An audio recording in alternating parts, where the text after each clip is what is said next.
when there's no more light on the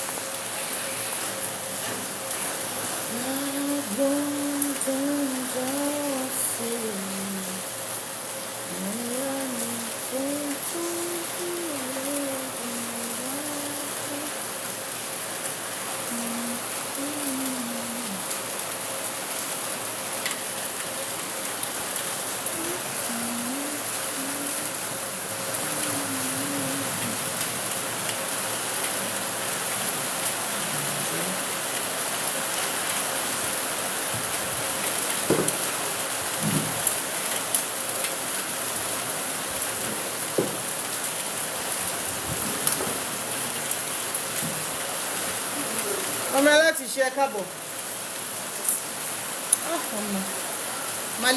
Maleku salam. Maleku salam.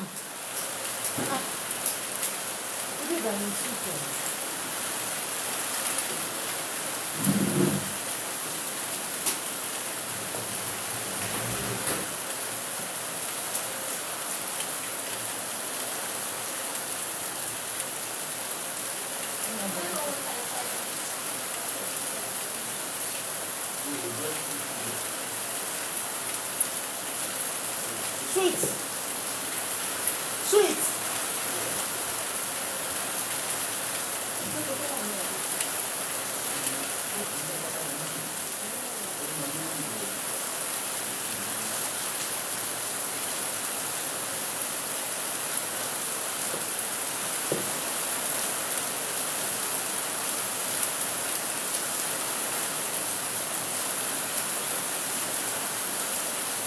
It's rain, oh. I don't know how we are going to run this show this night. If the sound is much, that means I can't run the show. It's raining.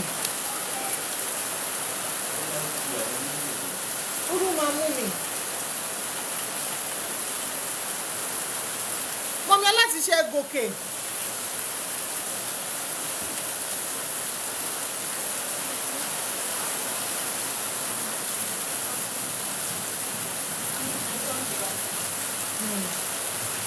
Thank you.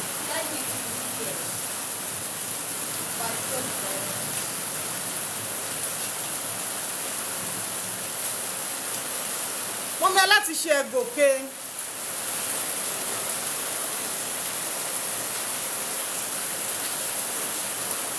Come on.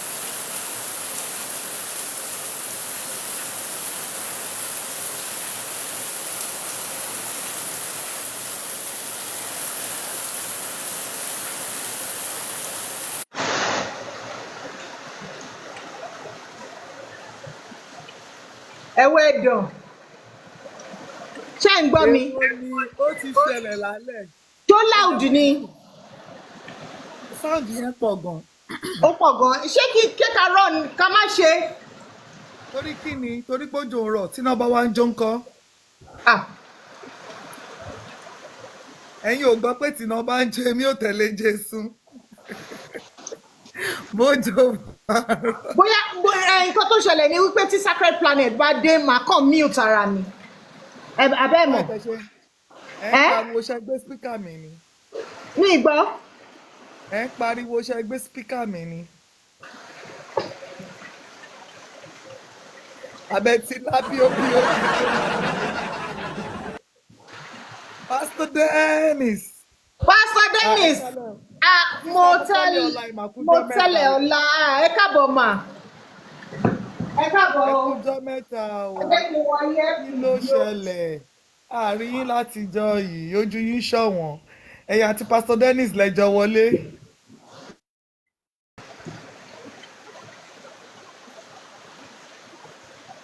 Ṣé ń gbọ́ wa?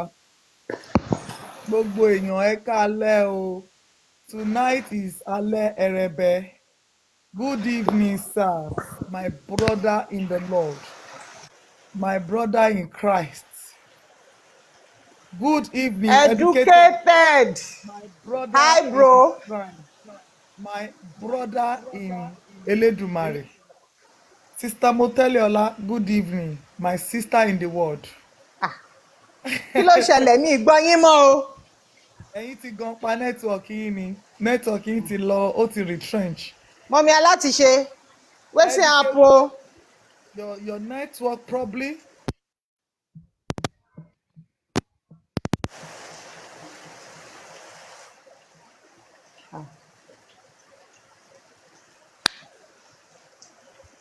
Alẹ́ yìí ó máa nẹgbà o. We have a guest. Àǹtí Yínká ẹ ti gan pa. You have gone past.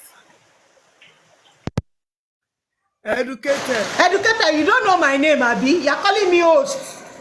You're calling me host. What are you? If you are not, if I'm host, what are you? Àǹtí Yínká àárín yín o. Àárín yín o. We can't see you o.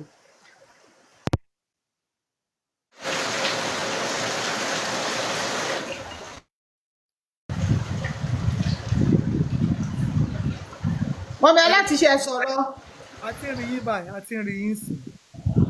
We can see you, your face shine, your teeth shine, My your show, face beautiful, my face your show, my shoe shine. your shoes shine. Okay. Educated. Why are you calling me host? If you call me host, I feel like you don't know me. I don't like that. It makes me feel like a stranger to you. I Ẹ don't bá like wa bá wa tap.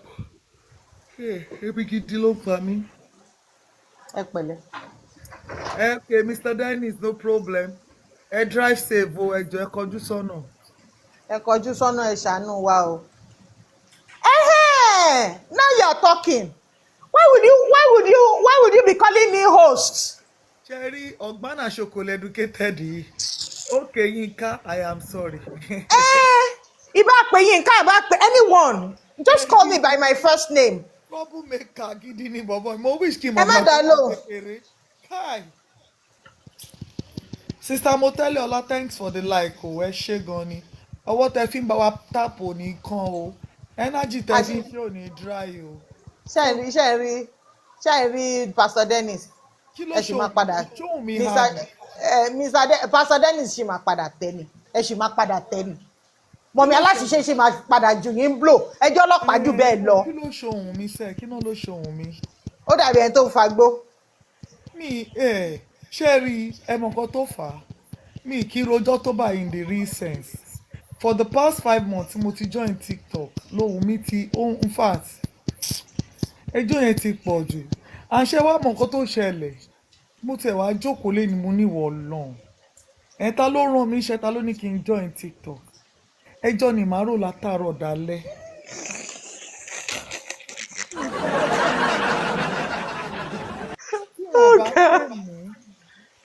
Téèyàn bá pè mí lójúmọ́ látòrí TikTok ó wà lábí pé family kan mo ní ìwọ Ọlọ́run kí mo fẹ́ ṣe ohun yẹn ò lè la ọjọ́ tó hùn yẹn làwọn fún mi ní gbòjẹ ni. Ṣé ń gbọ́rọ̀? Educated. Ṣé if I give you blow? If I blow your sense. Ẹ sọ pé if I blow your sense. Your sense will comot. It will come out on the floor. It will come out throw away on the floor. Ọlọ́run ṣe tó bá nà yín mo mọ bí tí màá sá sí. Bàbá fún yín ní.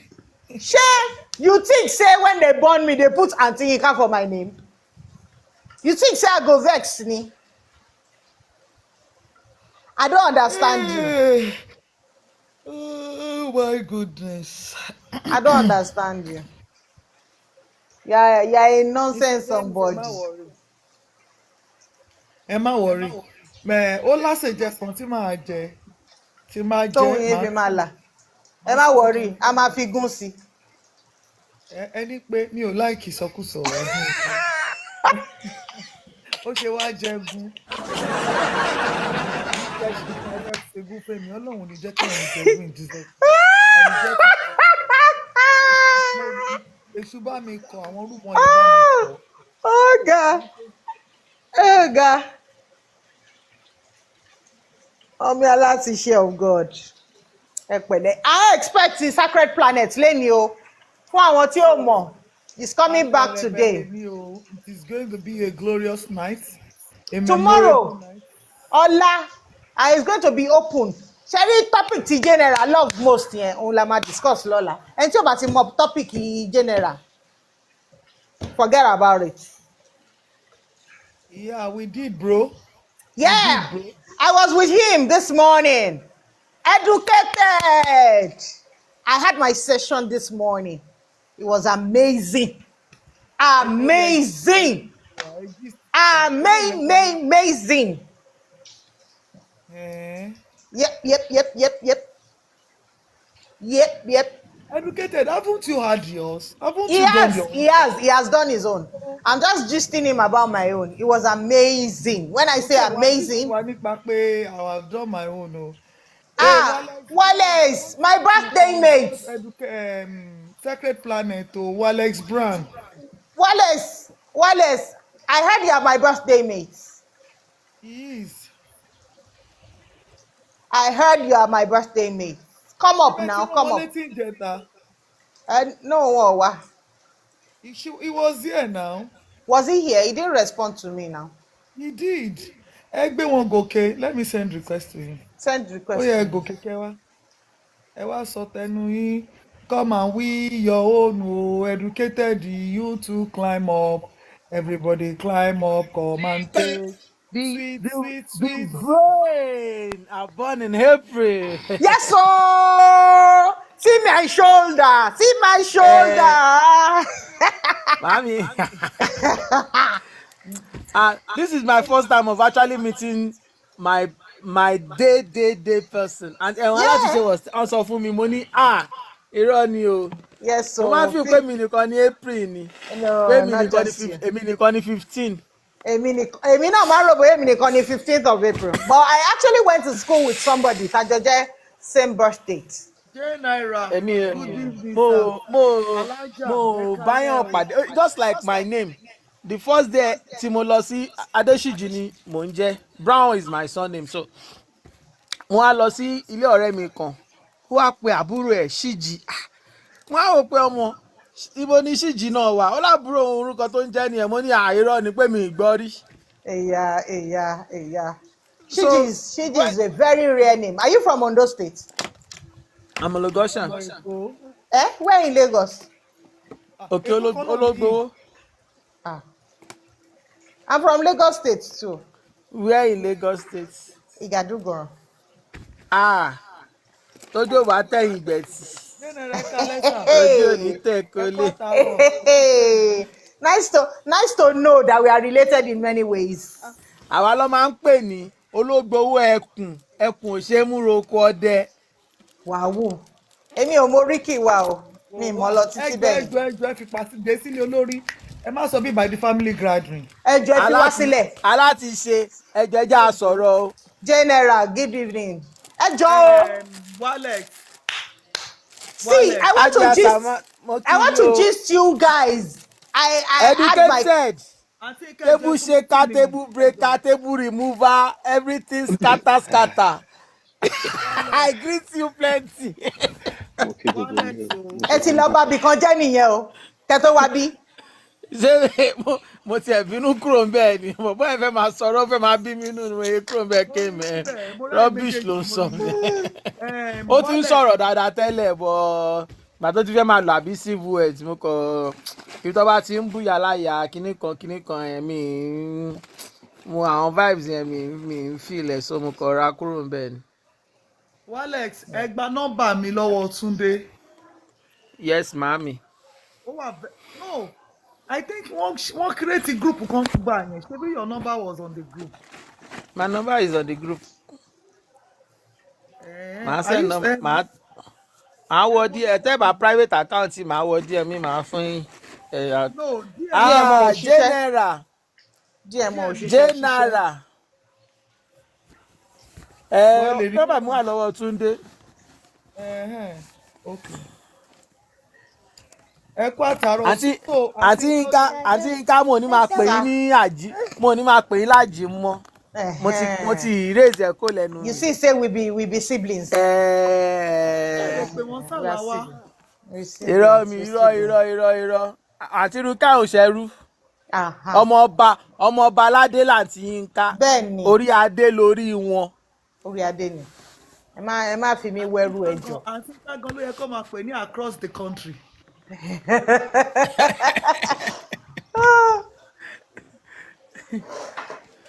aláti ṣe màámi account àwọn higher education yẹn jẹ́ bẹ́ẹ̀ ṣé kí ẹ bá mi ṣe photocopy kẹ́bẹ́ mi send tèmi náà kí tẹ máa kí máa kákọ̀ sórí lórí inú ẹ̀. gbogbo yín nǹkan tó fọ́nì jù ni pé mi ò ní ṣe débi tí màá fi kọ sílẹ̀ mi ń try kankan nínú gbogbo kinní yẹn. màámi ká ní nàìjà ni mo wà ní tí bá wà nílé gbogbo àwọn kinní yẹn mi máa ń láìkì kí n experiment gan o gbà tí mo wà nàìjà gbà tí mo wà ń school tó bá ní wọ́n ń ṣe nǹkan kò síbi gbàtà OPC jáde kò síbi tó bá ti lọ ń pín ẹ̀bù kan tí mi kì í lọ máa lọ gbà máa lọ lò ń bẹ̀. ẹ̀bù kan tí mi bá lò ọlọ́run dẹ̀ ló yọ mí ọ̀rẹ́ wa tó lọ lò hospital 5 days ló fi ń yàgbẹ́ tí ìgbẹ́ ò dúró hospital ló láǹdì sí tó ń fa drips sí lára. ọmọ líle ni èèyàn ló máa ń ṣerú nǹkan bẹ́ẹ̀ ọmọ líle ni èmi kẹ̀ ní kíkọ sílẹ̀ o àtọ̀gbọ́n mo kọ́. tó bá jẹ́ pé nàìjà ni mo wà gbogbo àwọn kinní yẹn máa ti dán wò. mo kọ́kọ́ máa ń screen record later ìgbà tí fóònù mi sọ pé òun ti fún múyà dìbò ìtẹ́ pé kí ni mo fẹ́ fi ṣe torí mi ní lè ṣe òròjú ò ní jẹ́ kí n iṣẹ́ tó wà lọ́wọ́ mi ò tún ṣe tán. ìyá mi rà wá àwa ti ṣe o àwọn nǹkan tí mo yìí lórí fóònù mi mo yìí ń dúró jọ́ ti máa ráwọn ewé yẹn rà irú àbámọ́dá yẹn mo ti ẹ lọ CBD kí n fẹ́ wé àbámọ́dá ránṣẹ́ sí yín. nù mo fẹ́ ìtọ́ ti life one tó yẹ kí mo máa já mo fẹ́ lọ ra mi. ẹ jẹ́ kí n sọ fún yín àbámọ́dá yẹn mo send ẹ̀ sọ́rọ̀ mi tó wà ní Canada ó dẹ̀ gbìn ó dẹ̀ digi. ẹgbà bẹ́ẹ̀ mi fẹ́. kò kí ń kú. miracle livia mo fẹ́ gbìn sínú ilé mi mo fẹ́ máa já kí máa bó máa mi. wọ́n bá sẹ́ǹdì ewé àbámọ́dá tó ti gbẹ sí yín. kò lè gbẹ sí gan. no kò tiẹ̀ lè gbẹ bọ̀ tẹ́ bá rè tó tán bá sẹ́ǹdì ẹ̀ mo kàn sọ ni in case wọ́n bá ní ewé àbámọ́dá ni tó ti gbẹ ẹ fi sínú gàrí àbí kẹ́ fi sínú iyẹ̀pẹ̀ kẹ́ máa fomi sí i ó máa sprout. ibi tí ewé yẹn lágbára dé nìyẹn. mi ti ẹ wo. ó wù sínú báìbù ó wù ó kà sínú báìbù. ẹ wo àwọn ẹyẹ kan tó máa ń dárúkọ ní mo mọ àwọn ẹyẹ yẹn nígbà àwọn ẹyẹ tó máa ń pariwo lẹ́ǹkùlé lé mi tó máa ń ṣe tí màá ti máa ta katapọ́ọ̀tì fún wọn. Okay, welcome mama welcome. mo ní ọ̀rẹ́ kan níbi bí ìgbà tí máa meet girl lady yẹn ẹ mọ nǹkan tá a fi pàdé mo fẹ́ mú squirrel níjọ́ yẹn ni mo ti ń da ẹ̀pà sínú flat tá a ń gbé mo ti ṣílẹ̀kùnlẹ̀ mo wá ń ju ẹ̀pà sílẹ̀ pé kó máa wọlé ó kàn kọjá ni ó ní wetin ó kàn sọ what are you trying to do mo ní àmúkọ̀ wá rẹ́rìn ni ó ní you be Naija mo ní yes ó ní no try am kámẹ́rà dé o ṣe nígbà tó sọ kámẹ́rà yẹn brain mi tí ò sẹ́ẹ̀tì tẹ́lẹ̀ yẹn ó reset straight immediately ni pé òótọ́ mà ní bèbí yìí sọ bá ṣe dọ̀rẹ́ nìyẹn o.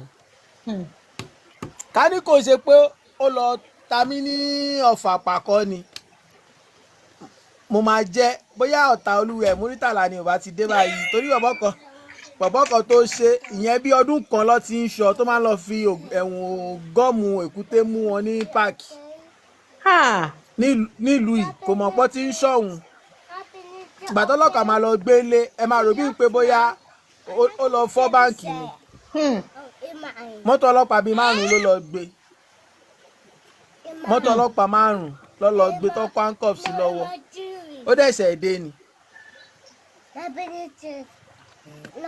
ṣẹ́mu ẹ máa wà ní ẹwájú skúrú ẹ̀ kàn máa gba wájú ó kàn máa sáré kọjá wájú á tún rìn kọjá báyìí á tún yan pé máa ò pé nígbà máa ò gbà ọ̀kẹ́rẹ́ ìwọ ló kàn án ní báyìí má tún fún ẹlẹ́pà wá tún gbà lọ́wọ́ mi. ní wọ. mo ti ṣílẹ̀kùnlẹ̀ báyà ní bèbí yẹn ká ní kò ṣe pé ó sọ̀rọ̀ ni. nǹkan bẹ̀ ní wọ. mo ti wò pé inú bathroom ni màá ti ṣe màá kọ́ flush gbogbo irun ara ẹ̀ sínú tọ́ílẹ̀tì mi. ẹ bá rí àwọn nǹkan tó máa ń kọ́ wa níbi ibẹ̀ yẹn. Though they are very far, a lot of people to try. Níbo ni ibẹ̀? No other platform, a lot of Sunday ni. Okay. But wọ́n ṣerú yẹn mọ́, wọ́n kọ́ wọn ní nǹkan wọ́n sì. ìyá láti iṣẹ́ mọ nǹkan tó ń ṣẹlẹ̀ àwọn kinní yẹn wá ń jẹ́ káwọn youth kan wà lazy nobody wants to work everybody wants miracle ṣe understand èmi bí ṣe wà yìí kò sí bẹ́ẹ̀ ṣe lè bá mi sọ anything miracle tó jẹ́ pé owó àbí mi ní ṣe bọ̀ tá bá ní nǹkan agbára pé tí bá mú kinní yìí tí bá gbẹ́yàn létí kò ní gbọ́wọ́ màá máa ṣàwọn yẹn bọ̀ ṣe rí miracle mo ní as long as tí mo yìí ní ọwọ́ tí ojú mi ò fọ́ tẹ́sẹ̀ mi dẹ̀ yìí lè gbé mi débi tí mò ń lọ màá fi ṣiṣẹ́ èmi ò fẹ́ gba fast lane mo fẹ́ wà lórí slow lane tẹ́ pé mo máa fi ẹ̀yin méjì mo máa nà yín o oya go to the sitting room two of you oya take don't worry daddy will take look after himself okay thank you stop fighting ṣe understand but pé àwa èèyàn lójú ó lágbára ó ní ojú ó lẹ́sẹ̀ ó lè rìn ó wá ń wá fast lane yẹn o mọ nǹkan tó wà wájú because tó bá wà lórí fast lane o mọ nǹkan tó wà wájú but tí báwo rán lọ màá rí kòtò màá rí everything so mo máa ń sọ fún àgbà tí mo kọ́kọ́ dé ìlú yìí mo máa ń lọ bá àwọn ọ̀rẹ́ mi monkey ìjọkọ̀ mo wà mo á ń wo tv mo á rí bó ṣe máa ẹni tó lọ deliver post sí ilé èèyàn ọlọ́pàá I'm coming I'm on the phone yeah superhero mo á ń wò ẹni tó lọ deliver post sí ilé yẹn ọlọ́pàá ni ó dẹ̀ ṣe bíi postman ìjọ yẹn mo gba travelling bag méjì fọ́rẹ́ mi ṣé mo bá ti máa wo kíní ẹ̀tàn mo á ní ká ní ọlọ́pàá náà ló gbé kíní wa lẹ́yìn tí mo wo kíní yẹn tán ṣé bó bá ṣe gbọ́ ta mi nìyí mo á sọ fúnra mi pé ọmọ kíní yìí mo dẹ̀ gbà tí bàbá yẹn dẹ̀ mo dẹ̀ sọ fún mo ní sorry o I won't be able to do this for you anymore pé so when you have anything tí wọn ló ń lọ bí iṣẹ́ don't involve me kí má nítorí bóyá o máa fún mi ní aṣọ bàtà méjì àbí aṣọ méjì kan wọ́n á fi bà kárí àmì jẹ́ ṣe kúrú bí ṣe bá wọn ṣe mọ́ nìyẹn bó ṣe mọ̀ pẹ́ lómi òun náà fẹ́ wà ẹ̀kọ́ mi bó ṣe mí tí ẹ̀ fẹ́ mọ̀ mi ìfẹ́ mọ̀ bẹ́ẹ̀ ṣe ń ṣe but just don't get me involved but àwọn èèyàn ti dé gan o wọn ò fẹ́ ṣiṣẹ́ wọ́n fẹ́ fast lane ni so gbogbo àwọn kinní yẹn tó bá dẹ̀ ń filẹ̀ àwọn ọmọ yẹn nǹkan tó ń ṣe ọmọ mi wà tó ẹ pa káùntì tó fi wọlé ó ti kọ 18 ẹ wà àwọn ọmọ tó ń lọ gé orí girlfriend wọn àwọn ọmọ 13 12 ṣe understand because wọ́n fi kọ́lẹ̀ ní tọ́tì and then àwọn parents nísìn gbà táwa ń dàgbà àwọn parents wa ní power because wọ́n ń ṣiṣẹ́ but nísìn àwọn ọmọ ló ń mú owó wá fún parents so tí parents bá bá ọmọ wí owó tó rí gbà yẹn kò ní rí gbà mọ́ nǹkan tí parent ò ṣe lè sọ̀rọ̀ mọ́ tí parent ò fi dàbí pé almost value yẹn nìyẹn ṣe understand if parents were performing their work ọmọ tó lọ sí school tó lọ láti secondary school tó wọ parent mi ò gan ò mọ bó ṣe wọ school parent mi gan ò san school fees ẹ̀ òun ló ń ṣe understand ṣerú bàbá àbí ìyá yẹn fẹ́ bá orú ọmọ yẹn sọ̀rọ̀ pé jókòó bí kò dá wọn lóhùn. nítorí ẹ̀ làwọn ìyá tẹ́lẹ̀ àwọn ni lọ́ fi ń celebrate àwọn ọmọ secondary school tó ra mọ́tò bíi mọ́tò 40 million. ibo ló fi wọ́n ẹ ṣe understand and nobody wants to query them nobody wants to ask question then our police force are not even helping tó bá ti gba 20 naira tó fẹ́ gbà they don't care. ṣe understand irú ní nàìjíríà mo sọ fún èèyàn kan ní bíbí stop oya two of you get out of this place now mo sọ fún èèyàn kan ní pé ní èmi àtọ̀rẹ́ mi kan ń sọ̀rọ̀ wá ní ṣé mo ti ralé mo á ní ọmọ ṣòro bíi pé bẹ́ẹ̀ ṣe ń ralé níbí lọ́ ṣe ń ralé bẹ́ẹ̀ ṣe ń ralé nàìjíríà lọ́ ṣe ń ralé níbí mo ní tí bá ní 100 million nísìn tí bá débi tí máa ti ralẹ̀ màá rà kò sẹ́ni tó máa béèrè question but níbi bíi tẹ bá mú 10,000 gan dání 10,000 pé ẹ fẹ́ ra nǹkan wọ́n máa béèrè pé báwo wọ́n máa fẹ́ mọ ibi tówó yẹn ti wá. Tommy break the curtain. irú iṣẹ́ wo lẹ ń ṣe tẹ́ fi ríru owó yẹn ṣe understand but ọlọ́pàá gbogbo society value yẹn ti ẹ má wọrí màá máa ṣe later gbogbo value yẹn ti kò sí mọ́ until when those value tí bàbá jẹ́ tó lè dúró as bàbá tí màmá lè dúró as màmá kí kíní yẹn tó lè wà corrected but as long as tí ò ṣiṣẹ́ tí ò ṣe anything. General, Màámi mo ń second gbọ́ planet yín. is coming. Ẹ má bínú pé mo call tí ń sọ. General sir, second planet náà ń bọ̀ lálẹ́ is coming tonight for the concluding part of his lecture. So from tomorrow, the classes will start, the section will start for àwọn. So ẹni tó bá fẹ́ kọ́ tètè book òun for next week, kọ́ tètè reach out sí Atinka or Educated. Let me share my reading. I had my reading this morning. Ẹ jọ̀ọ́ ẹ help èmi náà o. Joe, I was actually trying to make Mr. Wallace finish his gist before I gist people about my reading, and I had it with my family. By the time we finished this morning, my husband was like, "Wow." My husband is an unbeliever. You know they quick believe things. In fact, before you can convince my husband, and it came out in his reading too, that he's a very critical person and all. At the end of the day, at the end of the show, my husband gave Sacred Planet 90%. I'm not exaggerating. I'm not sweet talking it. In fact, by the time, if you notice, I was looking down at something. This is my part of my reading. The Kinu cannot. Let me remove my background. See, this is part of my reading. I wrote everything down. I wrote it down. It's amazing. In fact, if you've not thought about it, go and think about it very well. He was, I can't say 100%, but I'll follow my husband and say 90%. It was actually very accurate. It described me. Even, Mami Alatiṣe ṣe ń gbọ́, ṣé mo wí pé mo sọ fún yín, ṣé àná là ń discuss ẹ̀ bí àbí ìjẹta wípé tẹ́ bá lọ sọ fáwọn èèyàn tẹ́ bá lọ involve third party nínú marriage yín ó máa affect yín. Gbogbo kinní yẹn happened to me in January, February ni kinní yẹn ṣẹlẹ̀ sí mi. It came out in my chat. I was shocked. He said that I was going to have relationship crisis and everything, but it's over, it's already fizzling out and all. And I was like, really? Mo kàn wá realize wípé àwọn tó máa ń ní pé kádàrá oní gbéyàn tí máa ń yan ìpín ẹ̀wà látọ̀run, wọ́n wà very correct. Everything tó ń ṣẹlẹ̀ síyàn per face, per time, ó ti wà nínú àkọọ́lẹ̀ ni. Tí ò bá sí nínú àkọọ́lẹ̀, kò ní ṣẹlẹ̀. I was shocked. In fact, àwọn nǹkan tó sọ fún mi lénìí. One of the things in fact, mi tiẹ̀ ẹ jẹ́ kí n wo chat mi. Ẹ jẹ́ kí n wo àwọn nǹkan tí mo jot sílẹ̀. Number one, ẹ wo, ó ti pọ̀ jù. If you have not thought about it, please make sure that you book a time with him.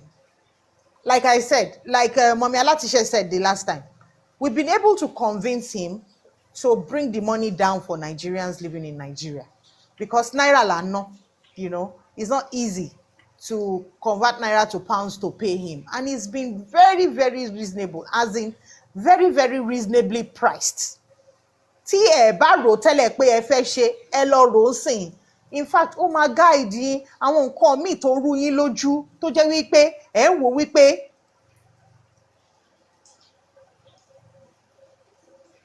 ta ló ń slam mú ta ni. It's astrology, sister Cares, it's astrology. Put water for Amala on the fire. No. I'm not reading out my readings. I'm just trying to see the things I can share. I'm trying to see the things I can share here. In fact, it was amazing. I'm not going to, this is a public place now. I don't know who is who. In fact, it was amazing. By the time I finished, sigh of relief. By the time he explained that, okay, I was telling him that I want to try for another girl, another child, because I have 3 boys. And he was like, it's not sure because I have that male energy around me too much. He doesn't think I can ever have a girl. I was like, he's amazing. Trust me. Because by the time I told him that I had 3 boys, he was like, I'm not surprised. It's in your chart because you have a lot of male energy around you. My book full. My book is very full. And one beautiful thing he does is that he will record it and send you the link so that you can download it. So you can go back to it every time to see it and re-see it again. It will give you chart for the next 1 year, from your one birthday to another. He gave me chart for birthday to 4 years. I'm telling you, in another 4 years. If you have not thought about it, think about it very well and think of booking a time with him. It's very interesting. By the time you start, you will not know that time has gone.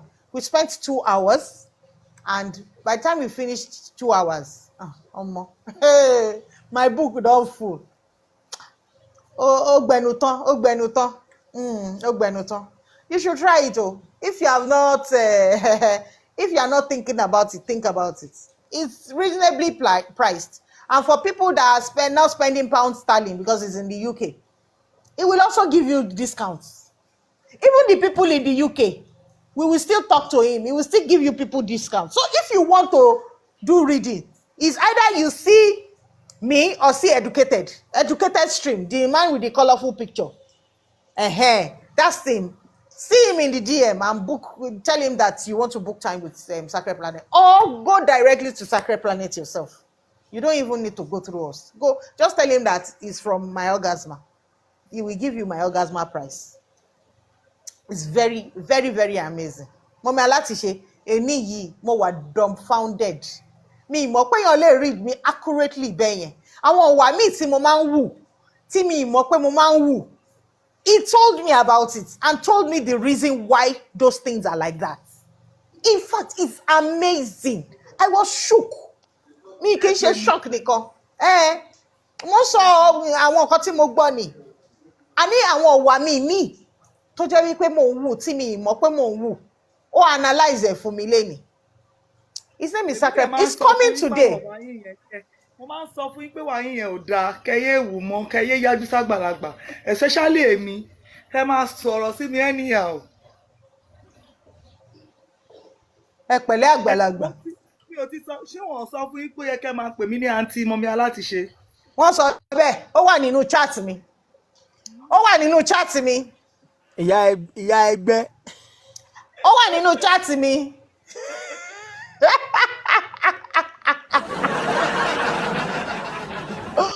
I'm telling you, it was a beautiful time. I enjoyed every minute of it. In fact, ibi tí mo ti ń wáwé tí mo fẹ́ sáré mú báírò mi fẹ́ dìde bọ̀ mo wò wípé tí n bá jot kíní down kò lè pay me. So I jotted them down. You going to send you video now? Yes, bó ṣe mọ̀ wípé pending the time mo tún jot àwọn nǹkan kan down. Èèyàn ò lè má jot ẹ̀ down. Kíni yẹn ti wà interesting jù. In fact, it depends on where you are. Contact Aunty Yinka or Educated Street. He's a man, he's a man. Aunty Yinka, hold on. You see, after consulting Sacred Planet, before Educated Street, I come to conclusion that every man on earth should know their readings.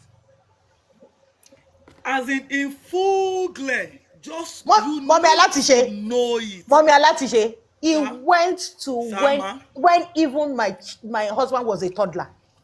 He went into even telling me the age range of the person I was supposed to marry. Fortunately, I did the right thing. Wow. Ṣé rí pé àǹtí Nǹkan ẹ máa gbọ́?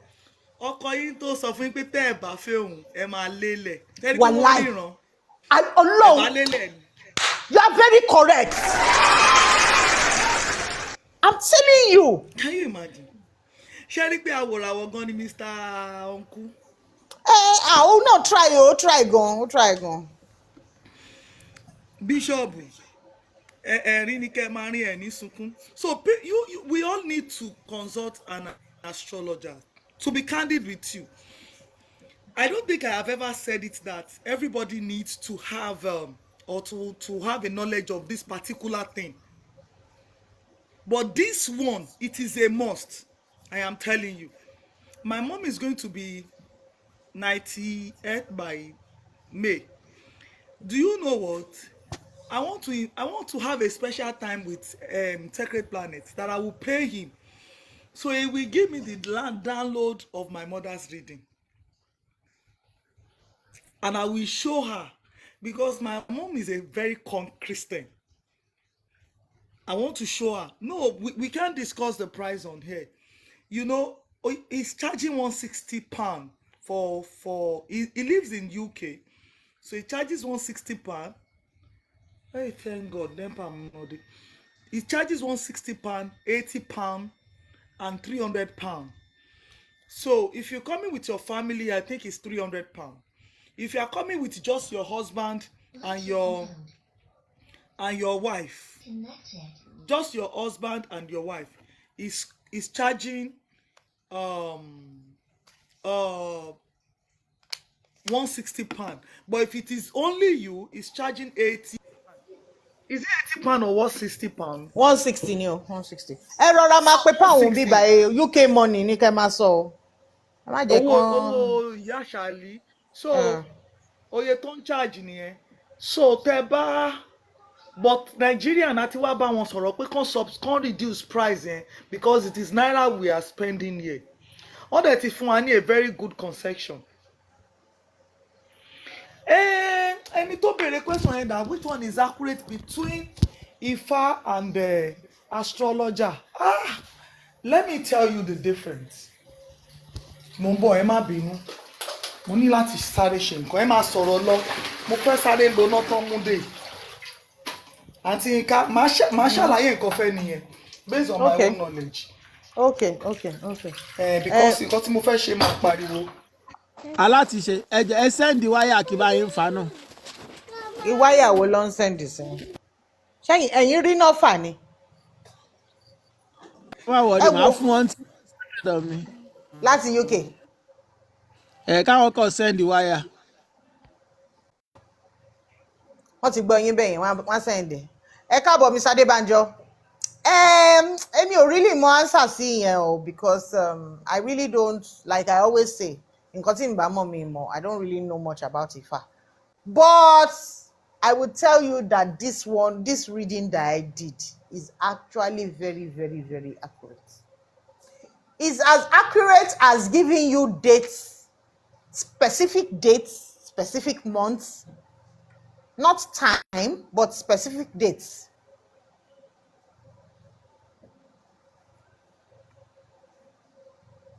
Educated, ẹ bá wa dá wọn, wọ́n dá yín lóhùn náà ní comment section. But in any case, that's my own opinion. No, it will give you dates. I have dates here. It will give dates. It will give month. It doesn't give time, but it gives dates. And in fact, ẹ wo ó full. Ibẹ̀ ni mo ti realize pé ìmọ̀ pọ̀ gan. No man is an island o. Ó máa ń dá kéèyàn ní a little bit of all these things, understand them, then you pick your choice. Èwo ni ìmọ̀ ìkọ̀kọ̀? Èmi ò mọ ètò ń jẹ́ ìmọ̀ ìkọ̀kọ̀ o, Bishop. Mi ìmọ̀ ni ìmọ̀ ìkọ̀kọ̀, but I know that ìmọ̀ pọ̀ gan. In fact, it's amazing. It's amazing. is something that everybody should experience. Then you buy experience and you'll be able to, in your own opinion, weigh which one pays you better.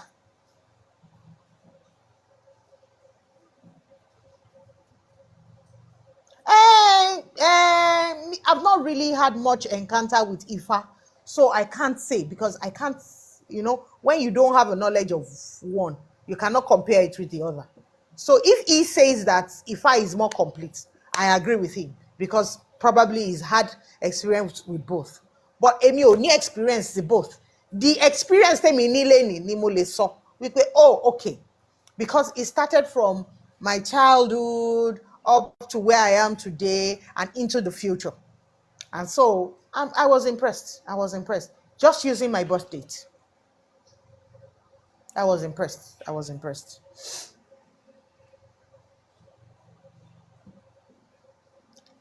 Motele Olama. Yes, I can say that. With dates, yes. With dates, yes. No, they do not. They do not prefer solution to problems. I don't know. Ẹ má jẹ́ kí n dáhùn question tí mi mọ̀. I don't know. I'm not sure. No, on the problem aspect, I think he always tell them to consult Ifa. On the problem. Maybe. But I actually didn't have a reason. From my own reading, he didn't give me a reason. He didn't give me anything to do consultation on. Sorry, Sorry. Astrology, is very good. The conclusion tèmi àti bàbá wa so Sacred Planet conclude wípé Ifá wà more robust than astrology. Based on some few consultations tari lórí online concept, òun náà sọ wípé astrology is that, but when it comes to complete solution, wípé Ifá wà more robust. So, about pé téèyàn míì bá ṣe chemistry, there's chemistry that, but there's also chemistry in Ifá. So Ifá has like the whole full package. Whereas you have people that specialize on specific sector. You get what I'm trying to say? So broad astrology is focused more on astrology, whereas Ifa focuses on philosophy, astrology, science, and everything. So Ifa, but astrology is also good, if that makes sense. All right, thank you. Thank you very, very, very much. Let me clap Hello, for you. ìyá mi ẹ káalẹ́. Mo ṣe làbọ́ yìí o. Kí o gbélé o. Yes, sir. Ẹ káàbọ̀, sir. Ọmọ Ìyá Ṣọlá mi pé ṣe ọ̀rẹ́ rí mi káàbọ̀. Ọmọ Aláṣàbí welcome o. kò sí ìmọ̀ tí kò dáa. Àti mọ̀ pagbá o, àti mọ̀ kọ̀kọ̀ o. Kẹta ti dé destination wa ni. Bẹ́ẹ̀ni. Ṣé rí ìkọ́kọ̀ jù kan lọ ni. Mo dúpẹ́ ṣé rí máa yẹn, I love that man for one thing. He's always said the truth. Doesn't bias. Ó sọ tí wọ́n gbọ́ sórí show náà gbọ́ náà. Wọ́n gbọ́ síbì kan ọ̀dọ̀ yín náà ni. Wọ́n tún gbọ́ síbì kan again. Bí ọ̀dọ̀ apàṣẹ ni àbọ̀dọ̀ bàbá Fálọdún. Ó wá. Ó sọ ó ní òun ní parọ́. Ó ní ọmọ Yorùbá lòun. Wọ́n ní kéke London náà bọ́ ọ sí ìgbà tó wà ní 11 or 12 years. Wọ́n ju ọ̀rọ̀ sí Nàìjíríà nítorí àwọn burú. Òun máa ń fọ wàhálà gan. Ó ní òun tún fọ wàhálà Nàìjíríà. Wọ́n sọ fún òun pé nílẹ̀ Yorùbá pé kí wọ́n mú òun kún school tó òun wà. Ipò ojoojúmọ́ lòun máa ń jà. Not yet, ma. Ṣé He's ń gbọ́ on mi mà? his way. Yeah. So ó wá sọ́jọ́ yẹn ó ní òun ní pa wọ́n fún yín o. Ó ní Ifá is number one. Ó ní why? Ifá will tell you where you are coming from. Tó bá débẹ̀ tó á tó wá sọ solution fún ẹ. Ó ní Ifá carry everything. Ó gbé chemistry o, ó ní Ifá can read everything. Ó ní ó gbé maths, ó gbé ó gbogbo kan tó aláyè ló wà nù fa. Ó ní kan tó bí jọ wọn lọ nìyẹn. Ó ní òun ní parọ́ pé Ifá is number one. Máa ẹ̀ sọ kò parọ́. That's why I love him. He always said the truth. And also, Basa, let's remember this. Ifá náà sọ̀rọ̀ nípa moral ethos. Ìwà ọmọlúwàbí. So astrology really doesn't go too deep nínú moral ethos. Lọ títí. Yeah, bàbá mi. Yeah. So yeah. ọ̀kan lẹ́ẹ̀kan mo ní kan tó fi like máa ẹni pé ọmọlúwàbí tó máa ń gbọ́ ṣẹ́rí inú mi dùn pé mo jọ ọmọ káàrọ̀ òjìrì ọlọ́run inú mi máa ń dùn ni a ní òótọ́ lẹ́nu tọ́pọ̀ bá dójú ẹ pé wọ́n ti ká mi ó ti ká mọ́ kọ́nà kò tó bẹ́ẹ̀ mo máa sọ òótọ́ pé òun ò ní pa wọ́n fún yín o òótọ́ òun lòun ṣe ó sọ oúnjẹ ó ní òun ò ní pa lóòótọ́ òun lọ rí ìdí kíní yìí ni ipò boxing lòun ń jà wọ́n bèèrè lọ́wọ́ pé òun ní ìjà kan wọ́n ní kó òun múlù tó wù òun tí máa parọ́ jámẹ́já mi àbí yẹ sí mẹ́jọ yẹn bẹ́ẹ̀ni. kẹlẹ̀ mi kó mo mọ̀ ó ní òun ní wọ́n ní kó òun múlù méjì nínú ìlú tó òun fẹ́ no mo kàn ń sọ pé the man always said truth mo kàn ń sọ ohun òótọ́ tó sọ ni agbọ́dọ̀ mọ̀ tí èèyàn bá sọ̀rọ̀ tó bá yẹ sọ ó ní gbé ní bá ṣe gbé ní ká bá gbé òótọ́ tó sọ lèmi náà ń sọ ìyẹn agbọ́dọ̀ fi kún agbọ́dọ̀ yọ kúrò nínú fátẹ̀mí tẹ̀lé iṣẹ́ tẹ̀mí tẹ̀lé gbé ní fún mi tí má parọ́ èmi ò ní parọ́ ó nìkan ṣe sọ̀kan ẹ̀ la máa sọ ó ní bọ́ọ̀kì ló máa ń jà ọjà kan tó máa ń win ẹ̀ òun win ẹ̀ normal ó kàn fi point gbóhùn ni ó ní wọ́n ní ìjà kan wọ́n ní kókè ìjà yìí kó tó dé o mọ́ sí àwọn kú wọ́n ní kó tó jàjà yóò yá múlù méjì tó like wọ́n náà wọ́n mú indian òun dẹ̀ múlù kan ó ní díẹ̀ lòun lọ àwọn ọ̀rẹ́ kan kí ni wọ́n fẹ́ blabla wọ́n fẹ́ gbọ́n wọn jáde létà ọ̀bọ kan pàdé wọn ní hey my brother wọ́n ṣàtẹ̀lé bẹ̀rẹ̀ wọ́n ti bẹ̀rẹ̀ astrology yẹn ó ní but kó o má parọ́ pé gbogbo ìmọ̀láyé tó òyìnbó confam tó ní science gan confam pé Ifá is number one ó gbé everything even marks astrology o gbogbo ẹ̀ ló kún ní Ifá ó ní ó kúnnú ẹ̀ ni ó ní Ifá will break everything down for you and will not go to solution ó sọ́njọ́ ẹ̀ ó ní but astrology wà ó náà olùkọ́ ní BMW àwọn olùkọ́ wa tó ń ṣe mọ́tò pé tó bá ṣe anything wọ́n máa contact astrology pé kí ni káwọn ṣe báwo ni ìgbà káwọn gbé bọ́ta nítorí sales market wọn ìyá mi ṣe mọ́ parọ́. Yeah, correct. èmi máa ń pìkì gangan mo kò máa ń ṣeré ni o àgé tó mo ṣe mo ń ṣe tí n bá serious mo serious when I'm serious I didn't joke tá a bá ń ṣeré pẹ̀lú ìlà kan máa rojọ́ we need to make ourselves happy ká rẹ́rìn orú èlèmí wà fún mo lè ju àwàdà mi sẹ́yìn bóde máa rẹ́rìn ni wọ́n ní Mr. Solo tún ti dé that's normal thing you can't just be here be bold bẹ́ẹ̀ tó ń fi tó kóbọ̀ ń fúrọ̀ no we need to smile ká máa rẹ́rìn ẹ̀fẹ́ máa wọlé ẹ tó ti serious ká ló máa wà o.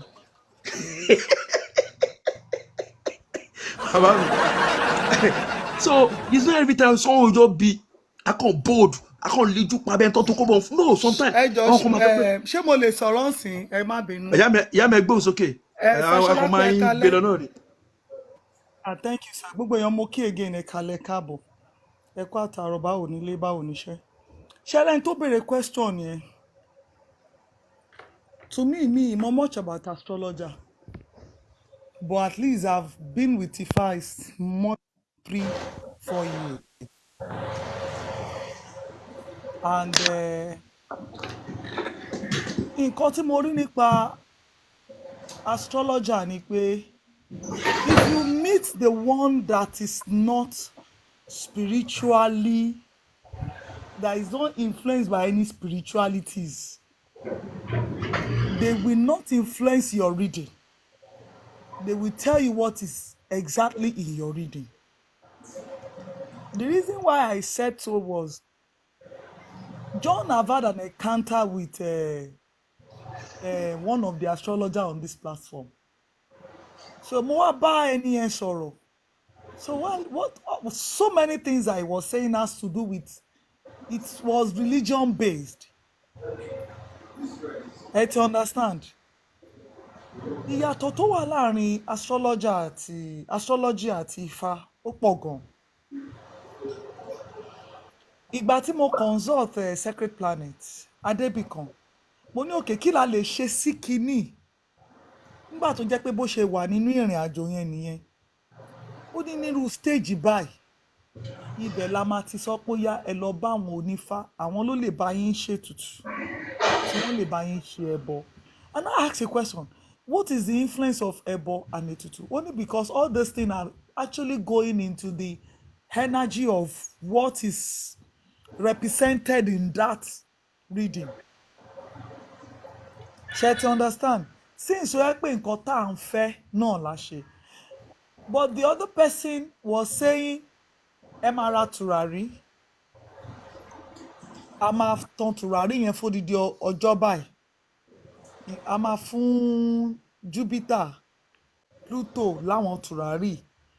But sacred planet did not say Emara tùràrí. He said go and meet the Onifa. Ibi táwọn Onifa ti ju àwa lọ lélẹ̀ because he has seen so many things that in that person's reading, it looks impossible for that person to achieve a particular thing at a very framed time tó wà speedy or tó look speedy to the world. Normal, as in to make sense to the age bracket of any year. So tó dẹ̀ jẹ́ pé when the person appease the gods and all that, ó ṣe fá ó ṣe ètùtù ó ṣe ẹbọ ó ṣe gbogbo ẹ̀, wọ́n fast track kìíní yẹn. Kìíní yẹn wá sí ìmúṣẹ kíákíá ju time tó wà nínú star ẹni yẹn lọ. So ibi tí Ifá ti superior ẹ̀ nìyẹn. But I will not be biased. If you are talking about something that someone cannot influence, someone that does not know you, that has to use their own reading based on their own knowledge, which they have been taught, without any manipulation, it is astrologer. I give it to sacred planet. I don't know about any other person because he does not use question to ask question. He went straight to the point. He doesn't use question to ask question. He does not say, kíní kan ó dà pé ojú ibi ẹ̀gbẹ́ orí kan máa ń fọ́, you know, we say there is possibility around this time of the year or around this your particular age bracket, you will have a constant headache. Take care of it. Or in the past, there was a time tí Pluto visited. He was not using question to ask question. But that is a different thing between and straight to the point is because most of the time, their reading is not actually particular to one person. Now, listen, I'm not condemning Ifá in whatsoever way. Tẹ́ bá consult astrologer lẹ́ni with your age and your year of birth, he will give you the same reading tó give yín ní last year nínú star yín. But ìyàtọ̀ tí Ifá fi superior ni pé if you consult a babaláwo today, tó bá dáfá, ó di Ifá tó bá yọ sí ẹ lẹ́nìí kọ́ ló máa yọ sí ẹ ní next week. Ó lè fara pẹ́ra wọn. So òun Ifá dàbí Ifá yẹn dàbí atọ́nisọ́nà ẹ̀ka lẹ́mà ẹ pàtàrọ̀. Ifá yẹn dàbí atọ́nisọ́nà láti mọ nǹkan tó yẹ kéèyàn ṣe when you consult them, ẹbọ tó yẹ kéèyàn rú. And àwọn náà the astrologers too, they have their own ẹbọ. Okay, give alms, do sacrifices like this. Àwọn náà ń tan tùràrí, but kì í ṣe fún ẹni tó wà báwo ni mo ṣe fẹ́ pé kì í ṣe fún ẹni tó ń ṣe spiritual tó jẹ́ pé astrologer ni wàá jẹ́ Christian àbí astrologer ni wàá jẹ́ Muslim, ó wá gbé ẹ̀sìn yẹn sórí ó dẹ̀ tún ṣiṣẹ́ yẹn. Ẹ̀sìn ò ní jẹ́ kí ìmọ̀ wọn kó jẹ jáde nínú nǹkan tí wọ́n ń ṣe yẹn. So if you téèyàn bá béèrè lọ́wọ́ mi pé which of them will I go for? I would rather choose the two. Because if I need an astrologer to tell me this and this and this you will do, I will still need a babalawo that will tell me ẹbọ tẹ́ máa rú lélẹ̀. Tí astrologer bá sọ mi pé this is the right time tẹ́ máa launch kìíní tó máa work fún yín, tẹ́ máa bẹ̀rẹ̀ business báyìí tó máa boom fún yín, then I will still need a babalawo to say ó yá ẹ jẹ́ ká rúbọ. Torí despite the fact that an astrologer will tell you that this is the right time, àwọn challenges kéékèèké kan ṣì máa wà téèyàn ò ní fojú rí. Ṣó ti yé ǹsìn tó jẹ́ pé àwọn astrologer náà lè sọ pé ẹ lọ ṣẹbọ, ẹ lọ ṣe ìpèsè, ẹ lọ give alms, ẹ tan tùràrí, ẹ lo stones báyìí, ẹ ṣe báyìí. But babaláwo náà tó bá ṣe tiẹ̀ á fi kúnra wọn ni. There is more solution in our own ìṣẹ̀ṣe.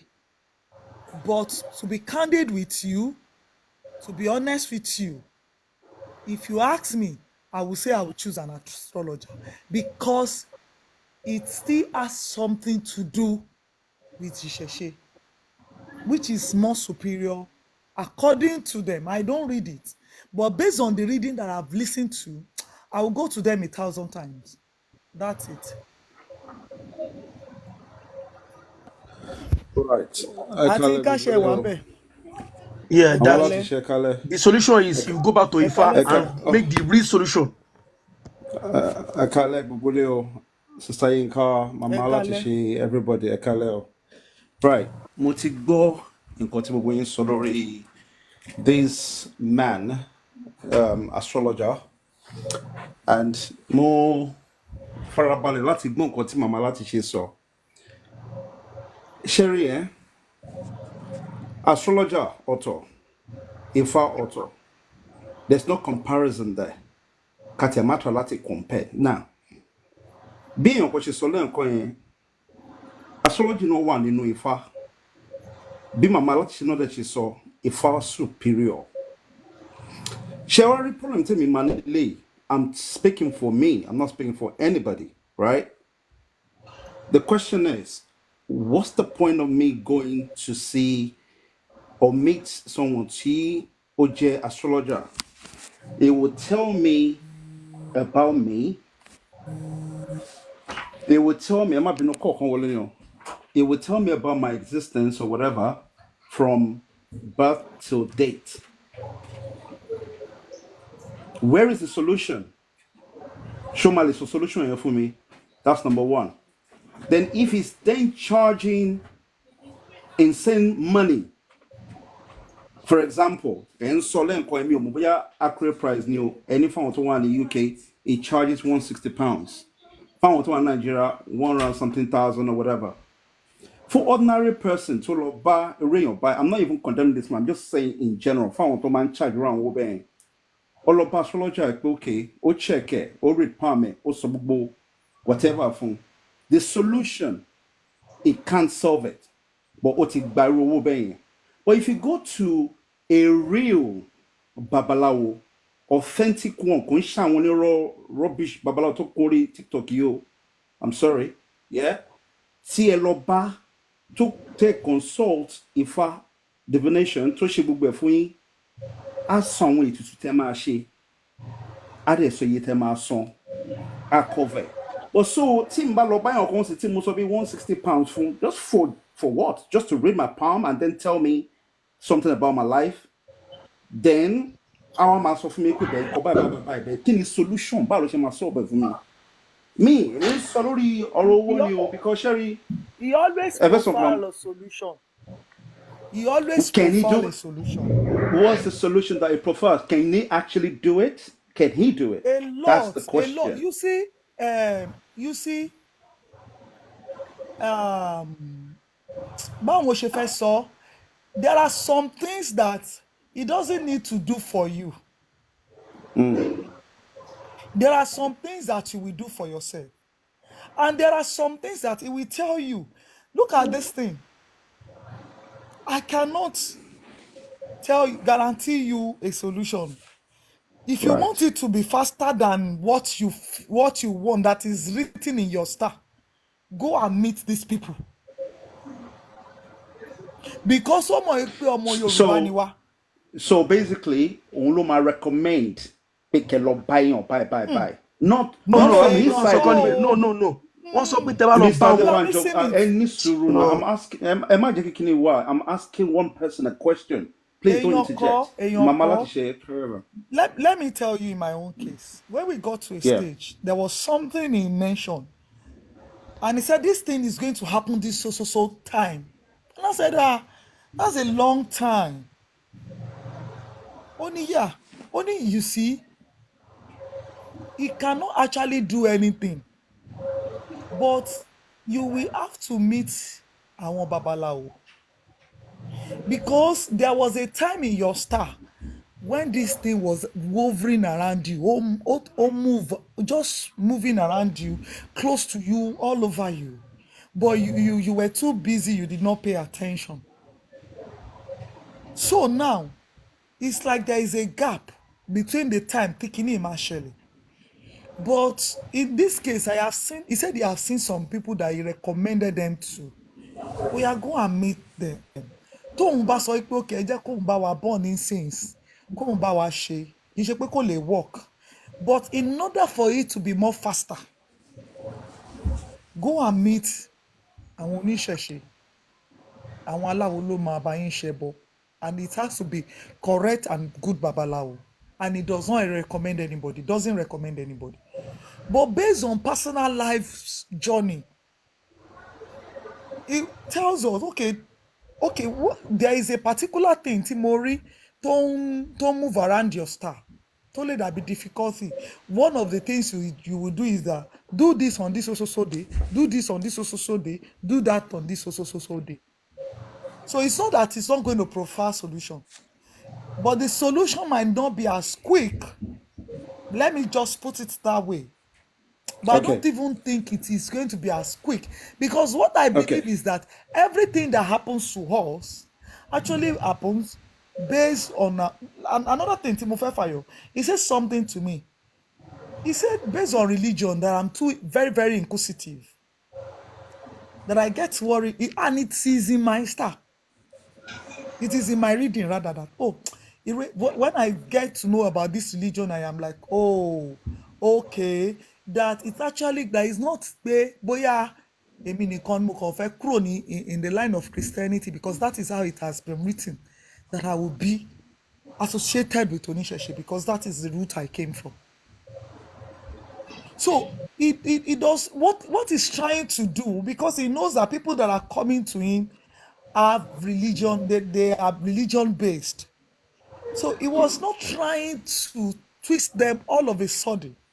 So if you not keep consulting him, he's a spiritualist also. Don't forget that. He born incense and he used stones. He used gemstones. And those gemstones, personally, they are elements that are powerful.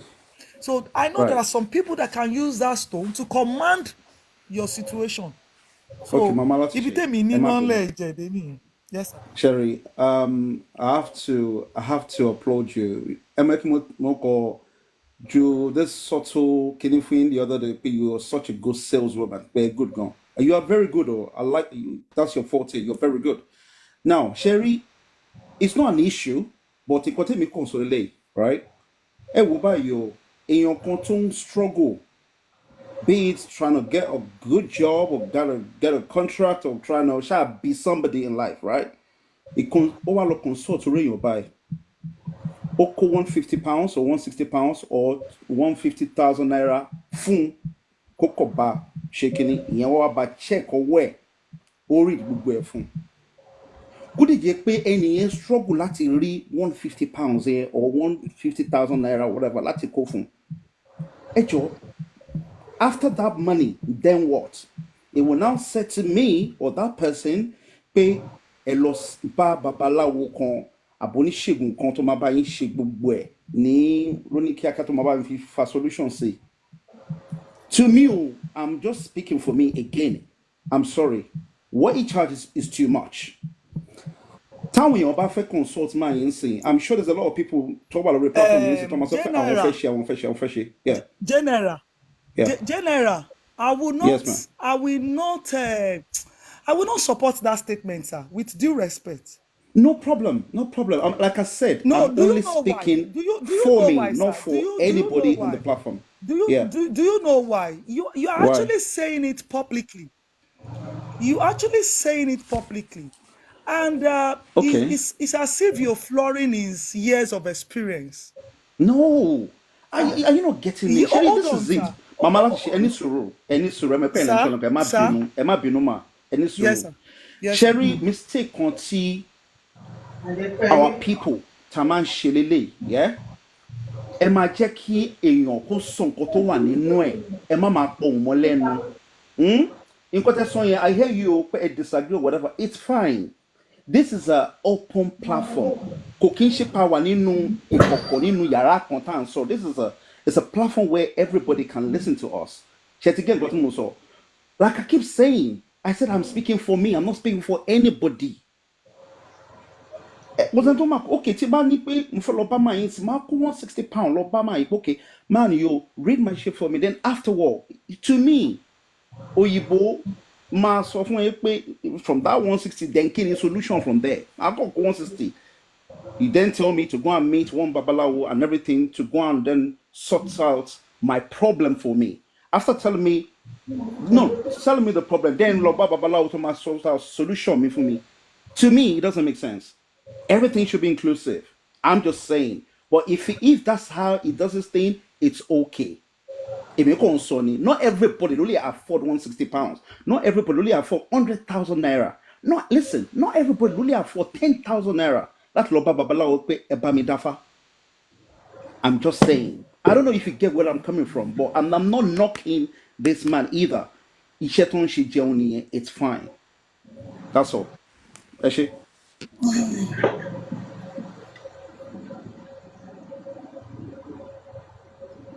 ẹjọ ọgá general ẹjọ ṣé mo lè dá sí díẹ̀ ọdún èmi ò tí involve in this astrology of 18 but ẹ èmi ti kàn fẹ́ ẹ mo kàn ti fẹ́ ẹjọ mà mo ẹ kàn ti fẹ́ ẹjọ ẹ fún mi ní admit mò ń dáná lọ́wọ́ ẹ jọ ẹjọ mò ń dáná lọ́wọ́ ẹ má bínú má sáré kúrò ń sìn mo kàn fẹ́ sọ nǹkan ni general mi ì try láti Yes, short ma'am. yín Yes, up ma'am. kẹ ẹ má sọ Yes, tinú ma'am. yín ṣóye yín bó sà ẹ̀gbọ́n ẹ ṣe nǹkan kan fún mi can you consult this man don't worry about the money if you can do it for me I will pay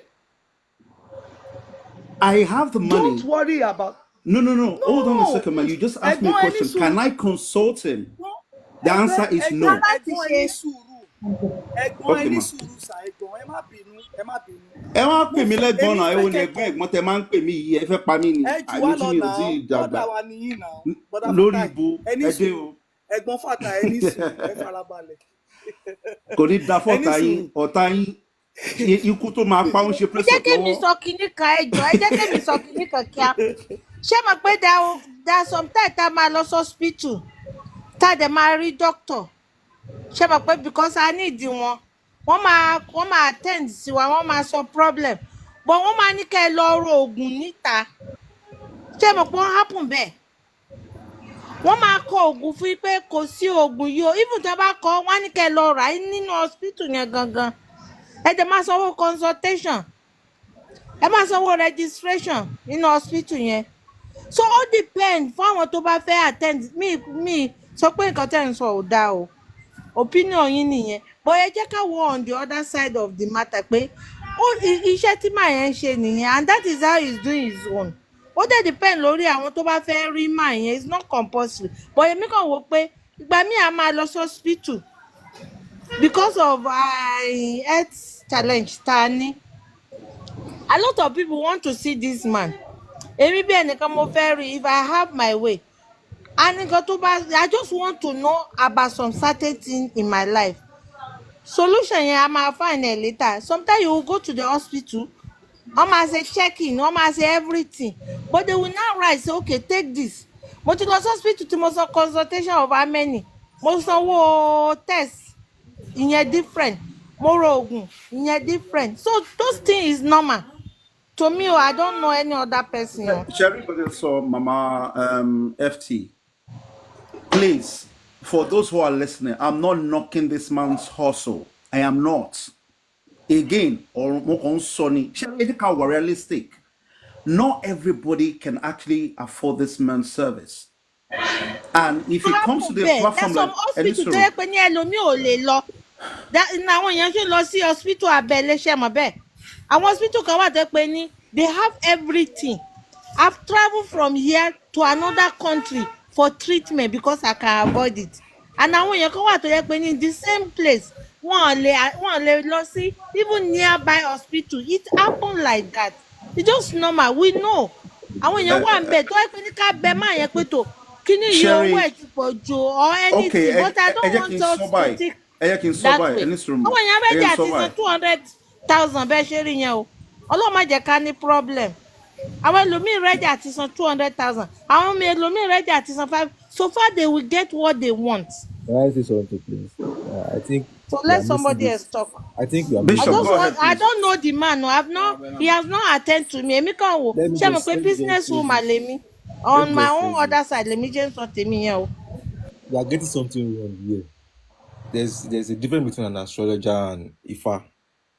The point is, if an astrologer gives you readings and asks you to go and meet Babalawo for your solution, there is no good Babalawo that you will just walk up to and tell him you want to do Ebo. He will not answer you because he has to do the Idafa again for you, all over again. You can't just walk up to Babalawo and say, I went to an astrologer and he said this, Eba mi Ebo. No, he will not do it. So it's like you going there to start all over again. So what is the point? If you want to be in this, if you want to be cold, be cold. If you want to be hot, be hot. You can't stay in the middle and you just waste your money. Because when Babalawo brings out your pele to the Dafa, of course, he's going to see virtually different thing apart from what the astrologer told you. And he will tell you that you have to do the one. Kò sí bí fáfá ṣe balẹ̀ tí ò ní ṣóhun ẹbọ tí ò ní ṣóhun òtútù. So it's just like wasting your money. So if the astrologer can provide a solution for you, fine. If he can't, let it go. That's what I think. But you can't come to Balawo and tell him, bá mi dáfá, kò possible, bá mi ṣá mi ṣe ẹbọ, kò possible. Ó máa tún fine, ó máa tún try yẹn dànù. Ifá tó bá dà lónìí, tó bá pa àlọ́lá lọ dáfá, á tún lè dà fún ẹ. And ẹbọ máa jáde again from it. Èsùtù á jáde again. So that's how mix powerful kíní Ifá is. ìpapọ̀. ẹdú ìyá mi ẹdú ẹ À- ká Yeah. náà sọ̀rọ̀ ẹdú ìyá mi ẹdú ẹ ká náà sọ̀rọ̀ ẹ má bínú ìyá mi bàbá mi ẹ ṣé mo dúpẹ́ lọ́wọ́ gbogbo anybody tó sọ̀rọ̀ Elédùmarè máa fún wa sọ àárín ṣì sọ ṣé there's one thing I love Ifá ni pé ìkọ́ tó bá lọ bá Ifá sọ ní Ifá máa gbé ẹ kó tó bá fi àfikún I love Ifá ìkọ́ tó bá lọ gbé bá Ifá ló máa kọ́ sọ kọ́ tó bá bá tó wọ́n ní pé Ifá orí mi rèé o mo fẹ́ bá ní Ifá ní gbólóhùn wọn ni kò mú wàá mú owó Ifá àkọ́bí àwọn àfẹnà àkọ́múlẹ̀ wọn á fún ẹ ní Ifá yẹn wọn á fi kan orí wọn á fi kan àyà tó wá fi kan àtọ̀ wọn á ní kò sọ̀rọ̀ sí mo fi Elédùmarè búra ìkọ́ tó bá kọ́ bèrè mọ́mẹ́ǹtì yẹn pátá ní Ifá máa kọ́ sọ kó tó wá lọ síbòmí ṣẹ́ni tí Astrology sọ yẹn pé ó ti kọ́ sọ everything fún yín wípé ìkan báyìí táàmì báyìí ìkan báyìí fẹ́ ṣẹlẹ̀ ẹ lọ kàn sọ Ifá tó bá dọ́dọ̀ Ifá ìkan tó sọ fún yẹn ló gbọ́dọ̀ kọ́kọ́ sọ gbàm and I love Ifá for one thing kò tó bá sọ kọ́ sọ fún Ifá máa kọ́ sọ bọ́tà ọ̀rọ̀ tí Astrology bá sọ fún ẹ ló máa lọ bá Ifá tó sọ pé ìgbà báyìí ire ń bọ̀ fún ẹ ṣèkan báyìí ó yá lọ bá Ifá tó bá Ifá pé Ifá orí mi rèé o ìkan báyìí ni mo bá wá o mo fẹ́ mọ̀ ṣé lóòótọ́ tó bá dìgbà báyìí ìkan báyìí máa ṣẹlẹ̀ kí ni ètùtù ẹ̀ àti ẹbọ ẹdúró náà ẹ má bínú o ẹ fẹ́ pàrọ̀ mọ́ mi lẹ́nu ni ẹ kì í sọ one thing ẹ fẹ́ sọ sí. mo fẹ́ rántí yín létí mi pọ̀rọ̀ mọ́ yín lẹ́nu mo fẹ́ rán yín létí nǹkan kan ni ṣé a ti gbàgbé pé àwọn kan wà tí wọ́n ń consult astrology tí wọ́n dẹ̀ lọ bá Fá tí wọ́n dẹ̀ ń rí result sí solution problem. ẹ sọ̀rọ̀ kan sí ọ̀rọ̀ tó sọ́jú tó pé tí ó bá di pé kíní yẹn dojú ẹ̀ ó ta kókó kò ṣeé ṣe mọ́ tí wọ́n ní solution tí wọ́n ní kẹ́ lọ bá onífá òun lè mí ní ìfásitì. àwọn ọmọ Yorùbá tí wọ́n jẹ́ oníṣẹ̀ṣe ló ń ṣe bẹ́ẹ̀ yẹn fún ẹ má mix ẹ̀ up. ẹ ò lèmi náà ṣe ń sọ bẹ́ẹ̀ yá mi ẹ ọ̀rọ̀ yẹn kò ti yé yín bẹ́ẹ̀ lèmi náà ṣe ń sọ bẹ́ẹ̀ ó ní kan tí mo sọ yẹn kò ti yé yín bẹ́ẹ̀ yẹn.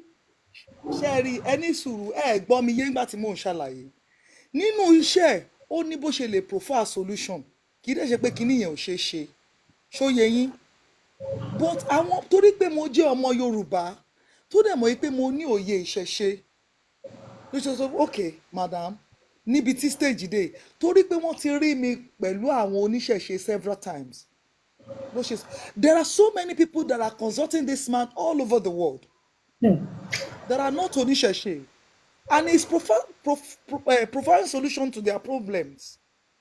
He can burn an incense for them. He can do some sections of whatever for them. And their problem will be solved. Most of the time, ẹ jẹ́ kí n sọ kíní kan fún yín. There is something he said. He said, àwọn èèyàn kan wà tó yẹ pé tó bá fẹ́ ṣe wedding. Tó bá sọ, okay, wọ́n sọ kíní yẹn gan lórí live rí. Wọ́n láwọn kan ti fẹ́ra wọn for 10 years. Kò sọ̀lú tán jẹ́ o. Wọ́n ti fẹ́ra wọn sílé tán bímọ wọn ṣe wedding.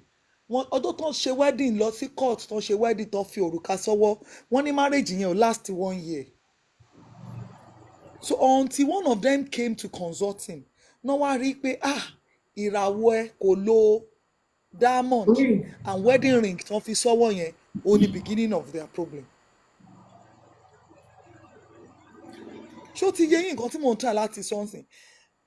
Kì í ṣe gbogbo wa la máa lọ bẹ̀ tó máa sọ pé ó yá ìwọ lọ bá oníṣẹ̀ṣe ìwọ lọ ṣe báyìí. We are saying the money is too much, £160. Well, maybe because I am not living in UK, but even in Nigeria, but also Femi gan mo pariwo. But yet he's still considering Nigerians pẹ̀lú ọ̀rọ̀ owó. But if you listen to him for 2 hours or 1 hour 30 minutes, you will understand. There is something I want us to understand. You will understand that all that has been happening to you, it is not Ogun. It is a star you came down from heaven with. Or Latinu Obiwa. It is most of the things we are attributing to spiritual problem. They are not actually spiritual problem. They are in our anyomo. So, in fact, I tell you one thing. Since the day I had a consultation with him, I have a peace of mind of running a star. Ìyá mi má bínú, ṣé mo lè sọ ọkàn síbẹ̀? That is the truth. Òun náà sọ pé kẹ́ ẹ ṣe fà kẹ́ ọgbódù, tẹ́ bá ọgbódù, ẹ mọ èèwọ̀ yín. Ẹnu dúró mo bọ̀ ọmọ ẹ bá mi dúró, ẹ dúró náà, bàbá mi ní sùúrù. Mr. Adebanjo, it is not a competition.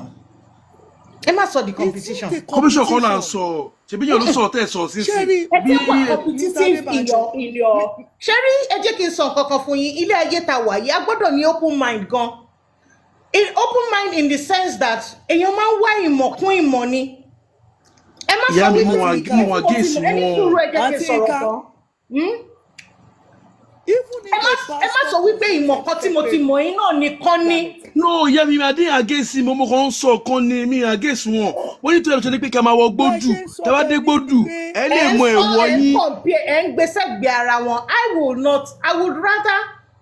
Ṣẹ́rí ẹ jẹ́ kí n sọ kọ́kọ́ fún yín, ó máa ń da kán kí wọ́n ẹmọ ilé kẹ́ wá choose the best for yourself. Ju pé kẹ́ máa sọ pé eléyìí nìkan ló dá, eléyìí nìkan ló dá. Ìyá mi ṣẹ́rí tí máa sọ̀rọ̀ ẹ má get me wrong. Ọ̀rọ̀ tí bá mi sọ lẹ́ẹ̀kan ẹni mò ń sọ̀rọ̀ pé ẹ̀yin listen to me ni o. Mi against anything Fáńgbélédùmarè ń gbọ́. Ìkan tí bàbá mi sọ lẹ́ẹ̀kan ẹ̀ wípé tó bá lọ bá astrology tán, wọ́n á ṣe lọ náwó. Máa ní wọn ò ní náwó ni mò ń lọ ẹ jẹ́ kí sọ̀rọ̀ mi tán. It's not in most cases. It is just one out of 100. Òun lè ṣe get me wrong. Èmi tí mo ṣe reading lẹ́ni wọn ní kí n ṣe nǹkan kan. Ẹni sùúrù bí ẹ ti máa ń sọ̀rọ̀ tí wọ́n máa ń sọ̀rọ̀ ẹ jẹ́ kó sọ ẹ̀tàn kẹ́ lè get point bí tó ń lọ ẹ jẹ́ sọ̀rọ̀ mi tán òun lè ṣe eré ọ̀rọ̀ mi lọ lè ṣe rọ̀ mi lè ṣe get point mi. Ìkan tí mo sọ lẹ́kùn ẹni pé tí ẹ bá lọ bá astrology ó mọ tẹ́lẹ̀ olúkálukú ló ní destination bí tó ti wá ẹ lè fi àwọn Áfíríkà àtàjẹ́ ilé Yorùbá ìkan tó ń bá a fà ó yàtọ̀ sí ti India àwọn jókòó ti ìṣẹ̀ṣe mọ́ ogun òdòdó bí tàwa àwa ti fi ìṣẹ̀ṣe wálẹ̀ àti bọ́ sí another point we have go back to Christian and Muslim ogun yẹn bá a fà ẹlòmíì ní mèrè ẹlòmíì ní ẹgbẹ́ ọ̀run bọ́ àwọn ní church wọn ò lè ṣe àwọn Indian tá à ń sọ àwọn astrology from their beginning they stay in their culture ẹni sùúrù ṣẹ́ni kan tí mo sọ̀rọ̀ kan pé kí ẹ bá mi máa jọjẹ pé tí wọ́n lọ bá astrology as ọmọ Yorùbá because ó ti dìrè tẹ́lẹ̀ kó nínú àṣà àti iṣẹ́ ẹ wọ́n lọ bá astrology á wò pé ìwọ yìí o ìkan báyìí ó yá lọ rí wọn wọ́n lè lọ bá astrology yẹn ìkan tó sọ fún yẹn ni wọ́n máa dì mú tó bá lọ sọ́dọ̀ onífá ifá kan tí mo sọ̀rọ̀ kan ni pé tó bá lọ ẹ dúró náà yá mi ẹ ní sùúrù náà ẹ jẹ́ kí n máa land ẹ máa get point mi. ẹ jẹ́ kí n wò bóyá Sacred Planet ti dé sí ẹ jẹ́ bá mi invite wọn. Tí bá get point yẹn ṣe ti rí ẹ tí máa land ẹ máa get point yẹn ẹ lè bá mi di point yẹn mú. ẹ máa sọ̀rọ̀ yín lọ object yẹn máa sọ̀rọ̀ yín. ṣé ní kan tó mọ̀ sọ yẹn pé bàbá mi yẹn ni mò ń sọ fúnlẹ̀ kan tó ní pé tẹ́fẹ́ lọ bá astrology tó bá ń lọ sọ́dọ̀ onífá ẹ̀ tí wọ́n á ná èmi owó kọ́ lẹ́ máa ná ìmọ̀lẹ́fẹ́ lọ gé bẹ́ẹ̀ pé ìkan tá astrology bá sọ fún yín yẹn òun lẹ́ máa dì mú wípé ìjọba ìkan máa fẹ́ ṣẹlẹ̀ o bọ̀ wọn ọlápọ̀jù ọmọ Yorùbá o. ṣé ẹ mọ̀ pé nínú astrology yẹn ó ń sọ fún ẹlòmíì pé kó lọ nífá ìyá mi ẹ̀ tí jẹ́ kí n sọ̀rọ̀ mi tán ó ní wàhálà tí mo ní tí má sọ̀rọ̀ yẹn tán lẹ máa sọ̀rọ̀ sí ẹni mọ̀ pé mi gan mi back anybody I back the astrology that's my own pé kò sí mo ní méjèèjì kò sí kan tí kò dà báyìí náà ti sọ́dọ̀ yẹn pé astrology dàbọ̀ ifá ni àgbà gbogbo wọn ó lè mí sọ ẹ jẹ́ kí n sọ̀rọ̀ mi tán ó lè ti get me wrong astrology yẹn sọ wípé ìkan báyìí. àǹtí káṣẹ wà lórí ìjókòó mo fẹ́ dìde o. mo wà ń bẹ̀. ẹ má ti lọ ayé ya o láti ṣe o ẹgbọ́n kan tí n fẹ́ sọ yẹn ọ̀rọ̀ méjì ló kàn kù tí máa sọ ọ̀rọ̀ tí fẹ́ sọ méjì péré ni tí má ti sọ máa meet mic mi another person will come in ni wípé mi condemn astrology yẹn pé astrology yẹn he get it right ó mọ̀ wípé àwọn ọmọ Yorùbá ẹ lè fẹ́ tó pé ó dó ti ṣẹ̀ṣe whether Indian Chinese tó kó lórí tó dìrè kó lórí ìkan tó gbé fún láti ilẹ̀ á ti máa ṣẹ́ àwọn ogun yẹn our normal way tó bá yẹ dìrè wọ́n á dá padà àwa ti dìrè tẹ́lẹ̀ we are already go to Muslim and Christian we live our own ìṣẹ̀ṣe ó rọ̀ wá ń stand padà sìn many wàhálà ti wà tó pé babaláwa wọn tó ti jẹ gbèsè ra wá ń sọ́nsìn so tátọ́jú ìjọba bá yín sọ pé ìkọ́ máa ṣe nígbà báyìí ìkọ́ máa ní kó lọ ṣe o ó yá lọ bá àwọn onífá ṣé tí o bá lọ bó nífá ẹ̀ story ò pọ̀ mọ́ ìkọ́ tó bá bọ́ ọ̀pọ̀lẹ̀ sọ lọ̀pọ̀lẹ̀ máa sọ kó tó fèmí kùn ìkọ́ tásọ́jì sọ fún ẹ yẹn wípé ìkọ́ máa ṣe nígbà báyìí ẹmọ báyìí lẹ kò jẹ́ o ló máa gba ọ̀pẹ̀lẹ̀ ló máa bá ifá sọ pé ifá o ifá ẹlẹ́rìí ìpín o ìkọ́ máa ní mo bá wá o ìkọ́ máa fẹ́ ṣẹlẹ̀ o kí ni kí n ṣe sí ọ̀nà wọn ni máa gbégbà tí kò ní ṣẹlẹ̀ tí máa fi rí ayọ̀ tí ìbànújẹ́ ò ní wáyé mi túgbó máa fi dí ètù tó máa fi tùbà tó máa fi túṣẹ́ ó ti tán ifá máa dáhùn ìkọ́ tó sọ ẹni ifá máa kọ́ dáhùn lérí gbàm solution wọlé wọ́n á lo àfikún sí ó ti tán ọtẹ mi sọ mi against astrology yẹn ẹbí kan fi fàfikún pé what that man say is right èèyàn máa ń wá ìkankú kan ni àti astrology àti ìṣẹ̀ṣe èmi gba ọgbẹ́ because ìkan tó mọ̀ wàá mọ̀ ibi tó máa kojú ìbọn ẹ tó máa kọ́tì tó bá dọ́dọ̀ ifá láti bá ọ̀pẹ̀lẹ̀ sọ̀rọ̀ ó ti mọ ibi tó ń lọ kó tó bá bá ifá sọ nífà máa sọ jáde kó tó wá ṣe àfikún ẹ̀ sọ̀rọ̀ mi yẹn mi go against astrology àmọ́ fi ń ṣe àfikún ẹ̀ ní kẹ́kẹ́ kí n sọ mo dẹ̀ ti sọ bẹ́ẹ̀ ni pé tẹ bá lọ bá astrology kan tó bá sọ fún yín lẹ́ bá fà sọ ifá máa wá sọ ń pa ẹ̀ jáde pé ìkan báyìí fẹ́ ṣẹlẹ̀ nígbà báyìí ẹ̀rọ báyìí ní kẹrú á tún wá fi àfikún ẹ̀ kún ó ti tán that's all ẹ ṣé ẹ̀yin ìyá mi ẹ̀yin bàbá mi mo dúpẹ́.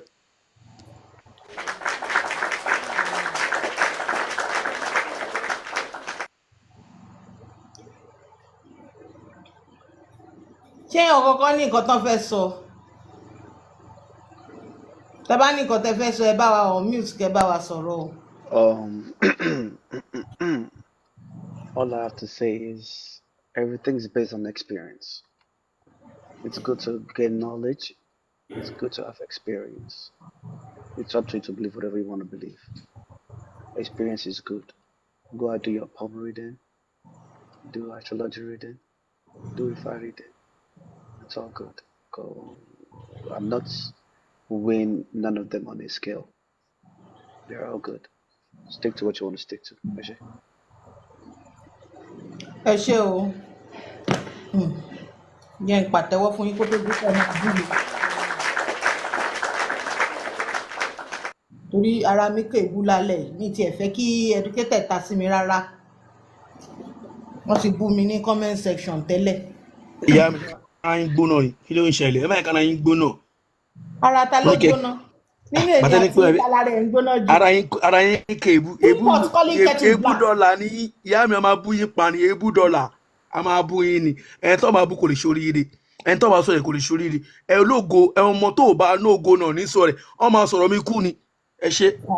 ẹ ṣé o.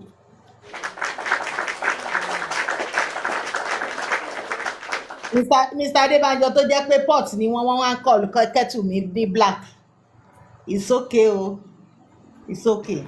when we serious taba serious and serious when we are joking we joke that's all. ìgbẹ́ eré ìgbẹ́ tó ṣe wà nìyẹn. Sister Yinka, can you hear me? Yes sir. Yes sir. Okay, Sherry, nǹkan tí mo ń sọ lẹ́yìn it's simple. I'm sorry, General. I wasn't here when you were saying anything. Oh, okay. Me really understand nǹkan tó ṣẹlẹ̀. Ẹni pé mi rí nǹkan sọ. Me understand nǹkan tó ṣẹlẹ̀. Ẹ̀yin jàmàlà lọ́wọ́ ń gbà yẹn, but it's all good, right? Ó lè ṣe mọ̀ pàmàlà ni mo jẹ. èmi consult astrologer now. What does something got any journey? rúmọlẹ̀ ni So wọ́n ìyá mi jẹ́ money bàbá mi jẹ́ money ọmọ rúmọlẹ̀ nìyí ẹ̀jẹ̀ tó ràn ní ẹ̀jẹ̀ ifá ló ràn nínú yìí ẹ̀jẹ̀ rúmọlẹ̀ ló ràn nù ọmọ no, rúmọlẹ̀ ni wà. Terry. In continue to so no, jokes aside, I wasn't trying to knock that man's hustle alone. Sherry, mostly a lot of people ni wọ́n máa fẹ́ consult money, and not everybody can afford his fees, and that's the truth. Yes, Again, that's true. Sherry, exactly, because obviously Mayi not only consulting for individuals, on consulting on companies. From what I've heard, ni goti Mommy Alati she don't so len koyen. On consulting on companies and stuff. We are, for example, we are wanting product consult for launch. One consult, but is this the right time to launch it or actually chill and stuff like that? That's very, very good. But Sherry, any to man share and especially if you come to a platform like this. This is not a platform of millionaires. Sorry, of millionaires or everybody. No, £160. Of course, I can afford it to do it. Yeah, but how many people can afford 160? 100,000, 200,000 naira. How many people really afford it? If he's gonna do it and he says he wants to do it for people, then affordable. Me, I'm just championing currency. for. Yes. Nigerian Yes. currency is actually quite affordable. Cobad. I don't think you want to tell us the figure, right? Do you want to or not? I don't want to mention the figure here, but it's really it's less than 50,000. Less than 50,000. Yes, sir. Okay, now, for some people, that's very affordable. What is the percentage of people talk about a platform totally afford less than 50,000 and pay for argument's sake 30,000? How many people really afford 30,000 for consultation or for general, reading? I don't know if you get what I'm saying. General, Yeah. I'm Okay, a business person. I've Yes, always ma'am. done business. Even if you give people things for free, some people will still not seize the opportunity. And when you have a product that you want to sell, you should have a pricing. Anybody that thinks I need it. In fact, tip man ever share for free. Our 47 ta one be by. I want to ma share for free. One le mark with 10. At the end of the day, if you cannot afford it and you talk to him, there's a high probability that he would oblige you. Especially if you route it through maybe educated stream or you route it through me or Mommy Alatishe. There's a high probability that he could do it for you for free. But trust me, he has been able to bring the price down. So it's not directly proportional to the currency in UK money. So at the end of the day, he's a businessman. Although he's passionate about what he does, he's ready to do it for free. But tó bá téèyàn bá ń ṣe nǹkan for free náà kéèyàn tún máa rò wípé ìyàwó ọmọ bùkátà wà nílẹ̀ kájọ. But in any case, if you feel that you cannot afford it, you cannot afford it. Truly kì í ṣe pé kì í ṣe pé lórí irọ́. If you feel that you cannot afford it, see us now. We talk about it. Ìyá But trust me, with the pricing that he gave, is quite reasonable. It's affordable. Emma Bino, let me just tell you something. Yami, let me just tell you something. I love the way the man did. If you do it for free, people will not know the value. Yeah, it's not.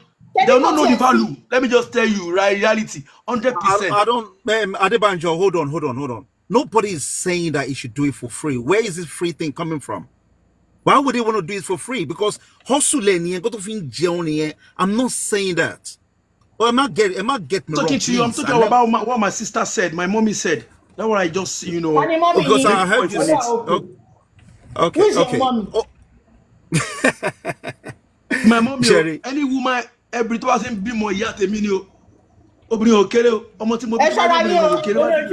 Sherry, sister obìnrin tó bá ti ń bímọ wọ́n kò bímọ tó bá yẹ jóbìnrin kò ké wáyú tèmi o ìyá mi ni ọ̀pá kàlàkẹ́. Hold on, Mr. Alake. Hold on. Sister Yinka, what I will do, I will message you, yes, and I will then explain my reasons for talking like this to you. You will have Okay, no a problem. better understanding there. Yeah. No worries. So No Emma worries, bro. Betolo, Eshegon, thank you. No worries, bro. Thank you so much. Thank you. Thank you. I really, really appreciate it. Yami, So, sir. there's one thing. No, I won't lie to you. The guy have already said the reality that day. Also, friend, so only Ifa is number one. We have everything in Ifa. Only kò sí kan tó wà láyé yìí pátá tí kò sí Ifá ò tí gbé bọ́ta. Ó ní òyìnbó kan confirm pé Ifa is number one. Only that's why Igbo came down to our own country in Yoruba land to learn about Ifa. My answer kò parọ́. That's why I love him. I won't lie to you. The man make also talk.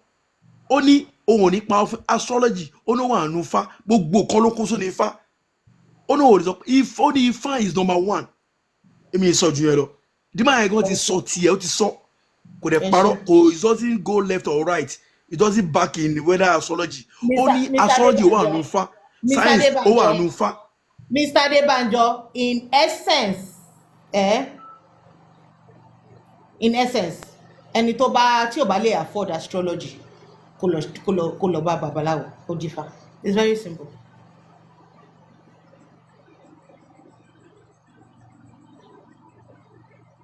Àbí? Èmi kàn astrology yẹn pé á jẹ́ kó mọ ibi tó ń lọ kíákíá láti mọ ọkọ tó máa gbógun tì. That's all. Ẹ ṣé. Ẹni tí ò bá ti lè afford ẹ̀ kan lọ rí babaláwo. It's as simple. And tó bá lè afford it, you can try it. If you have the money that you can play with, you can try it and see. But if you cannot afford it, you should see a babalawo. That's you at least you'll be able to get almost the same results. Àbọ̀rọ̀ làbọ̀rẹ̀ làbọ̀ ṣiṣẹ́ o. Mo kí yín. Àbúrò àbọ̀ ìyá mi. Sísá Yínká mo kí yín. Ẹ kalẹ́ o. Ẹ kú ètò. Sísá láti ṣe. Mo ní beef pẹ̀lú wọn. Mo ní beef. Mi ò ń bínú òjò bọ̀ mo láti sọ lénìí. Torí mo busy ó tọ́jọ́ mẹ́ta. Ìyá gan busy on dáná lọ́wọ́. On ràn wàrà lọ́wọ́ busy. Èmi gan dáná lọ́wọ́ jẹ́ ń ṣiṣẹ́ lè rí. Ajọ ń dín ta ni. Ìyá mi ẹlẹ́bi tí wé zoo country ó yàtọ̀ sí. Ìyá mi hello mo gbọ́ àbọ̀rúbọyè. Ìyá mi àbọ̀rúbọyè. Ìyá mi àbọ̀rúbọyè. Ẹlẹ́fi lẹ́bù tí wé ti Nàìjíríà iná ti constant ni. Nàìjíríà wọ́n lè pa pìyí sìn. Ṣẹlẹ̀ pé yàtọ̀ wà mẹ́. Ẹ ṣé. Wọ́n rí bẹ́ẹ̀. Wọ́n á máa gbọ́ náà bí mo ṣe ń sọ. Ìdí tí mo ṣe wá sókè wọ́n sọ pé ọmọ Yorùbá làwọn. Ọmọ káàárọ̀ oòjíire ni gbogbo ọmọ Ìkẹ́dùn ni wá. Irúnmọlẹ̀ ò ní jẹ́ ká ṣílẹ̀ tẹ̀. A ní tẹ̀lẹ̀ mọ́lẹ̀ bí tó ti lójú. Àṣẹ o, àṣẹ Èdùmàrè, àṣẹ Olódùmarè. Tọ́ba ti dé máa sọ. Tọ́ba ti dé máa sọ. Ẹ ṣeun. Ẹ kú ètò. Ẹ ṣeun mà. Ẹ kalẹ́ mà. Wọ́n ti dé o. Ẹ ṣeun yèyé. Kí ló ní mo ṣe? Ẹ̀ṣẹ̀ mi nì. Nítorí pé mi ò kí ń bínú lóòjọ́. Nítorí ẹ̀ ni mo ṣe padà láti sọ fún yín. Nínú àwọn ọ̀rọ̀ tí ẹ bá mi sọ lọ́jọ́ sí, ẹ̀yin àgbàlagbà náà lẹ́ni pé wọ́n ń lè bú àgbà tó tó bí òwe o. Mo ṣe bá yín o, mo ṣe bá dúnú lọ, mo ṣe bá ìyá, mo ṣe bá bàbá. Ìgbà tẹ́ ń bá mi sọ̀rọ̀ ẹ ní pé kí n lọ sọ fáwọn àwọn bàbá yín tẹ̀lẹ́ lákọ́ ó lábo. Yèyé mo fọlọ́run bẹ̀ yẹ má bá mi sọ̀rọ̀ bẹ́ẹ̀ lọ́jọ́ mi mà. Sísítà ní ọláṣẹ ń ṣeré ni. Ẹ wá ń bí ṣe ń ṣeré ni. Ẹni sùúrù. Excuse me, please. Excuse me. Mọ̀mí aláti ṣe. No. See, Antinka, can you crop up that part? You see, there's something I don't like. Me like èèyàn gún mi gàràgàrà. Me de kí gúnyàn. If you watch me very well on any of the platforms that I've been to, you will know that I am a peacemaker. and I don't tolerate anything téèyàn kan fi máa rubbish mi whatsoever way torí mi kì í rí èèyàn fín mi dẹ̀ kì í béèrè respect anyway ọ̀rọ̀ yìí ti ṣẹlẹ̀ láti fẹ́ẹ̀ tọ́sẹ̀ kan if you are bringing it up now I will not take it from you kò sí nǹkan tẹ́ anybody fẹ́ bá mi sọ. Tell you my mind. No, I don't want to hear your mind, ma. You should have said it that day. As long as you don't say it that day, please swallow it and swallow it forever. I will not swallow it because I will not let you bully me. If she cannot say it that day, if she was unable to mention it that day, torí wọ́n ní pé tí yan bá ṣe gbóná lèèyàn ṣe ń kọ́ bọ́kà bá ṣe gbóná lèèyàn ṣe ń kọ́ Yorùbá ni mí o kéèyàn má ràn mí sílé mi dẹ̀ bí mo ṣe wà yìí Yorùbá ni mí tinú tọkàn o ò lè rí mi níta kí n bú bàbá oníbàbà kò sí kan tó fẹ́ darú èmi àtẹni bẹ́ẹ̀ pọ̀ kàkà kí n bú bàbá èèyàn máa ń nà you can never see me doing that torí mo lóbi nlé I don't take that from anybody. So you did not call my attention to what I said to you that day. You are not coming today to warn me. As if pé mo jọmọdé. No, ẹ jọ̀ọ́ nítorí Ọlọ́run. Ìka tó bá fi remú, ìka tó bá tọ́ símú la fi ń remú. Mi ìwà bẹ́ anybody fi gagbága lórí ètò yìí ẹ jọ̀ọ́. Mi kì í bínú. Kí dẹ́ ṣe pé bóyá mi kì í bínú mo máa ń wọ́n ní àròdé má tẹ̀ mọ́ ìwọ̀n rẹ̀ ló mọ̀ o. Mọ̀mí aláti mi láìkí máa kéèyàn máa gbóhùn. ọdún tó tẹ̀lé ń bá yín sọ̀rọ̀ ẹ má bínú. ẹ má bínú máa gbóhùn padà wá sókè ẹ ní sùúrù èèyàn tó sọ̀rọ̀ ìfẹ́ náà ló ní ẹ máa gbọ́ tiẹ̀ a máa yanjú ẹ̀ náà ni. ṣé mo lè sọ̀rọ̀ ẹnu mi. Okay, but ẹ má sọ in violence ẹ sọ in àtọmọlúwàbí. Let me express myself. No. ẹ sọ àtọmọlúwàbí. ọmọlúwàbí àbọrúbọyè ìyá mi. ẹ jẹ́ kí n sọ̀rọ̀. mo ní kẹ́ má sọ̀rọ̀ ẹ gbé ní ọmọlúwàbí. You know that is my voice. If I know ìyá mi ẹ gbé ní ọmọlúwàbí. ọmọlúwàbí ní Yorùbá. tẹ́ bá ń dákun tẹ́ bá ń sọ sí ẹ̀ ń dákun sí ni. ẹ jẹ́ kí n sọ̀rọ̀ ìyá mi ẹ gbé ní ọmọlúwàbí. ẹ má lo hard voice. Ẹ ṣeun. Mọ́mí alátiṣe mo sọ fún yín lẹ́ẹ̀kan mà kò ń ṣe pé tí gbéraga àbí tí ń pé disrespect I will never do that. Pẹ̀lú Yorùbá tó dà lálẹ́ lo Yorùbá òun ló dà lálẹ́ òyìnbó yẹn ló dà lálẹ́. Ìpàdé Banjo ẹni. Can you just stop? Sùúrù. Ẹni sísá rí ẹni sùúrù. Mr. Adebanjo ṣe rí nǹkan tẹ̀ ń try láti ṣe ẹ̀ ń try láti make peace ni. But unfortunately, you are aggravating people. Ẹ jọ̀ọ́, ẹ ní sùúrù. Ẹ sáré ẹ sọ̀rọ̀ yín. Ẹ ṣeun. Grandpa mi kọlà, ohùn mi lè rí báyìí, ṣùgbọ́n wọ́n kọ́ mi mo gbẹ̀kọ́. Tí mo bá rúdù ságbàlagbà kò sí ni ọmọdé máa rúdù sí mi. Ṣùgbọ́n èmi ń sọ fún yín pé mi ò kí ń bínú òòjọ́.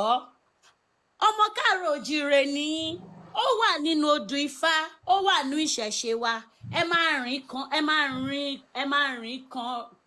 you still ẹ máa rìn kan ọ̀rọ̀ tí mò ń sọ yìí mi ò kí ń bínú òòjọ́ ìdí ni pé tí n bá bínú tí n bá sọ bẹ́ẹ̀ yẹn I can be rude to you tó yẹ pé orí line la wà and I don't ever want such thing to happen nítorí ẹ̀ mo take time mi nítorí pé kí ni kò kí ń ṣe ọ̀rọ̀ yẹn nìkan lẹ́sọ lọ́jọ́ yẹn mo máa ń digest nǹkan ìdí ni pé téèyàn bá ṣẹ̀ mi ó máa ń pẹ́ kó tó tán nù mí mi ò dẹ̀ kí ń fẹ́ ṣẹ̀yàn ẹ sọ lọ́jọ́ yẹn nípa àwọn bàbá yín pẹ̀lẹ́ lákọ̀ lábo àkíyèsí tèmi fẹ́ pè yín sí nìyẹn nítorí nǹkan tẹ́ sọ òun ló jẹ́ kí n tún rántí again tẹ́ nípa ọmọ káàárọ̀ oòjíire nìyín mo appreciate ẹ bó bẹ ṣe sọ sí mi ó bí mi nínú ó dẹ̀ dùn mí but ọwọ́ mi kún lọ́jọ́ yẹn kò jẹ́ kí n ráyè address ẹ̀ àti wípé mi ò kí ń bínú òòjọ́ I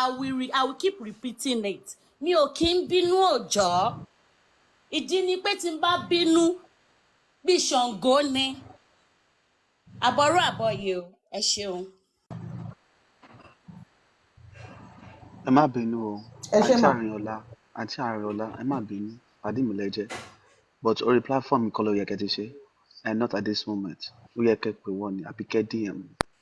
Orí platform yìí ló ti ṣẹlẹ̀. I've been trying to. Listen àǹtí mi ẹ bọ sí. ẹ̀gbọ́n tí mò ń sọ what you have caused you have created a atmosphere that's not meant to be created. That's what you have done now. You've created an atmosphere that's not meant to be created. And I don't like that. I don't like that at all. Ẹ̀gbọ́n mi lẹ jẹ́, so I will tell you the truth because ẹ̀ṣẹ̀ yẹn sì ó wà very bad. Kò dá ni kò dá ń jẹ́, kò yẹ kẹ́ ṣe bẹ́ẹ̀ ṣe ṣe yẹn. Bẹ́ẹ̀ni náà ṣe sọ pé pẹ̀lú ní akọ ní abo ẹ ṣe wọlé yẹn, ó wà quite disrespectful now. So everybody's at fault at the end of the day. Ẹ jọ̀ọ́, don't let us do that again. Ẹ ṣé. Educated ẹ ṣe. Sister rin. Ṣé mo wí pé nǹkan bóyá àwọn ẹgbẹ́ mi ní ṣá. Mo ti kọ́kọ́ rí request yẹn. I was uncomfortable with the request because nǹkan tá à ń discuss mo mọ̀ wípé kì í ṣe nǹkan tí ẹ máa ń really ní interest nínú. So bí mo ṣe rí request yẹn, ẹ̀rù bà mí, àyà mi já gan. Mi ìfẹ́ ní Ṣé mo pé ìgbẹ́yìn sókè. Ṣé wọ́n fi ń pé mo feel pé bẹ́ẹ̀ educated ṣe feel nìyẹn Ọlọ́run. ẹ́ kí lẹ wí? Àlejò wa ti dé o. Sísá rin ẹjọ. Nǹkan tẹ́ sọ yìí ọkàn mi sọ bẹ́ẹ̀. Mo wà uncomfortable bí mo ṣe rí request yín. I was very very uncomfortable. Very very. Àǹtí Nká. But Àǹtí Nká. Ẹni sùn gbogbo lé. I don't want to hear anything. I do not want to hear anything. No, mo fẹ́ sọ̀rọ̀ kan. Mo fẹ́ sọ nǹkan ẹ má bínú. Èmi ọ̀rọ̀ tèmi ni àǹtí Àrìnọlá sister Àrìnọlá dìmú. There was a man that came up here tó ń béèrè pé ṣọmọ Yorùbá ni yín. Torí ẹ̀yin sọ pé ẹ̀yin lẹ máa ń process nǹkan tọ́rọ̀ bá ti ṣẹlẹ̀. But ẹ̀yin ò mọ̀ pàmò Mọ́mí Alátiṣe, why are you like this? tún máa ń process ọ̀rọ̀ jù Mọ́mí Alátiṣe. Mọ́mí Alátiṣe. Mo mọ̀ mí òkú ni. Ẹni sùúrù, sísá rẹ̀ ẹ má sọ̀rọ̀. Oh no, ẹ má ṣe báyìí lórí platform me now. Don't do this to me. Why are you putting me in an uncomfortable situation? I don't like it. Mommy Alátiṣe, I cannot believe that we will work hard for something so hard and you will not be conscious of the environment. Ẹ má jẹ́ ká fojú ọwọ́ ṣiṣẹ́ ká fẹ̀yìn ọwọ́ dànù now. At least ẹ̀yin àtàwọn kan we know the kind of work we do on this platform. Ẹ má jẹ́ kéṣù Sátánì kò wọ àárín wa now. Ẹ má fún Sátánì láyè. Sister Ariola, I will see you in the DM. Ẹ má bínú. Sacred Planet, ẹ káàbọ̀ sà. Mo kí gbogbo yín o, àbọrúbọyè gbogbo lé o. Ẹ má bínú pé mo late o. Àbọ̀yìnbó ṣiṣẹ́. Ẹ ń jà ní ẹjọ́, ẹ má jà o. A lè jà ẹ̀tàn náà káró ojú yín ló máa ń dùn. Okay. Ẹ jẹ́ kí n ṣe okay. Ìrẹ̀lẹ̀ kí n not this one.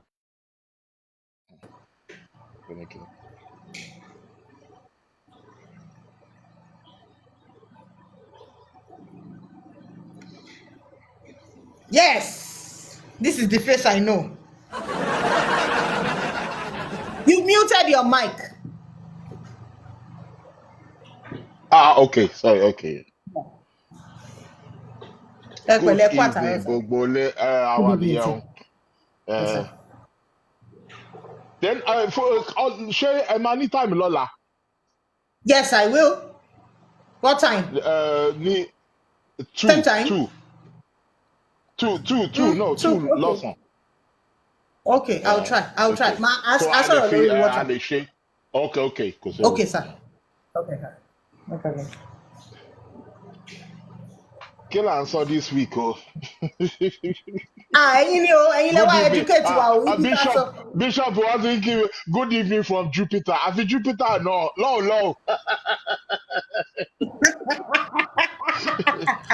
Èmi gan fẹ́ lọ Jupiter o.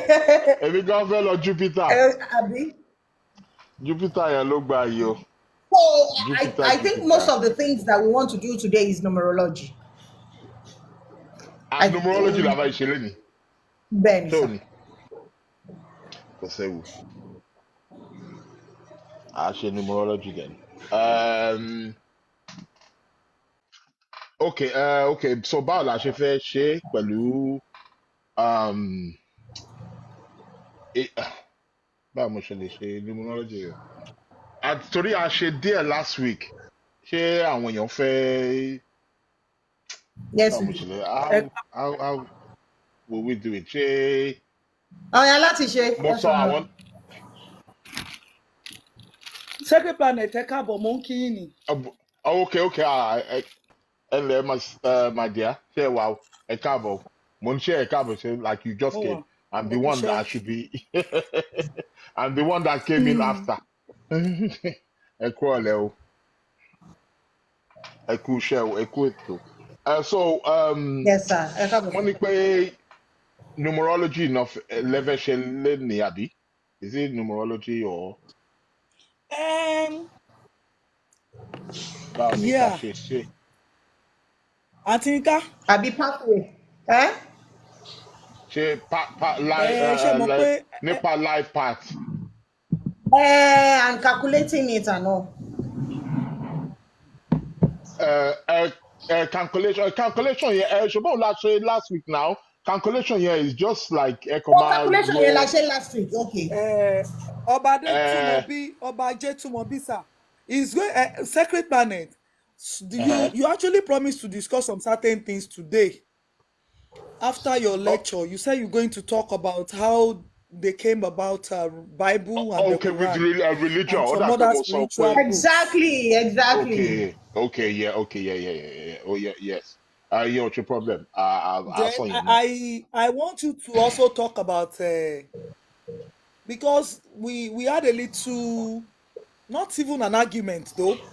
Okay, We had a little discussion before you came, okay. and you know, we Yorubas, we love Isheshe, Then and we don't want to take it out of our religion or out of our lifestyle. you Let me put it that way. Emma tẹ dánwò. So, and I mentioned my own case as an example that Okay, you told us to go and consult àwọn oníṣẹ̀ṣe, àwọn aláwo, when it okay, gets to a yes. particular stage. So some people said, instead of them to consult the astrologer that will later tell them to go and meet Babalawo for the problem they are Okay. facing or they're going to encounter in their journey.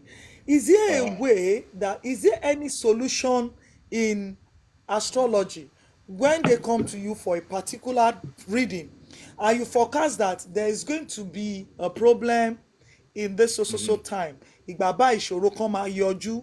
Is there a Okay. solution that even the astrology itself has aside ìṣẹ̀ṣe?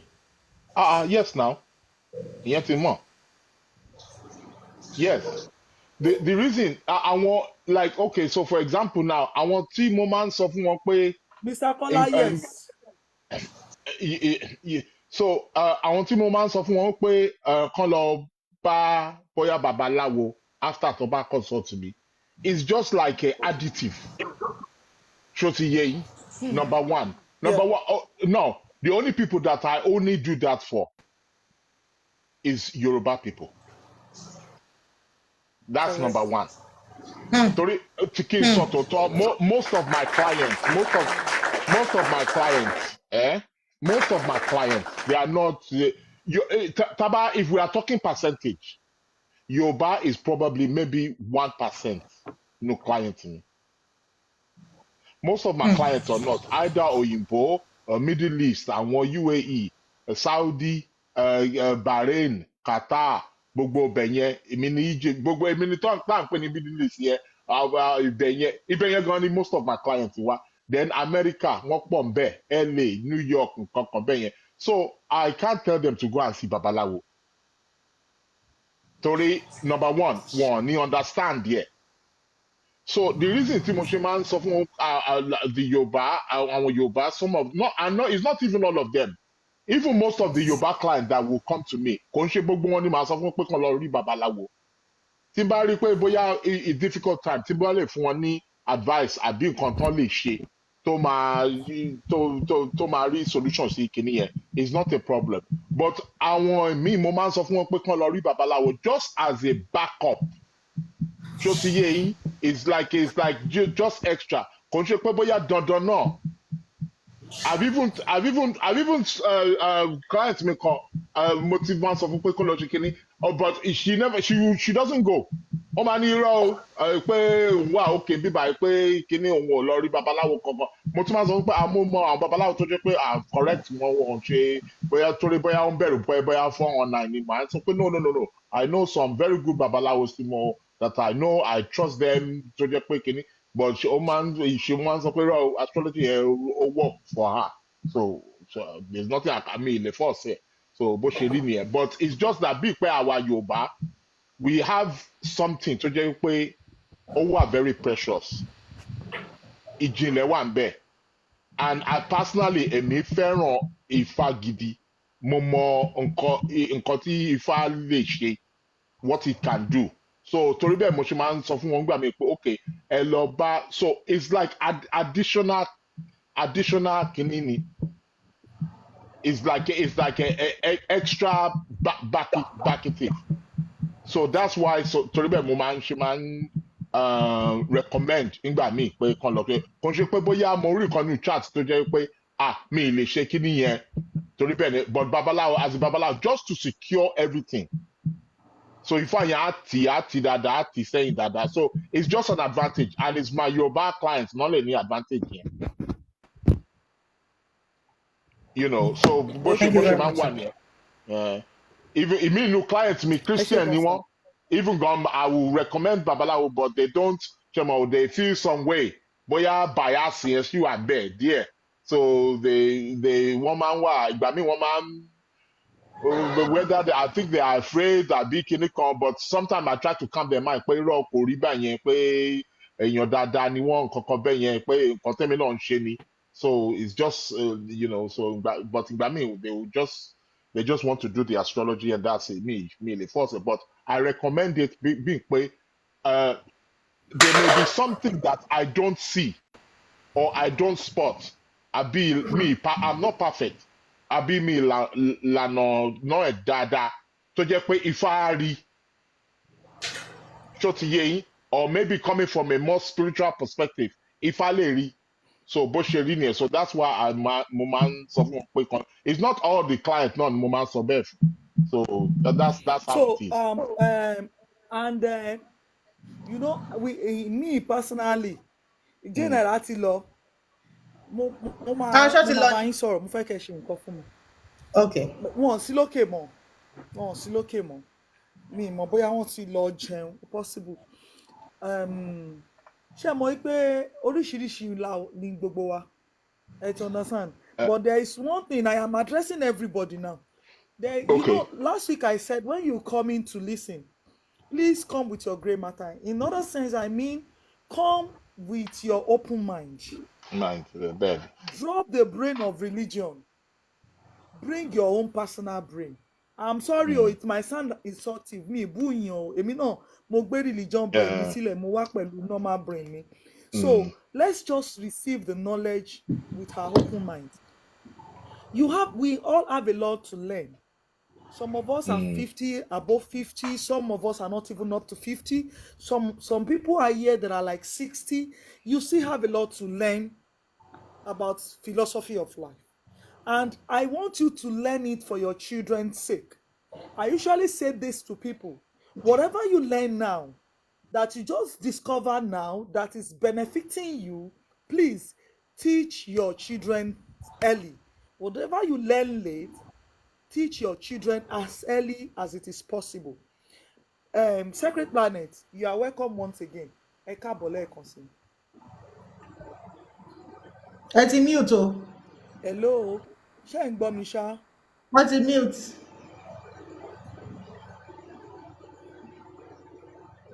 Ẹ̀yin ẹ bá wa tap o. Wọ́n ti mute. Ṣé ń gbọ́ mi? À ń gbọ́ yín, but Sacred Planet. Mute o. On mute.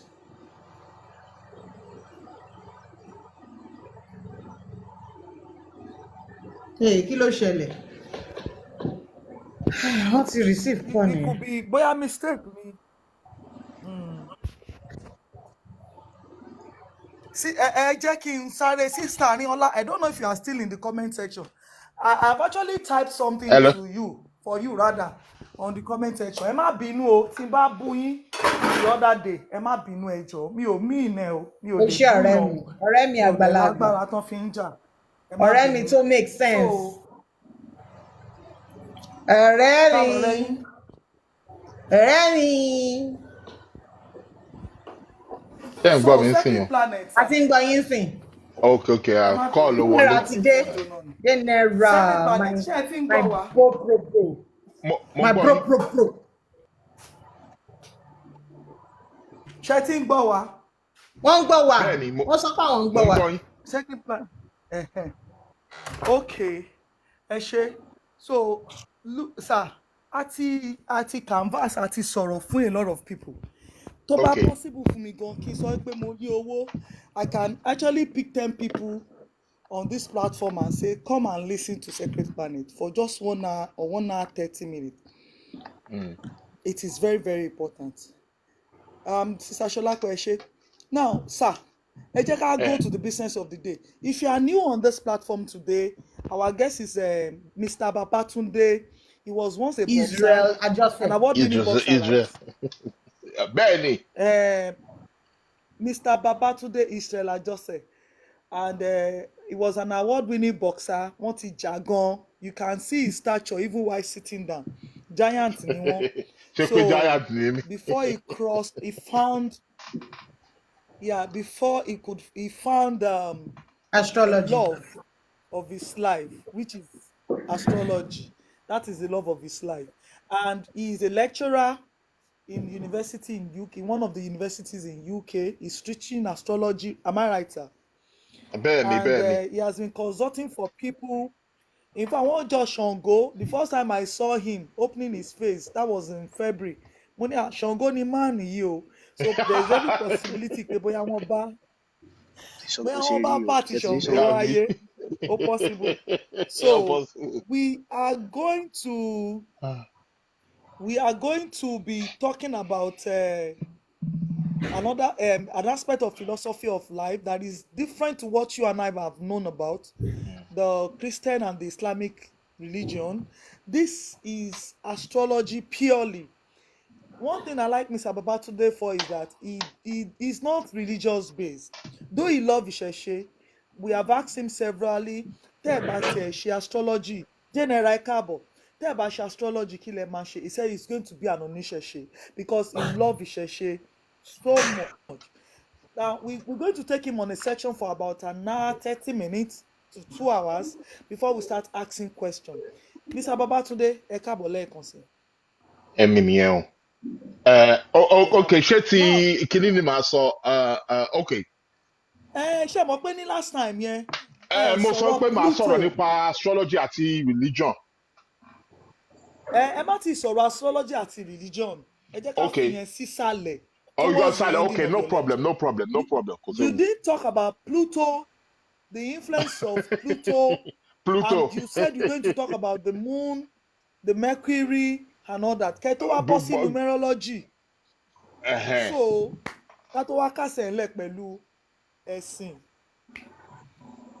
Okay, kò the sí Christian and the Islam. Muslim. Okay, no problem. Kò séwu.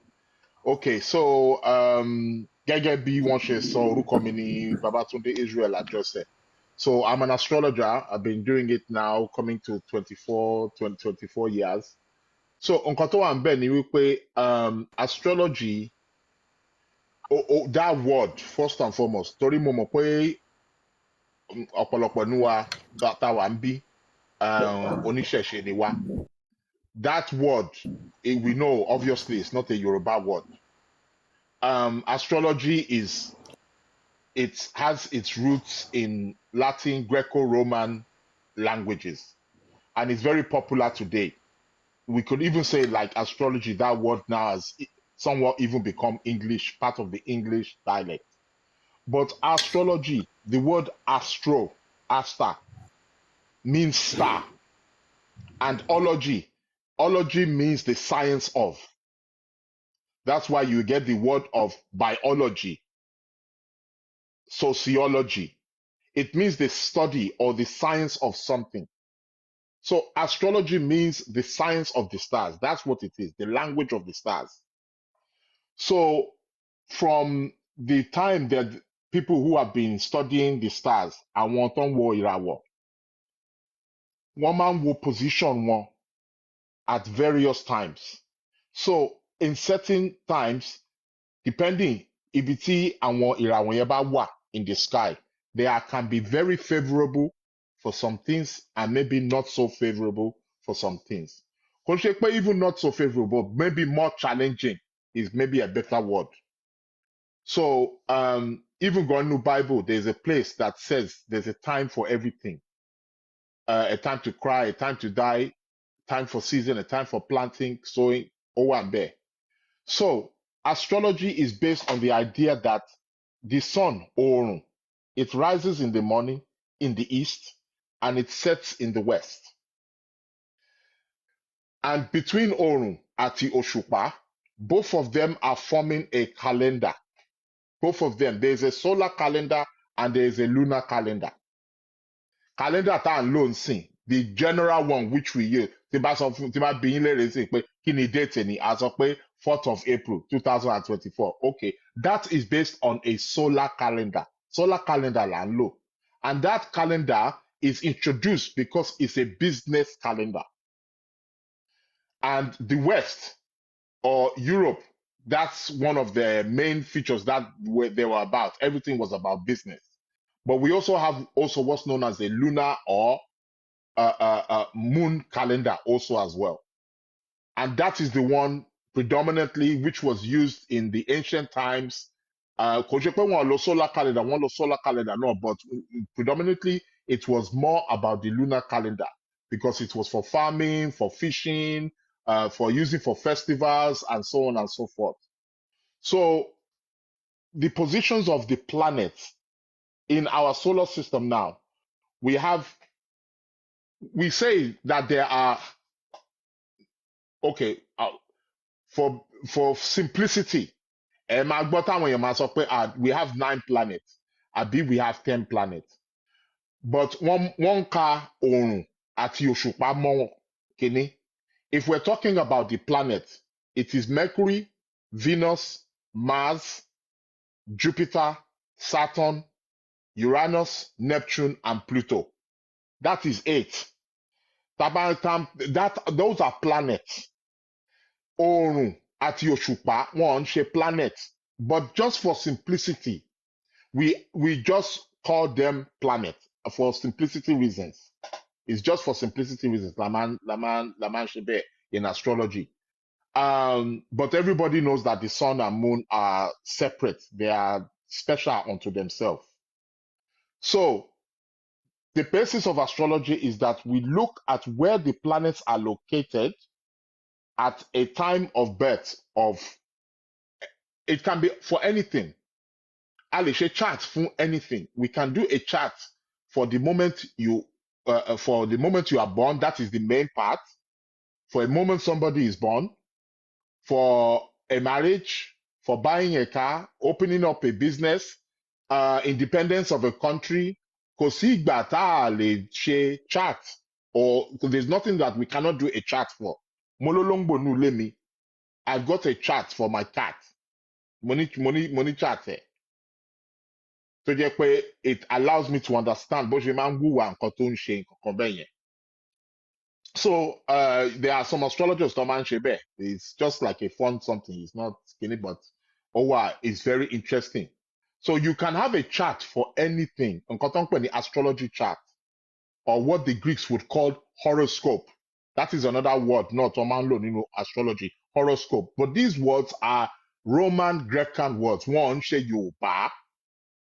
So I want to get that clear.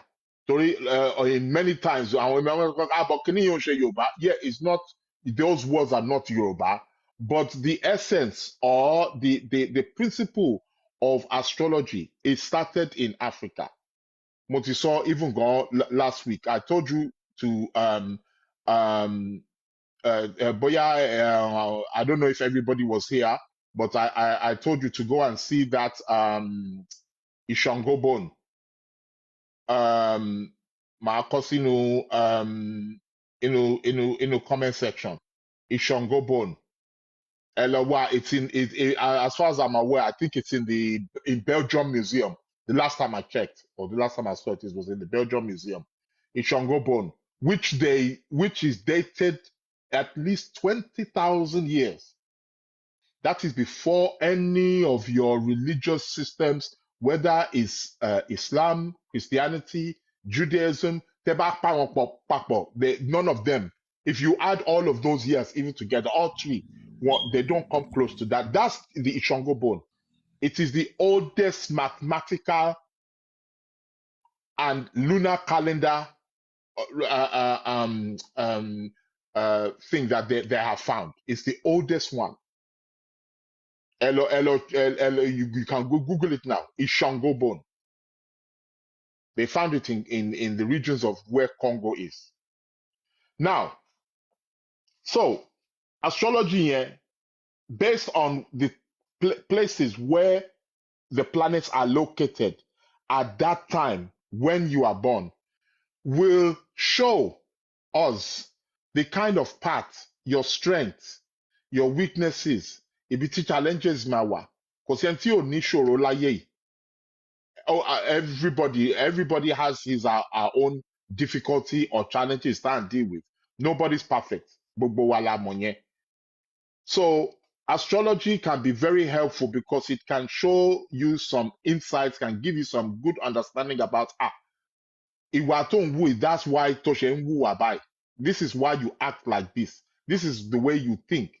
This is why you are good at this. It can show your strengths. Tó jẹ́ pé talents ni. It's based on the principle that everybody has a talent. Everybody has some kind of talent. There will be something that you are good at. And astrology is very helpful. Torí pé ó máa ń jẹ́ kéèyàn help or understand wípé okay, ẹni yìí is good at this. Bóyá tó bá fojú sí, or if you enhance this or work on this, it can be something that can be very beneficial for you in your life, and maybe even bring you good fortune, maybe financially also as well. Joy is asking, why should people be born with problems? Nobody is perfect. The fact that you are born in this physical realm, let me share you. If you are born in this physical realm, it's a must that you have to have problem. You cannot live a life where everything is just going to be perfect. Moso last week, if life is perfect, then there's no need to be living.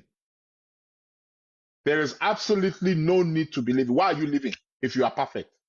You serve no purpose because everything is perfect.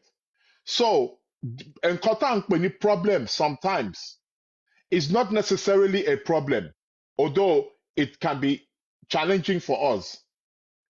In many cases, it's trying to teach us something. Aspects of life are teaching us something. But at the time, sometimes we don't know and we may struggle with it. But afterwards, okay, I learned something valuable from that thing. So yes, death is perfection, and perfection is death. Perfection is death. So life is about enhancing, is about growing, is about doing better, is about exploring and expanding in each and every way. So, and you can't have one without the other. Even going Yoruba sọ pé tibitire la fi Elédùmarè fi dá ayé. With every positive, you have to have a negative. Your light bulb. 1 minute, sir. Yeah. 1 minute, sir. Iṣẹ́ lè ṣe nǹkan kan fún wa, sir. Okay. Ignore comment section as much as you can, sir. Okay. All right. No problem. Your light cannot work. Plug. Yeah. You see the two plug. Yeah. One LAX. One is negative. One is positive. There are any negative and the positive. Because there has to be a pushback. There has to be some kind of equilibrium. There has to be a balance. So if you want to say one part is good, then there has to be another one that is going to be pulling that along. Whether you want to call that evil, bad, or whatever, okay, it's the opposite. It's the laws of opposites, yin and yang, male and female, night and day, hot and cold, up and down, left and right, male and female. You cannot have one without the other. So it's knowing how to bring them into balance. One cannot coexist without the other. That is the reason why in your religious beliefs, again, I'm not going to go too much into religion, or I'm not going to go into religion, but I just want to point out that is why it seems like God cannot kill the devil. He cannot kill Satan, because if he kills Satan, he's killing himself. Because one is a mirror of each other. They need each other. And you have to know how to bring the balance in. It's the laws of polarity. Yes. So in astrology, astrology shows us that we are all born at a particular time, and those planets are going to be positioned in particular places. Each one of those planets represents a particular area of our life or a particular facet of who we are. So you have your sun sign. So, Jackie, okay, now with astrology, this is something that they don't show you.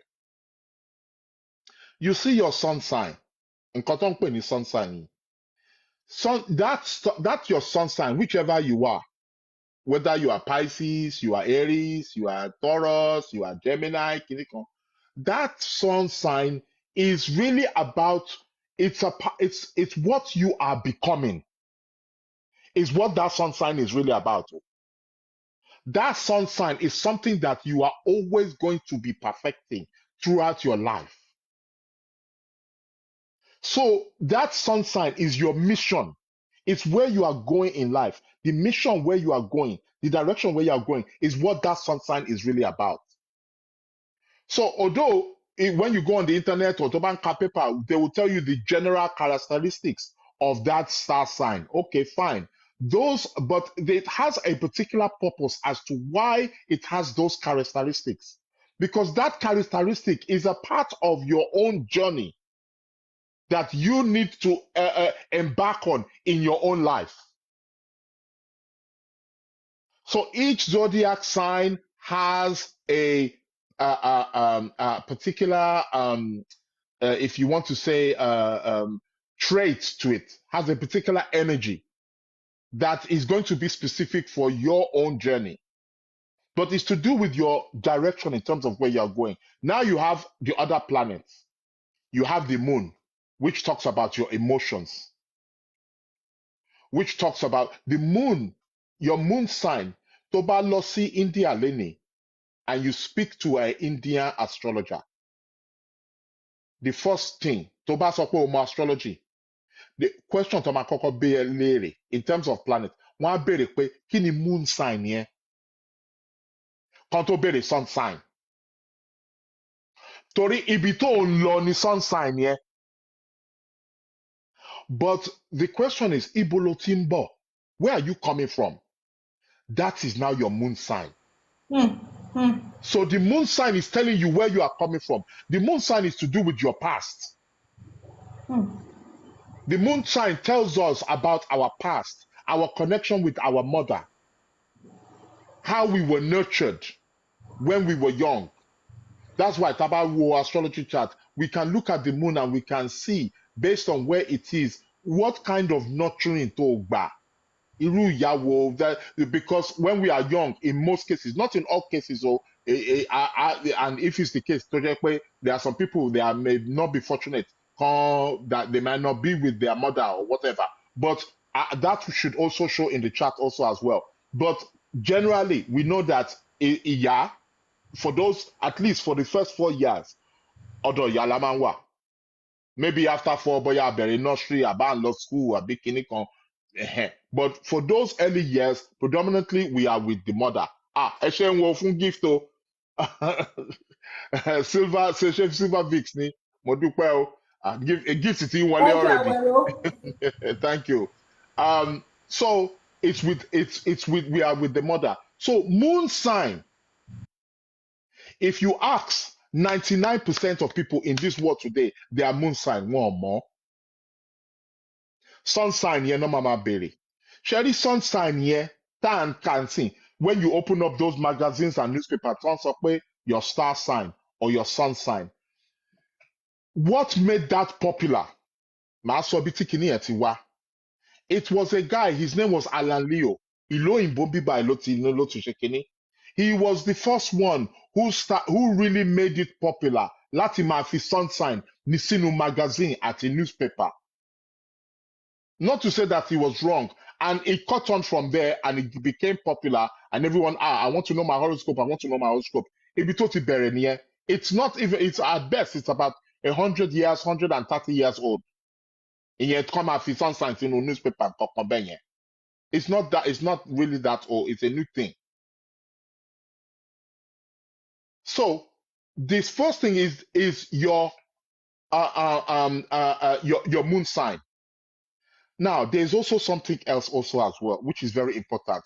Táwọn èèyàn ò kì í sọ. Even ní gbogbo TikTok, ní gbogbo astrologer Timothy man checking. There's only one astrologer Oyinboni is in America. Timothy Momope, yes, he and he's mentioned this thing. There's also something else in astrology. It's called the ascendant. Wọ́n máa tún pè ní rising sign. Ìgbà míì tẹ́ bá wà lórí internet, tẹ́ bá ń ka nǹkan nípa astrology, you may come across ibi tó ti kọ rising sign or ascendant. That ascendant is to do with the time of your birth. That's why we ask, kí ni time tó bí ẹ? Ṣé 7 láàárọ̀ ni? Ṣé 8 ni? Ṣé 9 ni? Ṣé 9:30 ni? Ṣé 4:33 ni? Ṣé 7 lálẹ́ ni? What time? Why? Because we need that time. Time yẹn la máa fi calculate the ascendant. Kí ni ascendant? Ascendant is to do with the eastern horizon. Ibi tí oòrùn ti máa ń yọ láàárọ̀. And what it is we have 12 zodiac signs.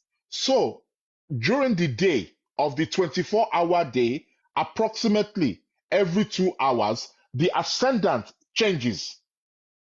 So 2 hours, 12 zodiac signs, you have your 24 hours a day.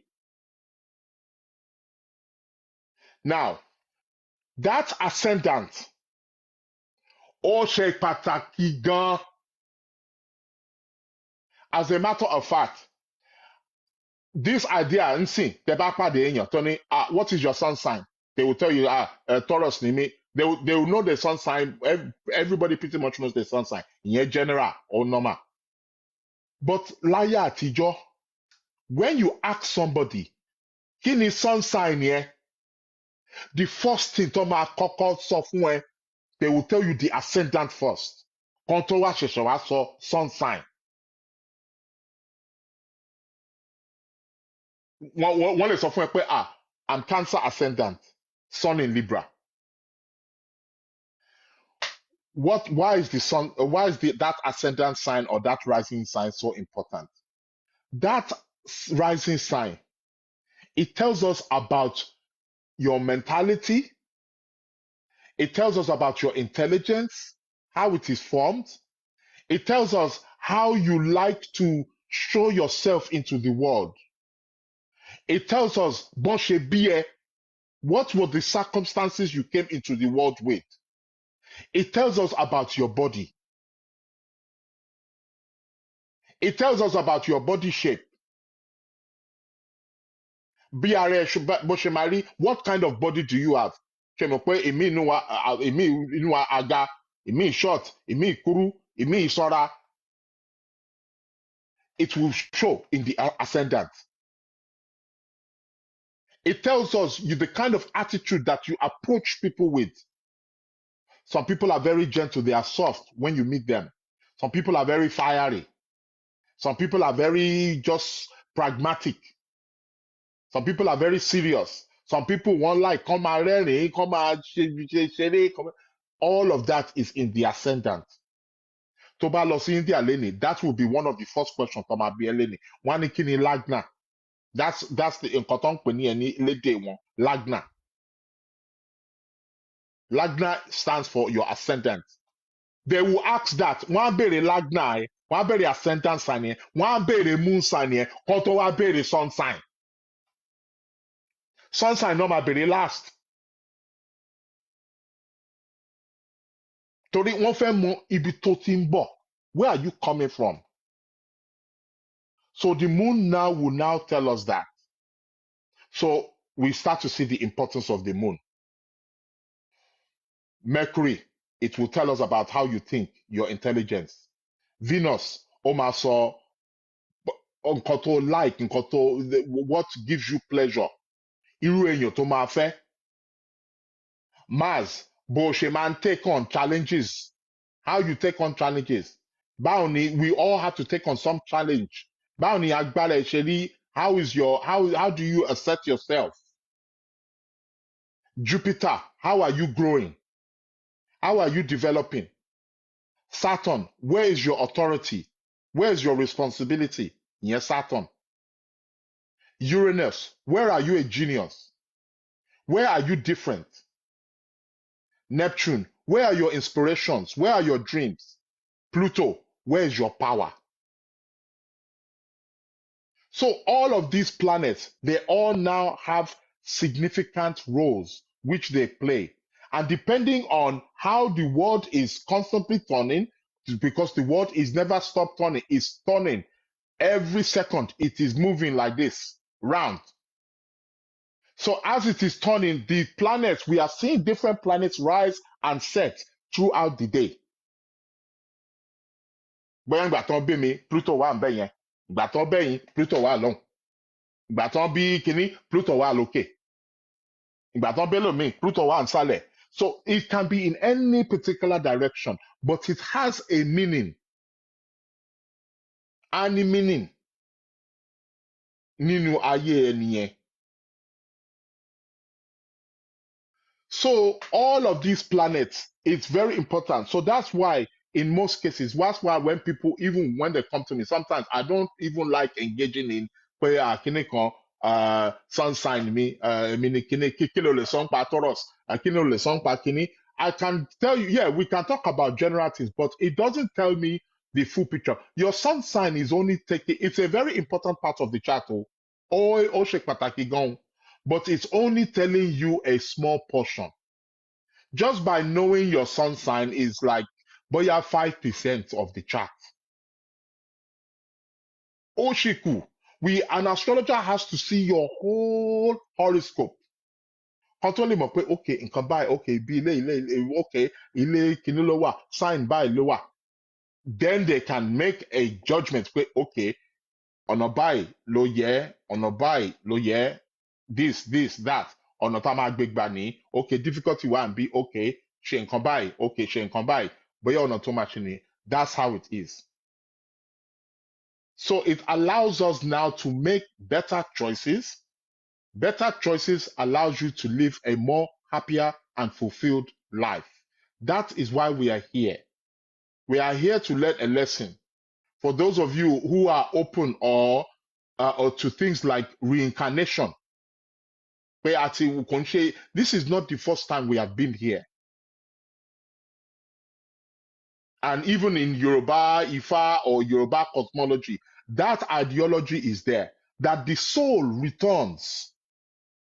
The soul must return. I'm a living proof of it. I was born 3 days before my grandfather died, hence the name Babatunde, Yetunde.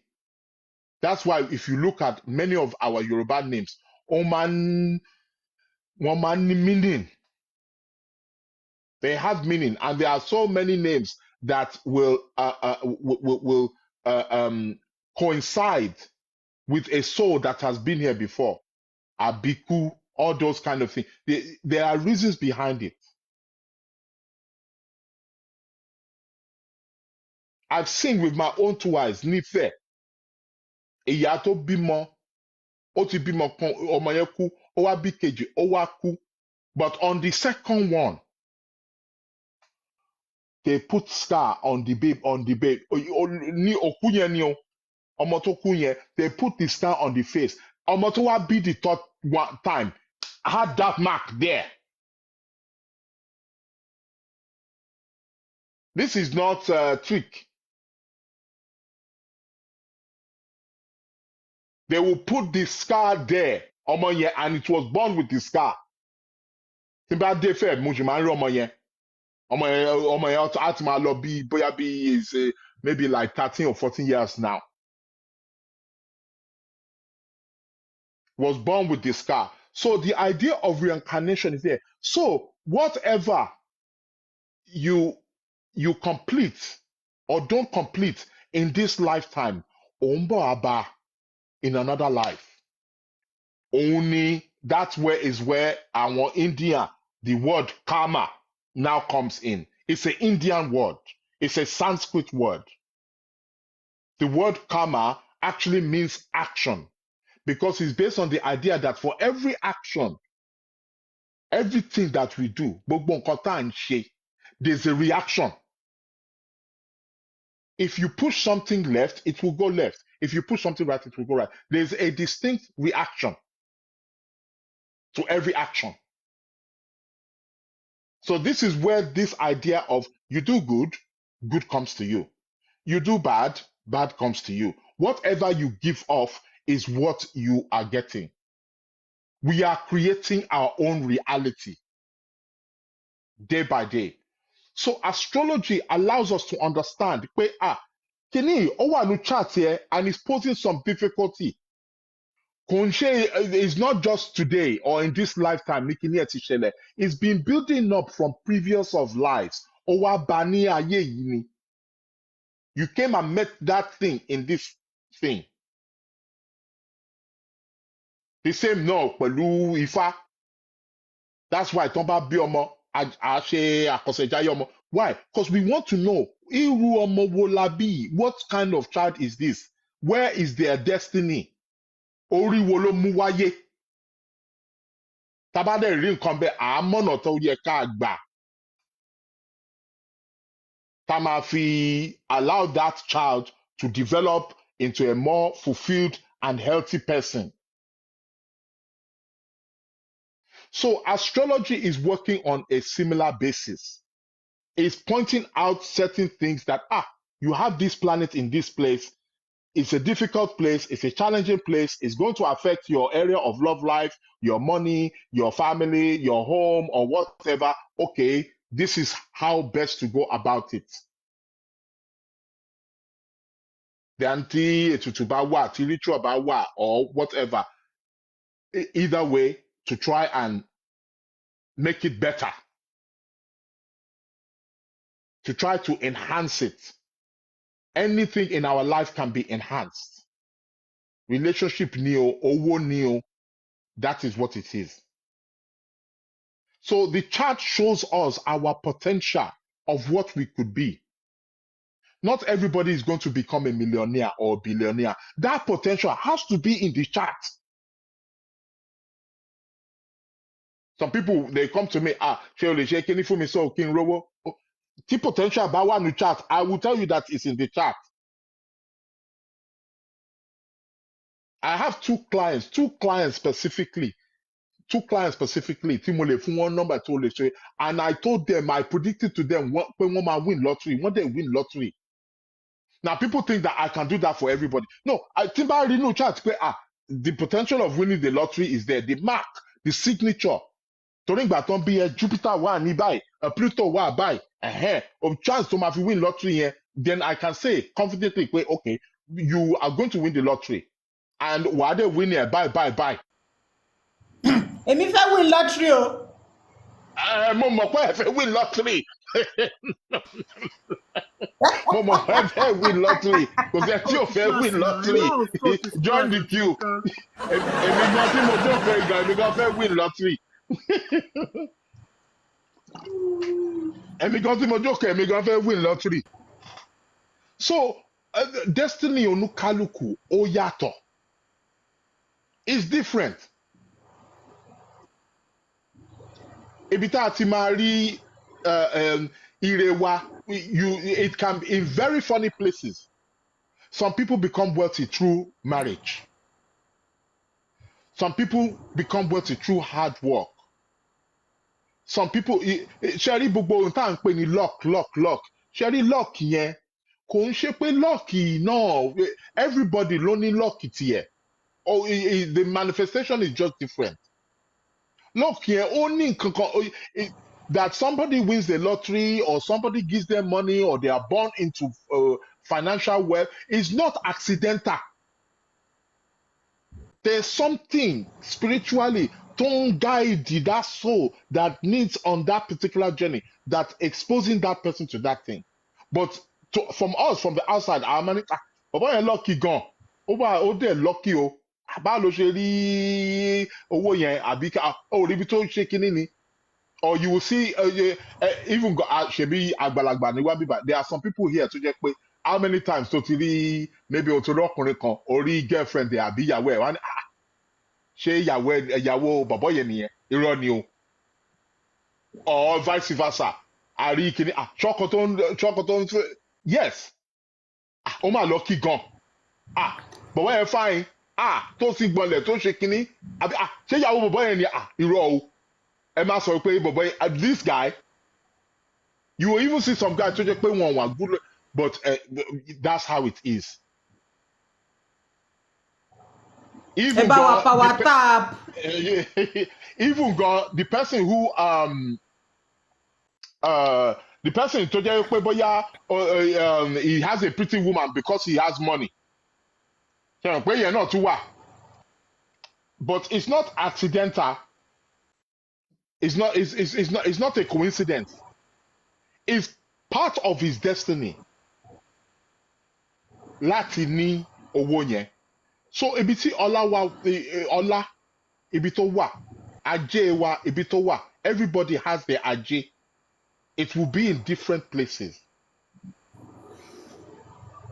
Ó lè jẹ́ ẹni tó ń jẹ ni o, ó lè jẹ́ ẹni tó ń ṣe alágbẹ̀dẹ, ó lè jẹ́ ẹni tó ń ṣe doctor, ẹni tó ń ṣe nurse, travel agent, anywhere, wherever your think is, the planets can help you understand wípé kíní ó better fún ẹ.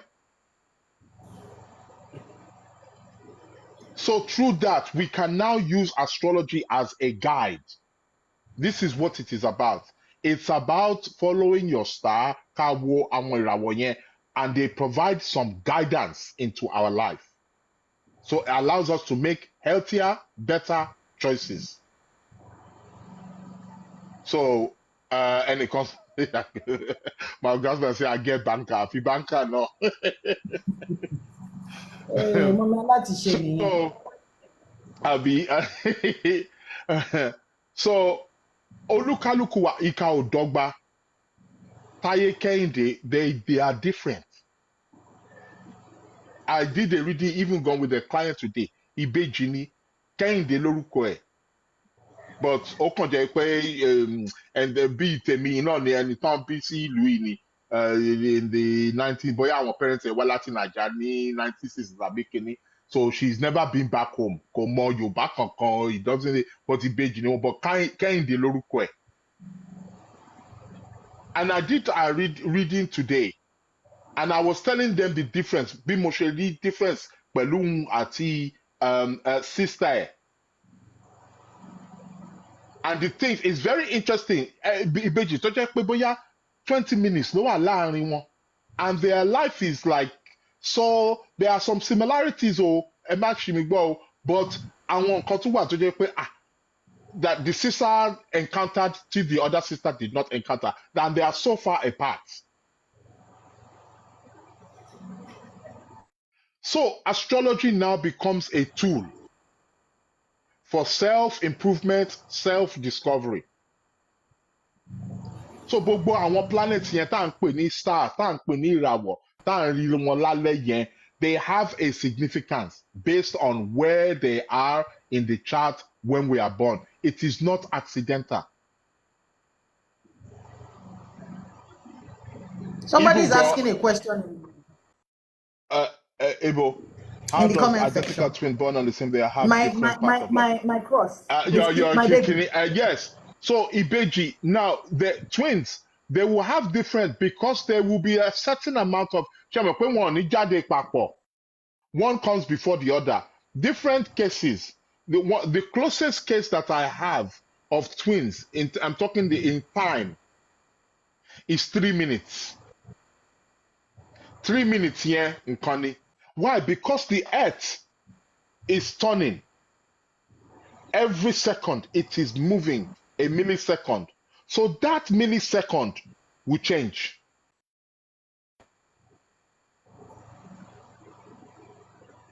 So it will be the difference. I know of a case of Ìbejì. Ọkùnrin ni wọ́n, Ìbejì ni wọ́n. Ìgbà tó ń bí wọn, unfortunately, their mother died when they were like a few days old. And their father could not manage. He went into very strong depression. So what happened is they now give these twins, one give one up for adoption. One man Shembiba. They gave the children up for adoption. Do you know what happened? And we have the chart of these twins. So, and the time difference between them, it was not that much. It was like something like 15 minutes. But that 15 minutes made so much of an impact. So what happened now? They are twins, and they now put them up for adoption. Sheko, shouldn't it be the case where if they want to put them up for adoption, can't put one up as twins? So let somebody adopt them as a twin. That should have been the right way.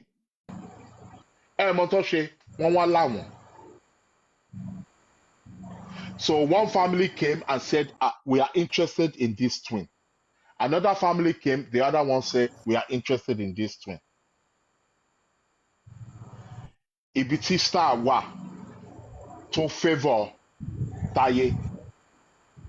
The family that took him were millionaires. They were very well off. Whereas the other one, they were just, but they are just normal working class. See the difference. Taye Kende. Because of that.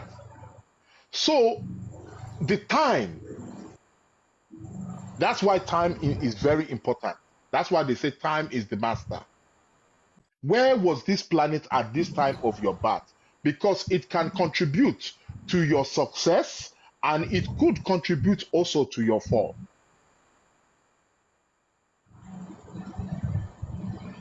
So gbogbo àwọn planet yẹn wọ́n ṣe pàtàkì níbi tán bá wà nígbà tán bá bí wa. So bó ṣe rí nìyẹn. So èmi ni ọ̀rọ̀ Pluto mo mọ̀ pé ó dà pé máa like máa gbọ́ Pluto. Ọ̀rọ̀ Pluto ibi tí Pluto bá wà inú chart. Pluto, like I said, ó máa ń signify power. Where we are powerful or where we are powerless. That's why àwọn tó máa ń ní Pluto, people who tend to have a strong Pluto in the chart, they can rise to very high levels of success. Wọ́n máa ń wà powerful gan. Lọ́pọ̀lọpọ̀ ìgbà a rí bóyá àwọn irú àwọn Dangote yẹn, those kinds of people. One man, very often they will have strong Pluto in the chart. A lot of those politicians, in most cases, you will often see a very significant Pluto in the chart. Or make aspect kan àbí ó wà ní position kan tó wà very powerful. That's where we see very strong àwọn olówó. That Pluto is where we get the word plutocrats. Pluto actually means wealth. He's the lord of the underworld. So we three people that have very strong Pluto in the chart. Irú wọn la máa ń rí. The problem is with Pluto is Pluto also gbogbo àwọn planet gbogbo wọn náà ní positive and negative side. The positive side of Pluto is that it can make you very, very strong, very, very powerful. Ó lè jẹ́ nìkan tó jẹ́ pé kò ń give up. Like they will not give up. Kò sí bó ṣe lè ṣe wọ́n tó, kò sí bó ṣe lè ná wọ́n tó, they will keep coming back ni. Á fún wọn ní agbára ibi tó jẹ́ pé the average person will say eléyìí ti tó já filẹ̀. Àwọn tó bá ní Pluto tó strong yẹn wọn they will keep on coming. Agbára wọn le. You cannot kill them and you cannot keep them down. So wọ́n máa ń wà very determined. Their willpower is second to none. So, and that same willpower is what will often get them to be very successful in life. So, àwọn positives ti àwọn Pluto nìyẹn. Àwọn Pluto náà ó máa ń wà very resourceful. Plutonian people, they can turn billionaires from nothing. From selling water, wọ́n di billionaire. Bẹ́ẹ̀ ni, àwọn Plutonic people, àwọn tí Pluto tó strong inú chart wọn, bó ṣe máa ń rí nìyẹn. But Pluto náà, that same Pluto, because he's so strong-willed, ó máa ń wà very extreme. So, ebi tá ti máa ń rí àwọn extremists. Ṣé mọ̀ Pluto, do or die ni. With Pluto, there's no middle ground. It's either this way or this way. Take your pick. Kò sí pé bóyá and compromise. So àwọn tí Pluto bá strong ní chart wọn, they don't know how to compromise. Either you do their way or you don't do it at all. Ó tán. That's why àwọn tó bá ní Pluto nínú part of the chart tó wà connected mọ́ bóyá bí marriage àbí olólùfẹ́ wọn. Ṣé rí àwọn people yẹn? They will love you to death o. Ṣùgbọ́n to death that word tá máa ń sọ to death do us part. Bẹ́ẹ̀ gan, àwọn tó ní Pluto náà ní kíní yẹn. O ò lè fi wọ́n lẹ̀ o. Ẹ máa ń gbọ́ àwọn cases, you hear those funny cases tó jẹ́ pé àwọn ọkùnrin bóyá ìyàwó ẹ̀ fẹ́ filẹ̀ àbí ìyàwó ẹ̀ fẹ́ bóyá if you want to go somewhere else tọkọ bá ní bó ṣe rí nìyẹn tó yẹ ọkàn yẹn á pa woman yẹn á pa man yẹn á tún parẹ́. That is Pluto. No middle ground. So we find Pluto very strong in the àwọn tó máa ń pè ní dictator. Pluto máa ń strong nínú chart wọn. So bí iṣẹ́ nǹkan tí Pluto máa ń ṣe nìyẹn. That's how he is. He's a planet of power. His thing is about power. Abio. So that's where he is. So he deals with wealth, he deals with change, he deals with transformation. So those people who have very strong Plutos they are the I'm telling you, the matter about far. So Boshaman, they Kimberu. They are fearless. Plutonic people. Very fearless. Or you can put a gun to the head. I'm telling you, that's how Pluto people are. So they are very much like that. So if it's Pluto Bawa no chart, it shows all of those kinds of things. Mercury has show what learn. We all have to learn something in this lifetime. There's something that we should learn, that we should specialize in learning. Mercury man juwe nkoto ye ka learn. So all of them are parts, all of these planets are playing a role that are playing a part in our success. They're pointing towards that. And compare what causes Pluto retrograde, please. Both planets, apart from the sun at the moon, normal retrograde. Sherry retrograde, yeah. Retrograde, yeah. Okay, Mombo Teju, I see your question. Shelly retrograde here, Sun and Moon does not move retrograde. The planets that move retrograde, Mercury, Venus, Mars, Jupiter, Saturn, Uranus, Neptune, Pluto. I will not move retrograde. That retrograde means to go back, retrospective, redo. Anytime Tomba Beren Kampalu, RE, R means it's to redo, to go back over something. So retrograde here, it's an optical illusion. It's an optical illusion. So there are certain times of the year. Okay. There are certain times of the year, planets, they will go retrograde, meaning that they appear to be moving backward in the zodiac. They are going the opposite direction, and they will go opposite for some time. In me, listen, Mercury was retrograde. That's why ọ̀pọ̀lọpọ̀ inú yín tẹ́ bá experience problem this time of the year. But Mercury man go retrograde 3 times a year. It normally goes round the beginning, approaching the middle, and towards the end of the year. He goes retrograde 3 times a year. He's the most frequent of all the retrograde in the Mercury. But Mercury is retrograde. He went retrograde 3 days ago on the 1st of April. Mercury, he deals with anything to do with telecommunication, computer, phone, transportation, travel, information, data, knowledge. It's all governed by Mercury. So what happens when Mercury goes retrograde? All of those things that I mentioned start to have technical problems. It increases. You start to see faulty with the phone, but phone any problem, mini wiring, phone asonu, all this kind of stuff. Èmi ni àwọn scammer àsìkò yẹn làwọn scammer máa ń ráyè ṣe nǹkan tó fẹ́ ṣe.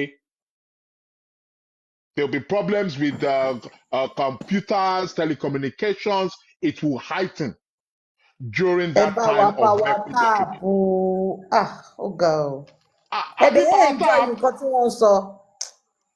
Àwọn tó wà ní comment section mi.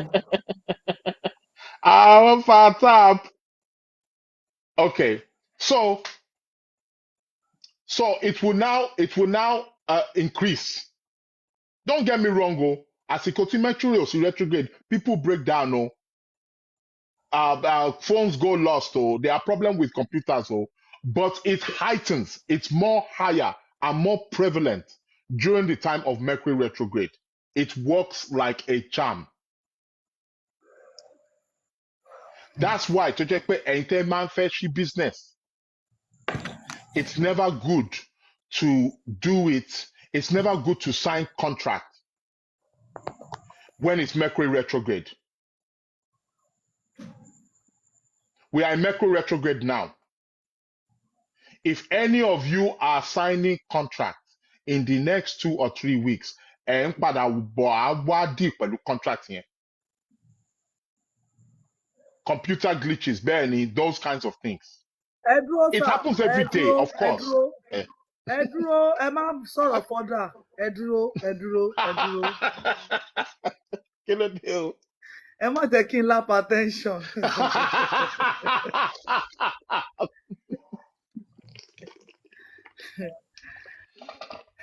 Ọ̀rọ̀ yìí kì í ṣọ̀rọ̀ ẹ̀rín. Ọ̀rọ̀ tẹ́sán yẹn, ẹ rí pé. Okay. Ọ̀rọ̀ tẹ́sán yẹn, ẹ rí pé. Ẹ má rẹ́rìn o. Ẹ má yẹ kí n yàgbẹ́ sára o. What do you mean by contract? Contract, no, honey. Because Mercury rules anything to do with paperwork, contract, anything to do with legislation. When you sign contract, whether to do with business or whatever kind of contract is not good. So you mean that's why. You should, Yeah. Okay, good explanation. Yes, sir. Tẹ́ bá fẹ́ ra nǹkan, if you want to buy something, tí nǹkan yẹn tó bá jẹ́ nǹkan tuntun that is brand new, Okay. it's not good to Okay. buy it during Mercury retrograde. Gadget ni o, especially tó bá tún jẹ́ nǹkan tó tún fẹ́ jẹ mọ́ nǹkan tí Mercury rule. Èmi ni Mo máa computer, fẹ́ lọ Okay. ra náà gadget, lọ́la. sound system, television, kíní kan electronic, phone, ARP, anything electronic, all those kinds of things Ring light is nǹkan. not good to buy. Huh? Ring light. Ring light. Mo fẹ́ lọ ra náà lọ́la. Okay, irú náà kíní time àti kíní round yẹn, ara ẹ̀ náà ni. Ìpayà náwó mi jẹ. Ọmọlọ́mọ. It's not good to buy Okay, anything continue with brand your new. lecture because Uh-huh. you have 15 minutes to go. Okay, That no was my problem. question. No Yes, sir. problem. So Mercury retrograde is not good to buy brand new things because Mercury òun rule trade. Tí àwọn traders bá wà níbí báyìí, if there are any traders, màá like pé kẹ́ ẹ gòkè.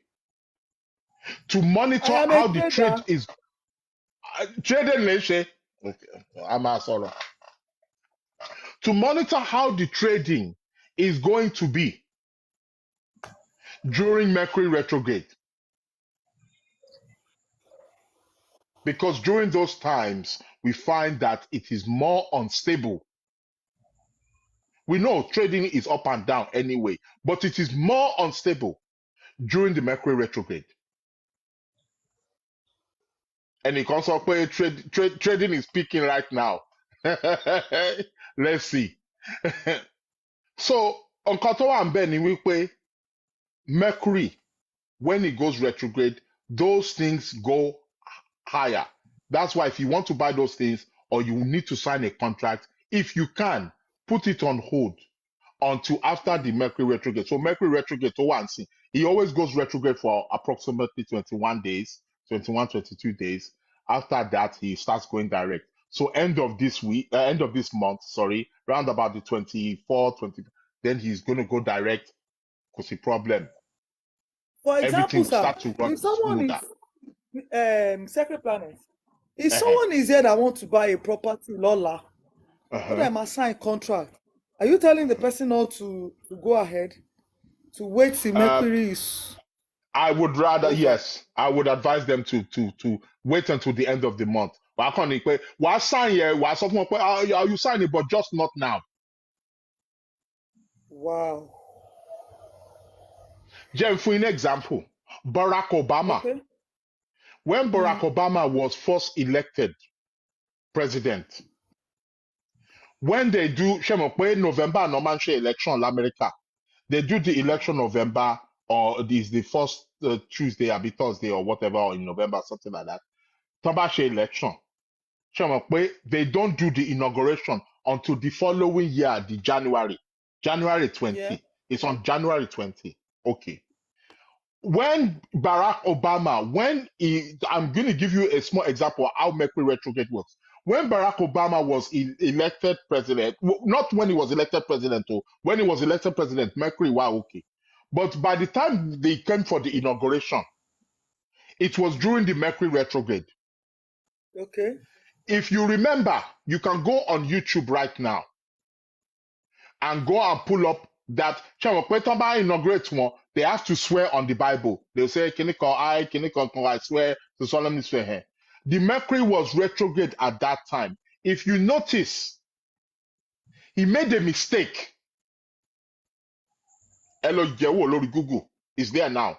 He made a mistake, a slip of tongue. Kò wá sọ̀rọ̀ yẹn dáadáa. So what they had to do is, after the inauguration happened, about a week later, he had to now go back to that capital place where they swore him in, and they swore him in again. Ó ṣẹ̀ṣẹ̀ wá ṣe dáadáa. Even though he Okay. made the mistake, they didn't let it pass. He had to come back now. So those are the things that Mercury retrograde do. They make you go back over something. They make you repeat. So Okay. that's why what tends to happen when people buy things brand new during Mercury retrograde, not all the time, oh. I'm not saying for everybody, oh. Ẹ má ṣì mí gbọ́, oh.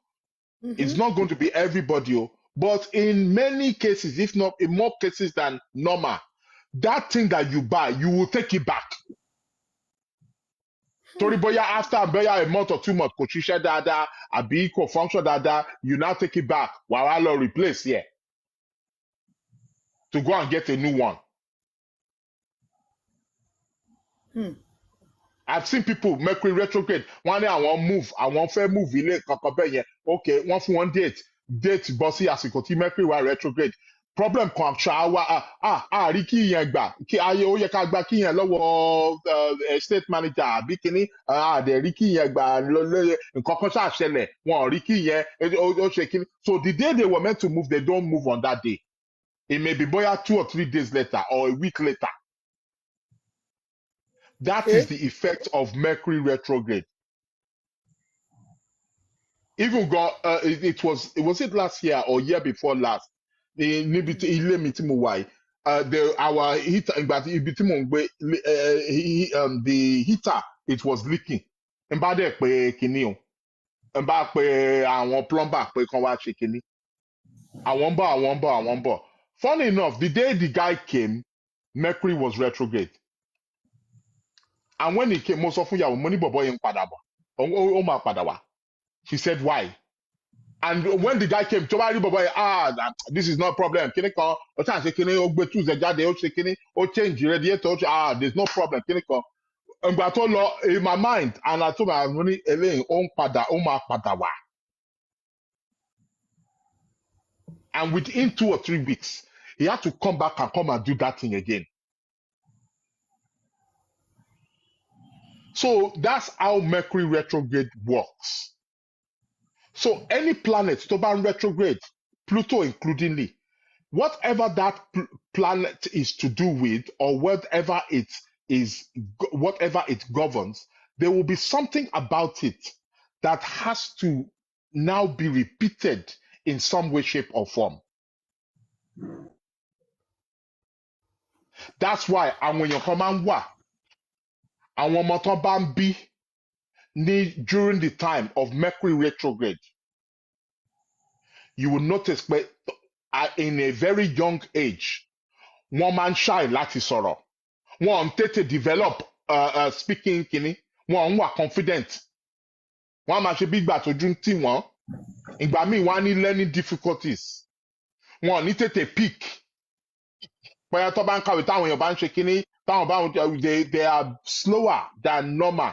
Kò ṣe pé wọ́n slow, kò ṣe pé they are stupid o, they are very smart o, but àti express that language, they can because of they are born during Mercury retrograde. And they now get better with age. Because by progression, then that Mercury at some point in their life would now go forward.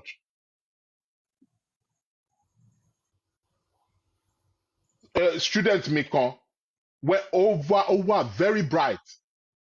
When she came to my class, when she was learning, I noticed that the Mercury in her chart was moving very fast. Okay, sir. If you are born, Terry, gbogbo àwọn planet, they are moving with certain speed. And that speed that they are moving with all determine how things are going to happen in your life. Is that planet slow or is it fast? If you are born with a fast moving Mercury, ọpọlọ ẹ máa sharp bàjẹ́. You will know how to communicate and you'll be sharp. You know those people that everything you will find that Mercury is moving very quick in their chart. Now, I now noticed that Mercury in my student's chart, I noticed that it was very fast. And when Mercury moves very fast, then is going to turn retrograde soon.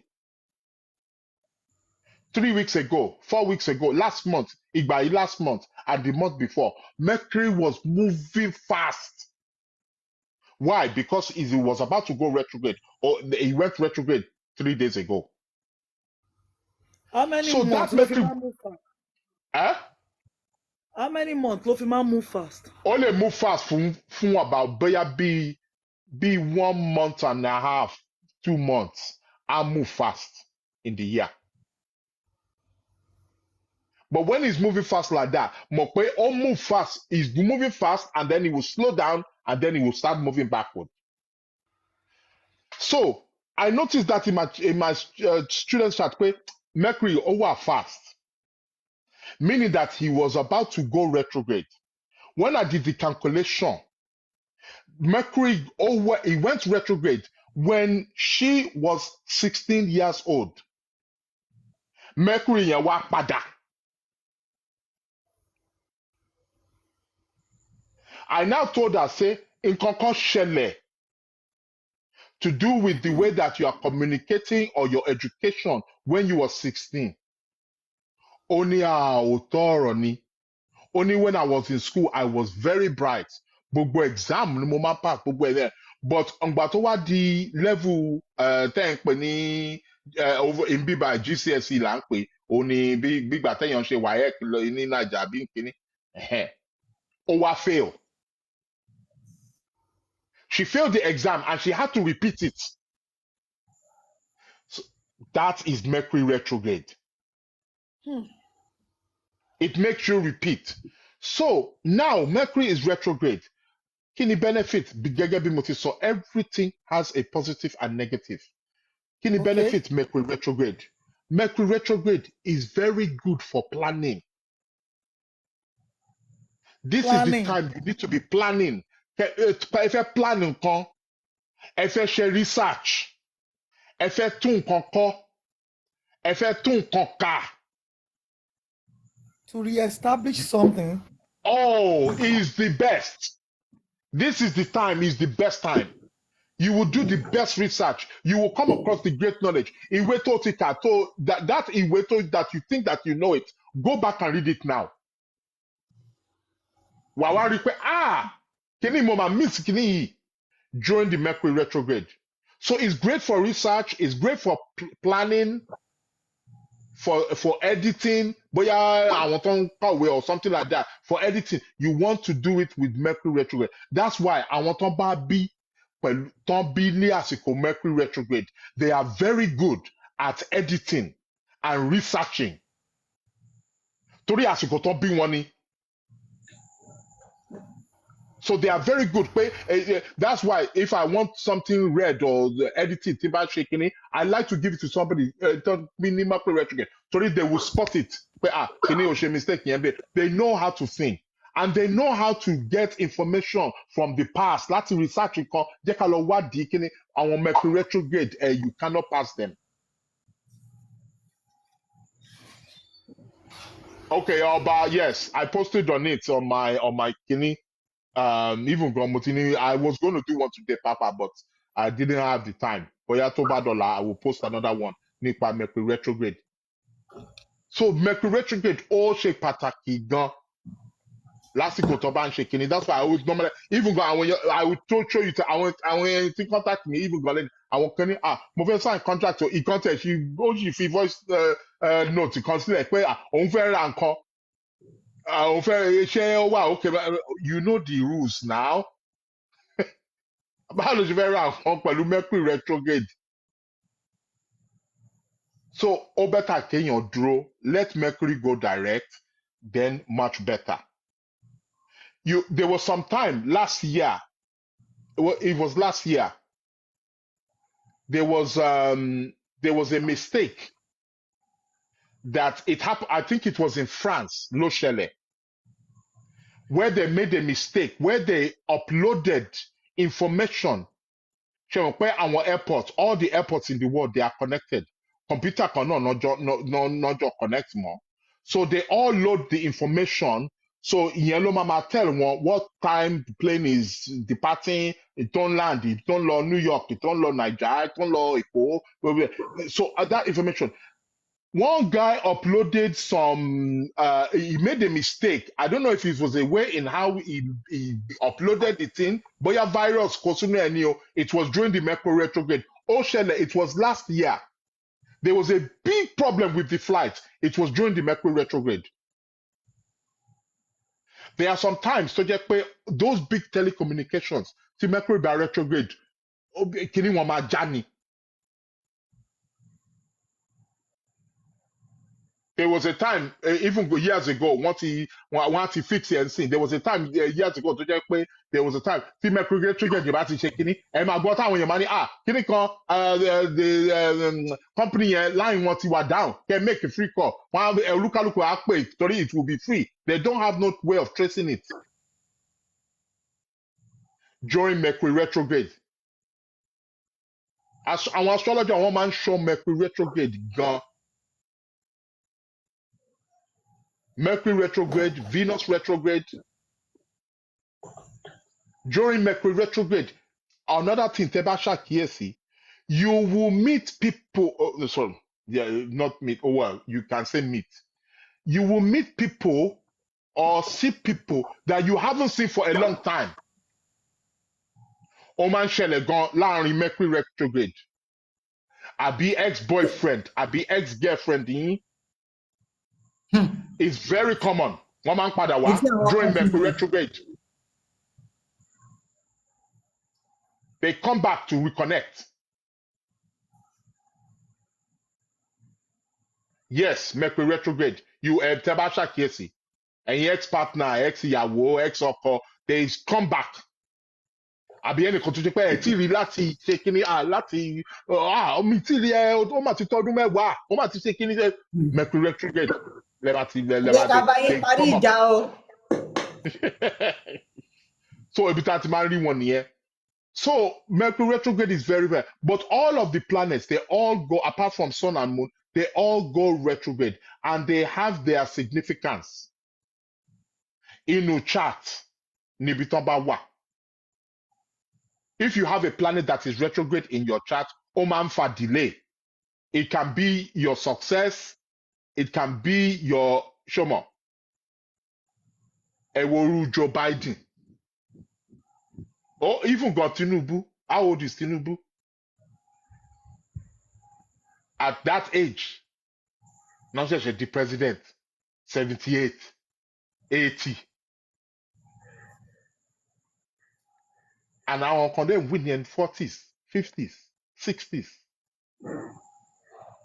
So retrograde here, if you have planets that are retrograde, majority of people will have something, they will tend to have, not all, some people, but they will have to be, depending where that planet is in your chart, àbí ilé tó rule inú chart, ó lè fa ìwàsẹ́yìn. So you may have to be patient in that area of life. Ibi tí ilé owó ẹ wà in the chart, if that planet that tó rule in that house or retrograde, á jẹ́ pé owó comes later in your life, not early. And tó jẹ́ pé bóyá inú planet ẹ ó move very fast, owó yẹn á wá early, or even gan kan bí sínú owó gan, it can be there. So that's how. So ẹ máa ṣàkíyèsí àwọn Mercury retrograde yẹn, they are very very useful to work with. Just notice the things that start going on, big things that break down computers, you start seeing all this issue, miscommunication, email lásán. Even go just let Nujọ mẹ́ta the amount gbogbo àwọn clients mi tí n bá ti send Zoom link sí, I send it to them 2 or 3 times just in case torí wọn á sọ pé àwọn mi rí kíní mi èmi àṣe kò ní lè wọlé. Mercury retrograde just the other day to money podcast to mo máa ń ṣe on Wednesdays when I wanted to do the podcast I just want everything set up, everything is perfect. 12:30 camera, the camera block. Camera that is working every day, Timon every day, all of a sudden, and after the thing, the camera now is working. That same camera. So àwọn nǹkan tó máa ń ṣẹlẹ̀ nìyẹn during Mercury. That's why I tell people when it's Mercury retrograde, a backup. computer yín information ẹ backup phone yín ẹ insure ẹ if you can insure it ẹ tọ́jú phone yín ẹ Bàbá make mi ẹ sure pé má ó ní bínú. good case yes Bàbá mi ẹ má bínú. You know what's so àmì ìbínú funny? Ní àná, I was working on a project on my spreadsheet on the computer. I've been working on it since last week. I know everything was wiped clean. I have to start it all over today. I was so mad. Oh my I'm days. telling I you was so it continue happens to talk, so sir. many times I'm telling you that Mercury retrograde kéèyàn máa ṣọ́ra fún ni tí n bá ti mọ̀ pé ó ń bọ̀ báyẹn mo máa ń I always back my shit up like double 3 times mo ní about 2 external hard drives I make sure all my shit is backed up torí anything can ó lè ṣẹlẹ̀ car motor if you have anything like that Mercury retrograde yẹn mo máa ń rí pé I make sure pé okay mo ti change oil mo ti ṣe kinní mi wá okay torí I know that it's during that time during that Mercury retrograde ni wàhálà kan it can come up so ẹnìkan béèrè pé can Ifá tell us about Mercury retrograde Ben, I don't think so. if I say him, if I man pay, if I say him, Yes, Ben, yeah. That's what oh, I'm I was better. about to say. They won't obviously use the word Mercury, sorry, because that's not our language. Kò ní ṣe èdè wa. So, but gẹ́gẹ́ bí educated students, so yes, wọ́n á sọ̀rọ̀ nípa ìfàsẹ́yìn pé àìkan wà ó fà sẹ́yìn, so wọ́n á mọ̀nà náà tó máa gbégbà tó máa fi jẹ́ kí bóyá kíní ẹ̀ kó lè rọrùn díẹ̀ kó lè tù. So that's how it is. That's how that Mercury retrograde is. So retrograde planets, Hello, Oman sir. were very important. Yes. Hello, sir. Yeah, I have a Hello. pending slot with you. I Yeah. have a pending Mama. slot with you with Akelede, Talati contact me Shade. at So Iwayi. I'm really sorry, sir. So how could I get your number so I can get No, okay. Well, hold of you? DM message me. Ain't gonna mo wá. Mo All ti right, I will béèrè do yín that tonight lọ́dọ̀ after your program. alátiṣe lọ́dọ̀ àwọn ọmọ mi wá alátiṣe mo béèrè even go is it not last week àbí kíni mo ní àwọn ọmọ mi kan ṣe kíni. Yeah, Ṣé I will holler you wọ́n tonight, send sir. even go I thought she was going to send you my number gan but ẹ bá wọ DM just message me now. And I will send you the Yeah, I details. will So do. I and we Yeah, will thank you, arrange sir. it. Yeah. Yeah, thank you. So Mercury retrograde, yeah, Omar Chepale, but any planet, if it's retrograde, it is very significant. Those outer planets, be Neptune, Pluto, Uranus, and one man were retrograde most of the well, not most of the time, but half of the year. One man were retrograde for at least 5 or 6 months. So Okoma, Onoma, come on retrograde. Sorry, they are far away, so their retrograde takes longer. But unlike Emma Chefun gift though, but like be Mercury is more frequent. Its retrograde is 3 weeks. 3 weeks. Normally beginning of the year, middle of the year, ending of the year. Around that time, I'll say 3 weeks there. Alo. But you will notice that during that time of Mercury retrograde, all were very significant. Ó dẹ̀ máa ń show tó bá wà ní chart èèyàn tó ń bí ní Mercury retrograde it will affect them ó máa affect speech wọn and learning capacity and their ability to express themselves bó ṣe máa ń wà nìyẹn. So the speed of the planet, is it going quick? Is it going normal speed? Is it going slow?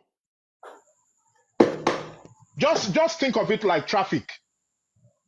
If you are driving, see traffic in lọ dáadáa tó everything going at nice speed, no problem. Tó bá ń slow, go slow. Tí traffic jam bá dẹ̀ wà, ẹ lọ bì kankan. So that's how it is. Those planets there, that's symbolically, that's how they play out also in the chart as well. So bó ṣe rí nìyẹn. So ó dà pé time mi tún wà up. A lè ṣí kíní fún question and answer àbí? Yes. Yes, sir. For anybody that wants to ask questions, enjoy and mute get questions. Please, one after the Kẹ́ other. bèrè question. Educated, I'm sure you have vast knowledge. So let me ẹ ṣe start gan ni o. from Mo rò pé When ẹ ti does it sùn lọ start? ni. Kí ló start? Mo rò pé ẹ ti sùn lọ ni. Educated stream. No. Mo wan attend South Master ni ẹ má bínú. Educated.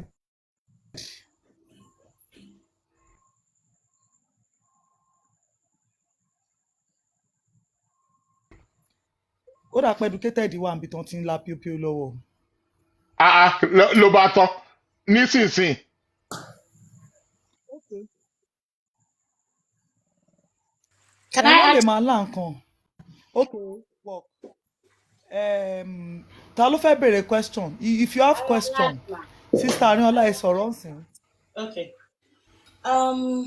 Like you said, mo ti ń bá yín lọ látẹ̀kàn. You said tí o Okay. bá mọ zodiac sign èèyàn, in pé it's just 5% of it. Yeah, the sun sign. Yeah, I appreciate that. Because Yeah. growing up as a child, my granddad used to allow us read it every morning from Guardian newspaper. So Okay. I'm aware of that. So it actually guides me. At least 55% of my daily activities, Mm. it actually guide me, and Mm. it tells me what to do. In fact, ó ní àwọn time kan tí mo máa ń bínú gan tí bá ti sáré lọ wo kíní yẹn báyìí ó máa Mm. sọ fún mi don't do this, don't do that. Do that. Yeah, Yeah. yeah. No, But it's a good guidance. yeah, but the Mercury, I realized that there are some times that things will become very tight. Even as a salary earner, it Uh, will be like abo tí mò ń gbà tẹ́lẹ̀ náà kọ́ lélẹ̀. you're right. Yeah. You Yeah. know, and Mm. then knowingly or unknowingly I'll start stepping on toes láwọn nǹkan tí mo máa sọ tẹ́lẹ̀ tí kò ní bí èèyàn nínú, you know, that time I didn't realize it's actually called Mercury. So Okay. thank you so much for pointing to that. Kotokwe. Yeah. Kotokwe. And how do I get your contacts? Should I go through the host? Or You know, no, only DM me and I will okay. send it over. Cause the All problem. right, all right. Thank you so The much. problem. Any questions? Thank Yeah, you, no problem. host. Yeah.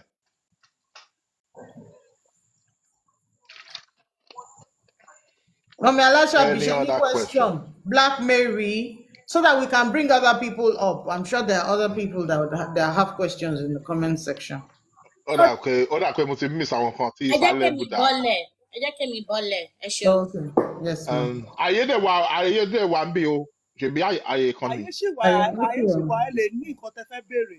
Ẹni tó bá fẹ́ béèrè question, please send Anything. your request. Send Èmi ò request or láìkí ká wà ní comment section ká máa da comment section rú láì jẹ́ pa lè gòkè náà ká tún wá sọ nǹkan tí this is a free word. Ẹ wá Ẹjọ sọ bọ́kàn yín ṣe rí bó ṣe rí ẹjọ èmi lọ́kàn ní yín. If you're question against o. him, come and say. huh? General ẹ sọ̀rọ̀. Yeah, Èmi ní okay. question ẹ kálẹ́ o. Oh, So, Ekale, Uncle. General, welcome. yes. Uh-huh. First, I would like to say a big thank you Yeah. Yeah. coming up here. Kí ni kan echo? Okay, I'd like to say a big thank you for coming up here. No problem. No That's problem. why lecturer from Gotenshi. You know, we've learned a lot No tonight, I problem. must say. And so nǹkan tí mo kàn fẹ́ bẹ̀rẹ̀ ni pé kẹ̀tọ́ dé àti sọ àwọn kankan, we can go deep like that. Okay. No So problem. my question to you now is, as an astrologer, Teba read whatever for you, Okay. Uh-huh. can you find solution to their problems? That's the first question. Yes, now. You There's can. always solution. Yeah, of course. Definitely. Okay. So the solution, do you have to recommend the whatever to next person? We are, for example, we are Babalawo Neo, Abi a Buddha Neo, Piccolo. Oh, no. Or is it something that you would do yourself? No, it's something that I can do or recommend myself. Sherry pé mo recommend èèyàn sí babaláwo. Number one, I said it earlier, bóyá ẹ gbọ́, but I said like number one, I only do that for Yoruba people. Right. Bíi pé oníṣẹ̀ṣe ni mí and I know how valuable ìṣẹ̀ṣe is. Right. And it's just like a additive. It's a backup, but a very big one. Ṣó ti yé yín? I see that actually, to be quite honest, as an advantage. Mm. That's how I see it. But it's not everybody. Like I don't recommend that. Even for Yoruba people, there is not all of them that I will say, well, go and see a babalawo or kolori and your me. I may recommend. It depends what it is that is in the chart. I may recommend maybe some herbs. Ki enyenye boya, there can be some herbs. Oleje. It depends where they are coming from also as well. Some people are coming from a more kind of Christian background, so I have to meet them where they are at. Mm-hmm. I'm not going to tell them that Christian is so no. I may, so they may have a more of a background, Christian background. So I will try to use something that is, maybe in their department, Tonlelo. So for example, I may recommend be candle or something or incense or something like that. Shotiye, ole jẹ́ ẹlòmíì, bóyá Muslim, but so I will use what I can based on where the person is at, maybe their background, nǹkan tán lè lò, or that connects with that thing in the chart. So ti yé yín, Mm-hmm. it will be different thing for different people. Some people, it's not even so much that they need to do something in that sense. In me, ẹlòmíì, it's just the awareness. Mm. Pé nǹkan báyìí ń ṣẹlẹ̀ láyé ẹ. Just have that awareness that you do this thing. So there are many things. So just pé people are doing it, but they're not are really conscious. Pé mo ń hùwà báyìí, or I do this thing. There's no thought in it. So sometimes it's just the part of that consultation is just facilitating. You are just awakening something inside that person that you say, wo kini yìí, you have this thing. Right. Watch how you are handling it. Sometimes it's not even where you need to do to be ritual, or not all the time. Sometimes those rituals, they are more of a backup. Right. Short yay. So so it could, depending on the situation, come bye. This is what I see in your chart. Then there's also something as well that astrology is also, which I think is nkan to pataki, is that astrology can also be helpful in making you be realistic about something. Mm. To just give an example, for example, I'm gonna just use a wild example here. Somebody who is uh, uh, uh, 35 or 40 years old, Ẹ jọ and sà, Uncle yeah, Sacred, yeah, ẹ má bínú, ẹ fún wa ní breaking transmission. Àǹtí ká ṣe okay, wà ń bẹ̀. Mo wà no ń bí. problem. Ó yẹ ẹ sáré ṣe ìpolówó ẹjọ́, nǹkan ohun à ń jẹ là ń tà ó, ẹjọ́. Ẹ sáré ṣe ìpolówó ọjà. Ẹjọ́ torí Ọlọ́run, ó fún gbogbo èèyàn tó wà níbí báyìí, à ń ta CBD. CBD is an oil that you can use to heal your body. It heals different things. For children that have autism, CBD is your answer. Yeah, it's For very people good. with seizures, CBD is your answer. Ó máa ń ṣe ìlera fún gbogbo ara, àtàgbàlagbà àtọmọdé. It actually puts your body in a state of homeostasis, meaning that everything in your body is functioning well and you are healing. It's very, very good. Ẹ jọ̀ọ́, tẹ́ bá fẹ́ rà, ẹ reach mi ní DM. Any ailment tẹ́ bá ní, ẹ reach mi ní DM. Màá ṣàlàyé fún yín bó ṣe máa ṣiṣẹ́ fún ailment yẹn.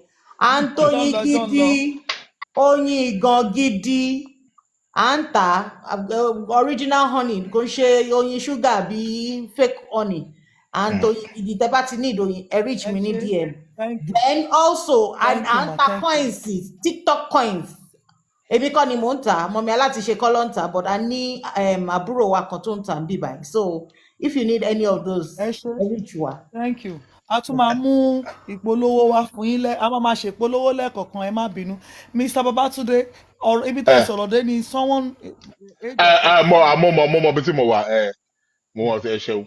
So nǹkan tí, just to give an example, some people sometimes they will come and they have some high expectation in their life. And when I look at the chart, it doesn't meet that criteria of that high expectations on me. So, but that doesn't mean that there cannot be other potentials in the chart. So that's why I was like, just an example. If someone comes to me, Timber, at my age now, I can't go to be Liverpool irú àwa ìta ti fẹ́ wọ 50 kí n sọ pé mo fẹ́ lọ sí Chelsea àbí Man United I want to play ball. Come on, they're gonna say, come on, this is a joke. Ṣé ìwọ tó fẹ́ wọ 50 la ṣẹ̀ṣẹ̀ máa sign yẹn? Well, what are you going to do? Like, nǹkan tó ti kó ti we sign àwọn tó ń pẹ́ pé wọ́n sign wọn from early as 10 years old, 11 years old. By 30, 40, 30, 35, you are thinking of retirement with football. That's right. Right. Okay. So, what? But now I could have that expectation for whatever reason. But I model like ball, model like so. What I now can do is now I will look in the chart and like so I may say, okay, instead, oh, legba ball, but maybe you can become a trainer or be instructor. You can still be maybe involved in that. So maybe like the chart will show us some other routes that can benefit you because what you want and what is in the chart are two different things.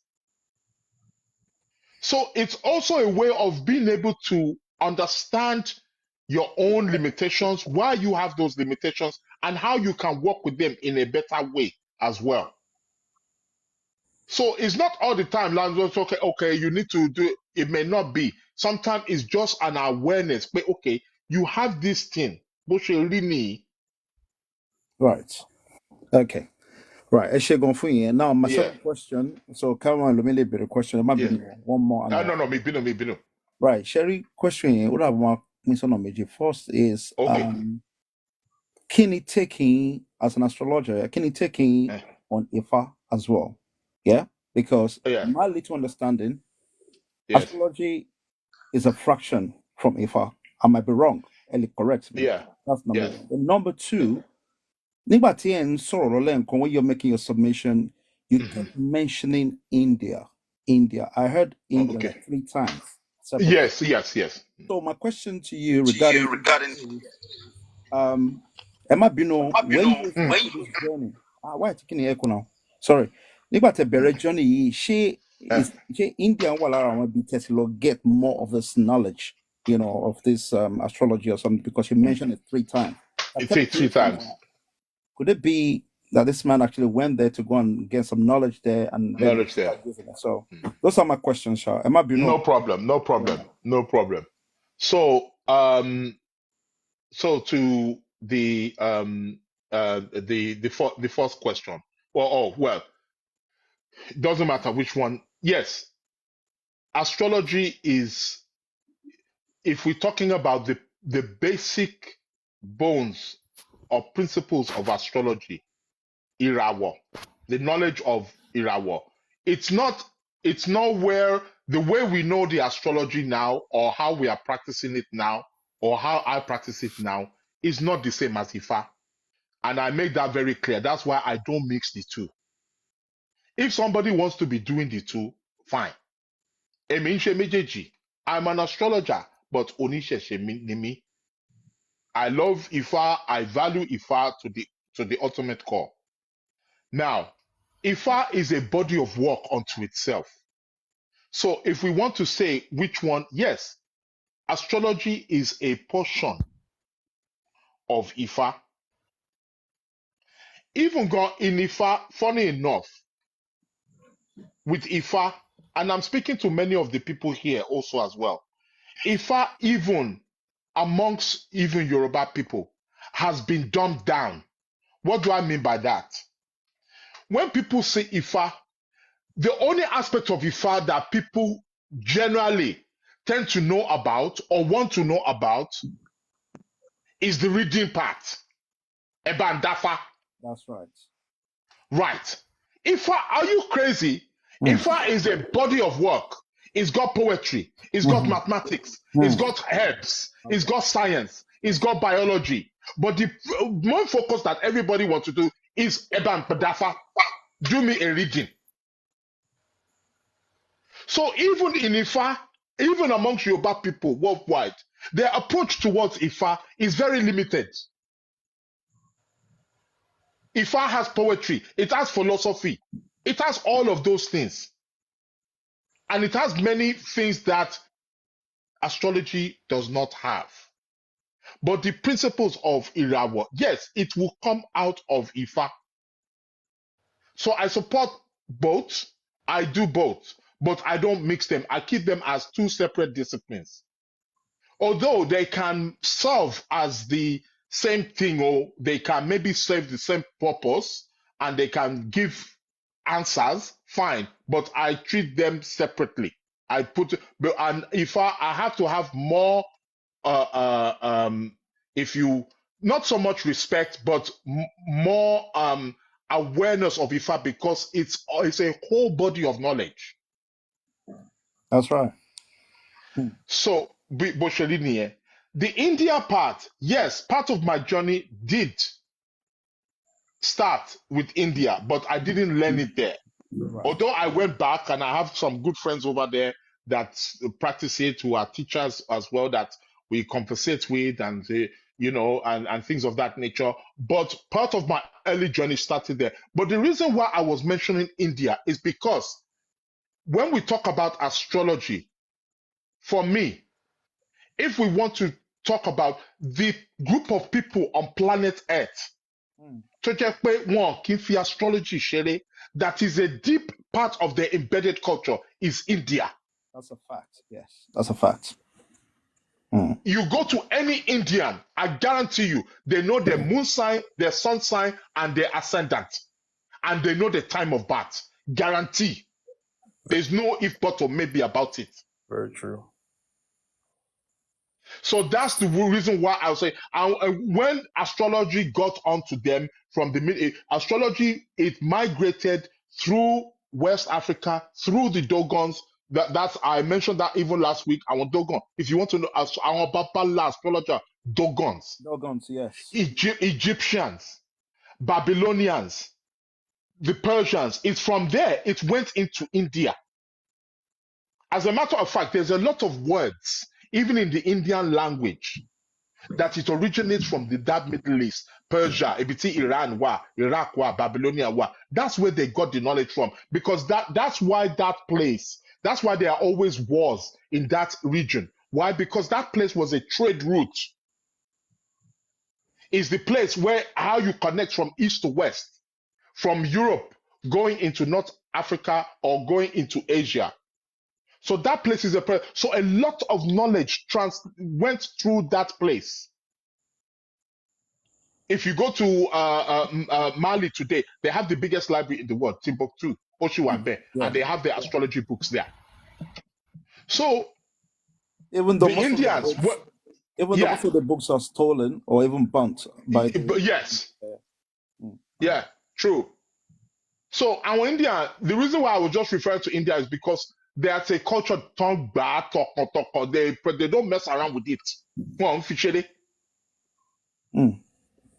Marriage new, business new, they will consult astrologer. Astrologer one there. Astrologers one to parliament one. Yes. When they are making certain, they will consult astrologers.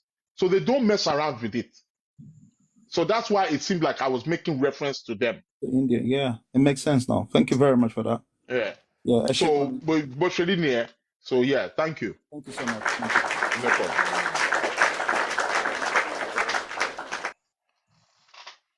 So, any other question? Ènìyàn wa. Ta ló tún fẹ́ béèrè question? Silent Buddha. Good evening, all. Good evening, all. Silent Buddha, Okay, Mr. Kola. Good evening, all. Yes, good evening, sir. Mr. Sacred Planner, good evening, sir. Good evening, sir. Good evening. Yes, I want to ask a question. Is it possible star can be changed? Because somebody that has not actually tí ò tí the level kan wọ́n ṣẹ́fà fún told themselves, this is his history. And after the point we want to share from, it's now carry a different style or different story surrounding him. Is it possible star can be changed? Iro, Okay. star cannot be changed. The thing is, okay, that example that you use, that tell about Tefa, tell Wogbodu, Shomo, there will be some things. Shomo, when Wogbodu, the idea of it is when what to your be. You understand? That is Okay. that is part of the ideology or the philosophy of that Enyon Wogbodu. That's why when Tawon Yoba Wogbodu, that's why they shave off the hair. They do that because it's based on the idea that you are being born, it's like a born again. So they treat you like you are coming into the world, like you have just been born. You have just come through your mother's legs and just come out into the world again. But it's the same soul. Soul kanoni, but there's now an awareness. Or something like that. It's not that the thing changed. It's the same person. It's the same spirit in that person. It's just that they've gone through a process of rebirth. Gẹ́gẹ́ bí Silent Buddha ṣe sọ. So they've just gone through a process of rebirth, or an awakening. And that awakening now, with it now comes with, má ṣe nǹkan báyìí, má ṣe nǹkan báyìí, má lọ bí báyìí, má jẹ nǹkan báyìí, má wọ nǹkan báyìí. That's how it is. So your star sign is exactly the same. It cannot change. The day that you were born will never change. Where the planets were at that time cannot change. You are the same person. So when you come, or if you get your astrology chart done, you will still be the same person, but with just a more elaborate, in-depth awareness of who you are. And then you can start now to make a decision. No wonder, Tori Bear, okay, that's why Kikini Yoshishebai. Oh, that's why Tikini Yoshe. That's how it is. Yeah, that's where the concept of the Christians, the born again, that's where it comes from. That's why in the Bible, again, not to go too much into the religion, that's why in the Bible you have the word Old Testament, New Testament. What does testament mean? Testamente. New body, new mind. Testa is where we get the word testicles from. Epon, ọkùnrin. Testamente. New body, new mind. Old body, old mind. It's a rebirth. The book is actually a process telling you about an astrological rebirth that we are going through. So testament is from testacle. Testament is from the word Sherry, testament. Ọ̀rọ̀ méjì ló wà ńbẹ̀. Testamente is Latin. Testa is where we get the word testicles ní biology. That is the ẹ̀pọ̀n ọkùnrin is known as testicles. Oro ẹ̀pọ̀n. Ìyẹn nìkan lè máa dìmú general. Ẹ̀yà àtà láti ṣe. Testament is testacle. No, that's origin. Tí reproduction ti take place. Exactly. Sacred planet, mo love yín bàjẹ́. Ibi tí reproduction ti Àyìndé now, hold on. And that is what is connecting you. That is what is connecting you to the earth. Is the earth don't connect wasi. That is what is connecting you to the earth. That is one of the reasons. That's why your New Testament and Old Testament. Thank you. Okay, sorry, New Testament. So when they say New Testament, testament means body, mind. New body, new mind. Testament. Sacred planet, I'm not joking. Koropon is 2. méjì ni kórópọ̀ òun náà méjì. ni. Mọ́mí aláti ṣe Yeah. ẹjọ́ ẹ má Does jẹ́ that ká mean that we distract. have the old and the new? And Sacred you know, planet, ẹ jọ get out jàre ẹ mọjú gbogbo sacred nonsense planet, please. nonsense. On a quick one, please. Sacred yes. planet. So, Thomas Shefa Funyo, it shows that the rebate the person has gotten is just to Yes. know the do's and don'ts associated Okay. with the style of that person, right? Yes. Yeah. Of course. Yes. And however, to know the historical how do I put to know the star and the lunar history surrounding Of his birth. the person. Yes. Okay. Uh-huh. Okay. So like I said the other week, And to know the to be strength to and to know okay the to strengths and the weakness of yes, that. and the weaknesses. Yes. Yeah. That's why tẹ́nìkan bá lọ fún. Considering the Yeah. age too, just like Okay. what you mentioned of somebody maybe that's been seen that is a footballer or something. Yeah. When Uh-huh. age is not on his side, then he can still how to still walk around that star and still get that purpose done. Oh yes. Okay. Okay, Yes. you see, these are the areas which a lot of Ifa priests they are not getting it right. Kílódé. Yes, if there are Why people not? They are where getting it right, oh. no, not every one of them. I'm not saying totally, but what I mean Okay. is Okay. that sometimes there are people that you have this is the way bó ṣe yẹ kó rìn nínú ayé lélẹ̀. Okay. They will tell you, but sometimes they will mix it up by nǹkan tó ń sọ yẹn. They will not have the in-depth of considering time, chances. You know these things. Gbogbo nǹkan tá à ń sọ yìí, it has to do with Okay. probability of time.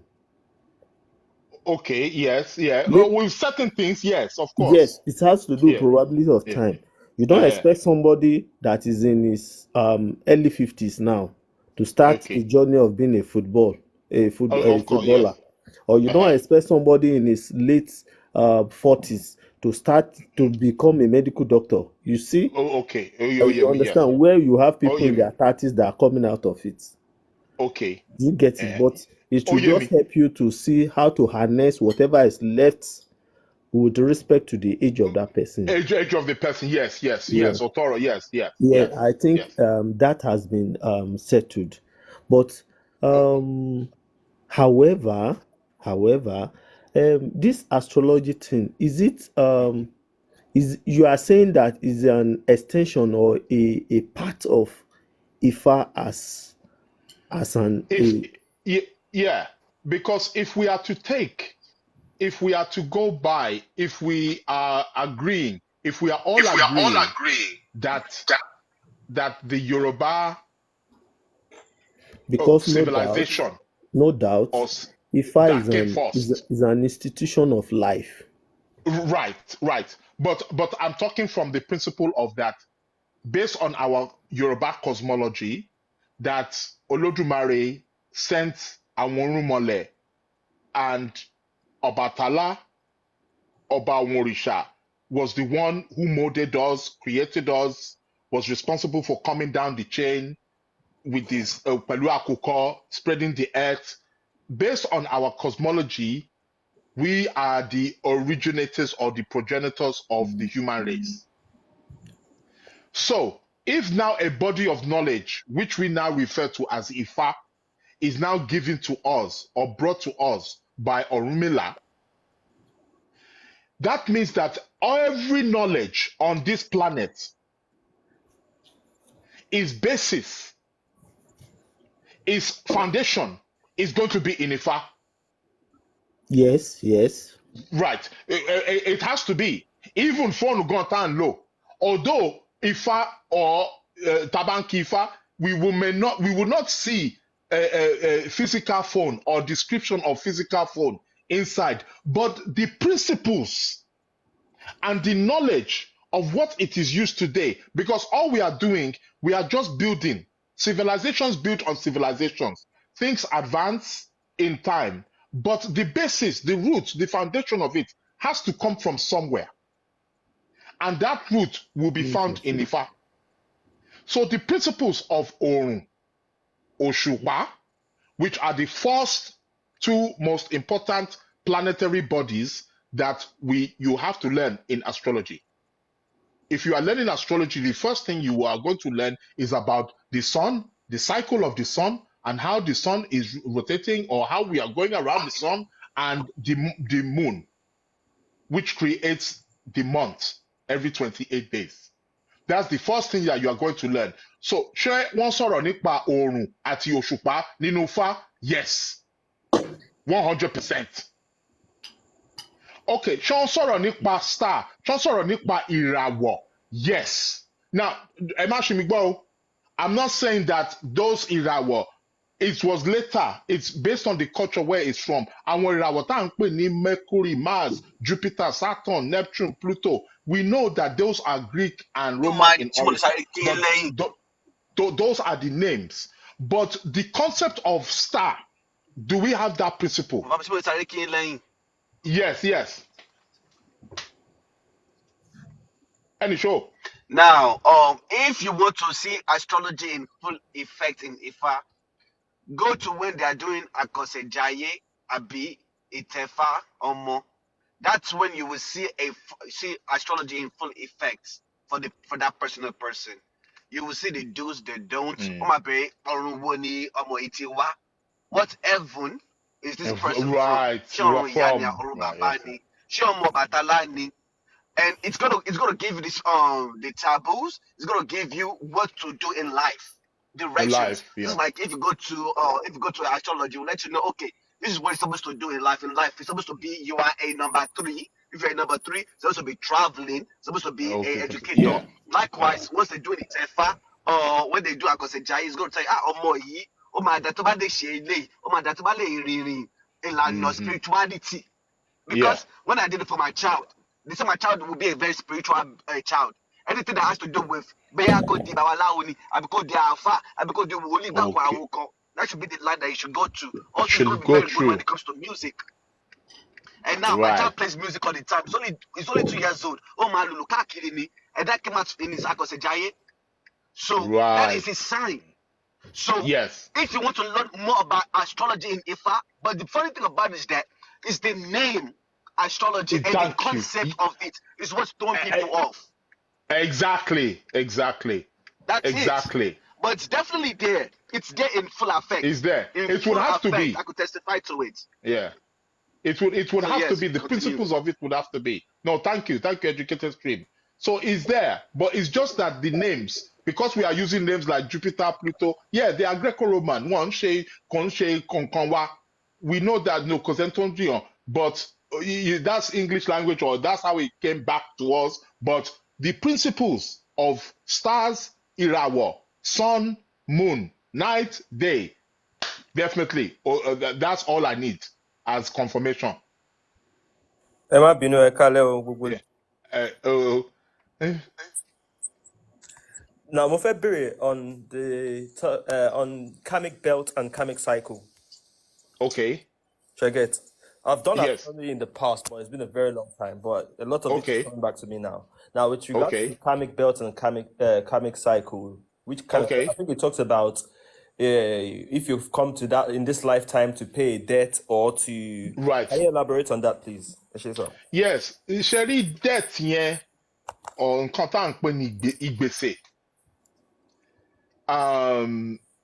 It was quite interesting. You made me because just the other day I just started watching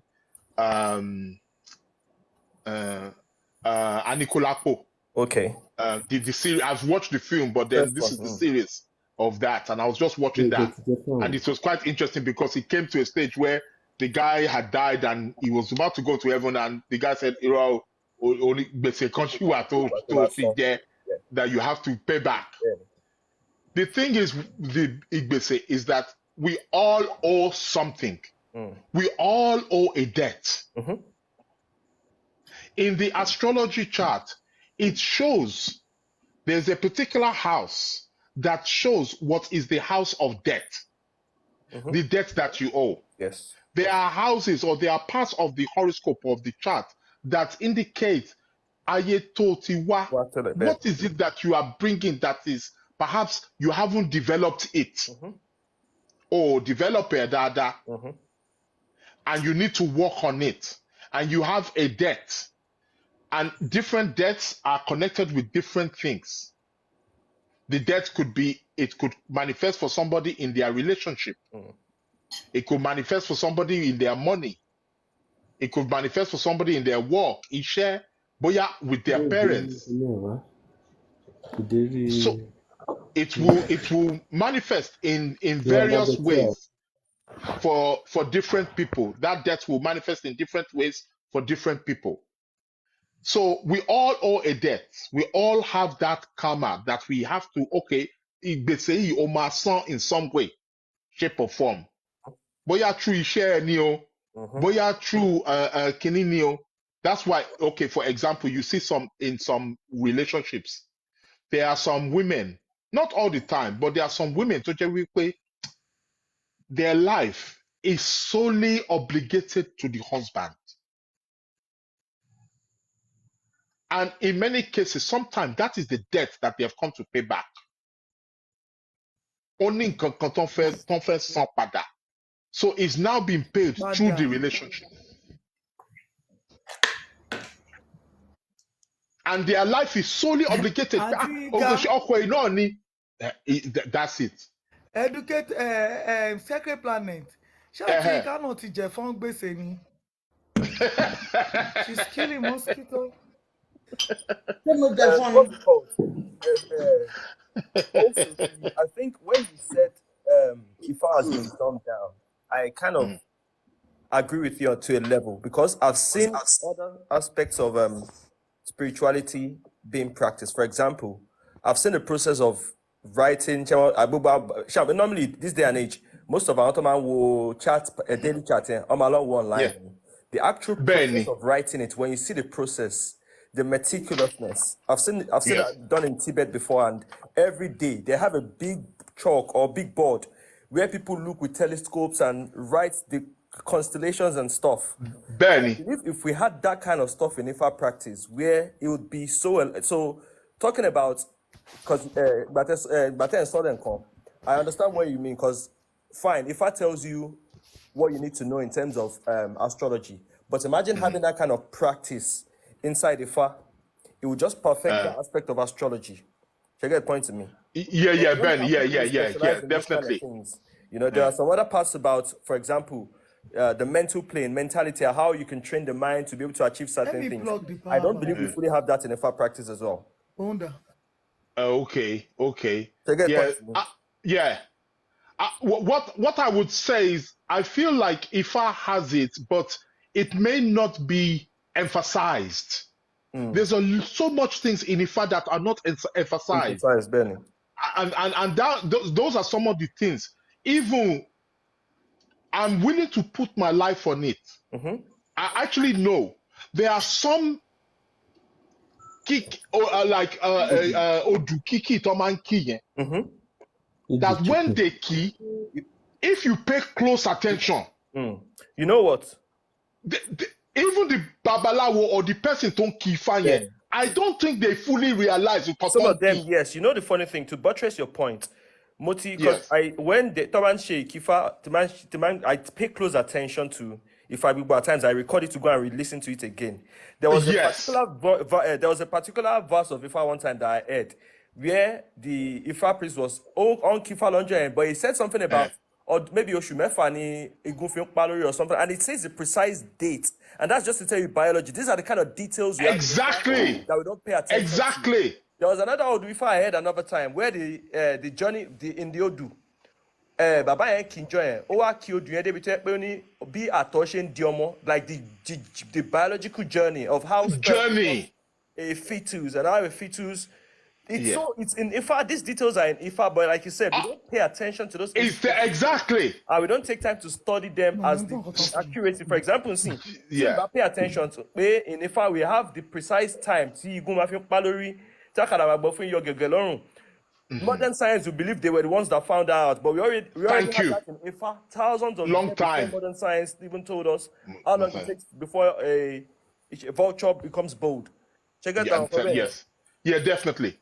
That's why I truly believe that if we can start to access the teachings of Ifa in like maybe like the educational sense, and we can also start to approach science. So start learning science, speaking science Mr. in the Mr. Yoruba Mr. language. Mr. You know, Sacred Planet. In the Yoruba language. jẹ́ Mr. kó I'm parí Sacred telling you. Planet. Mr. Kọ́lá ẹ I jẹ́ kó think Yeah. parí nǹkan tó ń sọ you Mr. know, Kọ́lá. at some I point, still want to sorry. bring something in.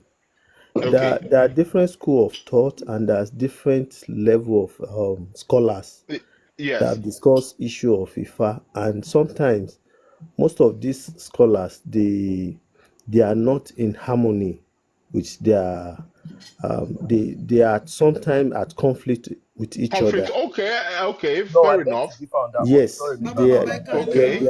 their level of report or their writings have been conflict to each other. No, So sorry, I beg sometimes to differ. Emma Binu, I have to So intervene. sometimes, sharing I want to I want to make reference to the silent B. Sharing sometimes Okay. I want to keep fire. I want go understand the content key Then, sometimes. true. Some of them Yeah, do. that's true. That's what I'm Some saying. It's because of the level of your knowledge Mm, that make you to be it's because you are a very detailed attentive. person that make you to start picking from whatever the person is saying. No, you know the funny Sometimes some thing, of sir. them they Benny. will say one king come in. By the time they will interpret it, there will be a wide deviation from Bẹ́ẹ̀ni, what they have. àgbélùgbé sọ̀lẹ̀ rẹ̀ ń ṣe lóòótọ́ Do you náà máa ṣe understand? ẹ lóòótọ́ ni. káàbọ̀ sá. Yes. But you Yeah, know the no, it's I true. have I books. totally understand. Yes. I think I have books on these things, and Yeah. some of these books they are at variance to each other. no, you know. Sorry, Mr. Kola. Yeah. I don't mind, sir, Mr. Secretary Planner. I will, because if I have to talk more about these things, it will become Yeah. something very very personal. I wouldn't mind to Yeah. have a personal time with you, so Yeah, that no problem. Cause the problem, no okay. problem. But I'm available and I'm open to ẹ má that. bínú And I èmi tí ẹ fẹ́ totally sáré agree sọ with you. kankan fẹ́ Yeah. máa bọ́lẹ̀ ń sìn. Uh-huh. Now, in contrary to what Mr. Kola said, it's not that they are not in harmony. You see, I was engaging my dad one day and was explaining to me the process of Ifa, how this whole Ifa thing, how deep it is. And it goes in some states, in some areas of Nigeria, nílẹ̀ Yorùbá. Babaláwo kan lè wà kó jẹ́ pé nínú odù kan ó lè mọ 16 verses. Babaláwo tó bá tiẹ̀ mọ 16 verses of one each of organi. Some of them Definitely. Now the problem is that any yìí ní ibi ní location tiwọn. Each of the 16 now tún ní 16 nínú. Yes. Any? Each of the 16 verses tún ní 16 nínú. 16. No, It is actually I'm just 201. saying 16. 256. Come on, 16 Iberi. verses of each. You are an oga 56. already. But you know the funny Definitely. thing. Now let me mess you up. Now this is the funny thing. Gbogbo 16 10 year call of each I can guarantee that person did not learn it from one place. Hello me, gbogbo odu tó mọ̀, ó lè má ju 4 verses, 4 standards. You go to another place and learn another 5. You go to another place. So imagine, so they can't be in harmony. But what I was doing at some point was I was trying to collate all of these to get as much verses of Odu. But some of them cannot be recited. Some of them cannot be recorded. Do you understand? Yeah. So it's a very long task. But like you said, a lot of these verses, they've been long lost. Some can be recovered, but think about Farabalẹ̀, you realize that every aspect of life, science, astronomy, and all that. We have ẹ jẹ́ kí Tífù ẹ bá wa okay, cause the problem. ẹ bá wa mute o Mr. Tífù. What you mean? Thank you very much, sir. Thank you very much for your knowledge. No problem. We need 2 questions to fẹ́ bẹ̀rẹ̀. Okay.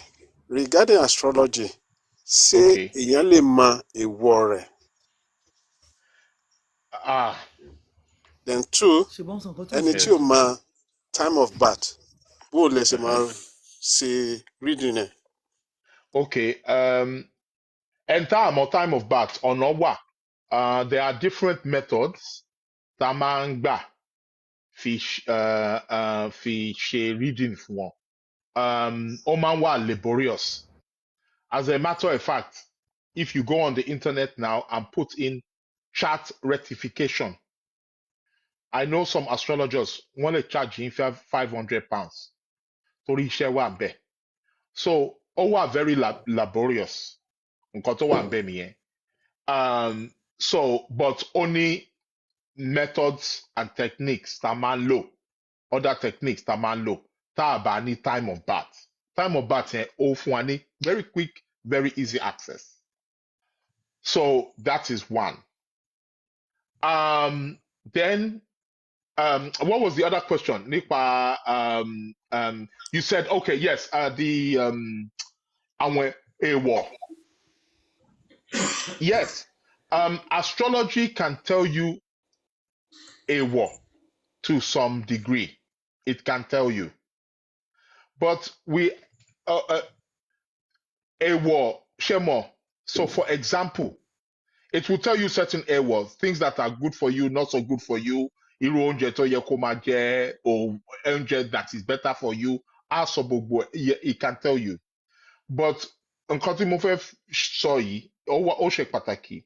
Like I said, astrology, or the astrology that we have today, remember, it's been influenced by many different cultures. Yoruba, one of the reasons why, this is also one of the reasons why I sometimes advise people, I don't force it on them, but mo máa ń suggest wípé kán lọ tẹfá, kán mọ èèwọ̀ wọn. The reason why I said that is because why? We as a Yoruba people of a land, they have a deep spiritual and physical connection to that land. Oúnjẹ tá à ń jẹ nílẹ̀ Yorùbá, ó ṣe pàtàkì to the Yoruba people. There are foods that we eat that they don't eat in the rest of the world. Italo, pizza non jẹ, pasta non jẹ, it's not our food. We can eat it, ìyẹn ò ní pé ká má jẹ o. À ń jẹ Chinese, à ń jẹ Mexican food, à ń jẹ English food, Italian food, French food. Okay, we can eat it, but it's not our food. And one of the reasons why sometimes I make that suggestion is because being where we are Yoruba people, we have a deep spiritual and physical connection to that land and oúnjẹ tá à ń jẹ. So èèwọ̀ yẹn, it can be more clearer. Because, okay, for example, people here who are in the diaspora, irú èmi tó jẹ́ pé ibi ìná bí mi sí, although I make my connection back home to Nigeria, or àwọn èèyàn tó jẹ́ pé bóyá America náà bí wọn sí, or ibẹ̀ náà ń gbé, or something like that. How do we know that bóyá oúnjẹ kan wà tá à ń jẹ nílùú òyìnbó tá a wà, and it contradicts what we should be eating? Torí, remember, ibi tá a ti lọ tẹ́fá, if we go back home tá a lọ tẹ́fá, ṣé ó máa yọ ńbẹ̀ pé ẹ má jẹ pizza o? And how do we know whether that pizza is good for us or not? So it's going to have range. Babaláwo lè sọ pé, okay, má jẹran, okay, normal. Everybody eat meat. We know that. Àwọn oúnjẹ kan tún wà tó jẹ́ pé ó wà general, all over ni, ó wà bẹ́ẹ̀. But there are some foods tó jẹ́ pé ibi tẹ́ ẹ ti lọ tẹ́fá ní gbódù yẹn, babaláwo tó dẹ̀ wà ń bẹ̀, àwọn oúnjẹ kan wà láyé yìí, they don't know about that food. And they don't know what it contains. So we have to take be a little bit open with that concept. But as Yoruba, we know that, okay, oúnjẹ báyìí, má jẹ o, oúnjẹ, we know about those kinds of things. So it can make it more easier and more open for us because we can identify with that food. But in astrology, it can tell you certain èèwọ̀ as well. It can tell you certain foods that are more beneficial for you. Some people are not supposed to eat a lot of carbs. Some people, they're supposed to eat hot food. Some people, they're not supposed to eat hot food. Some people, they're supposed to drink more water than others. Some people should stay away from eggs, salt, ẹyin. They vary.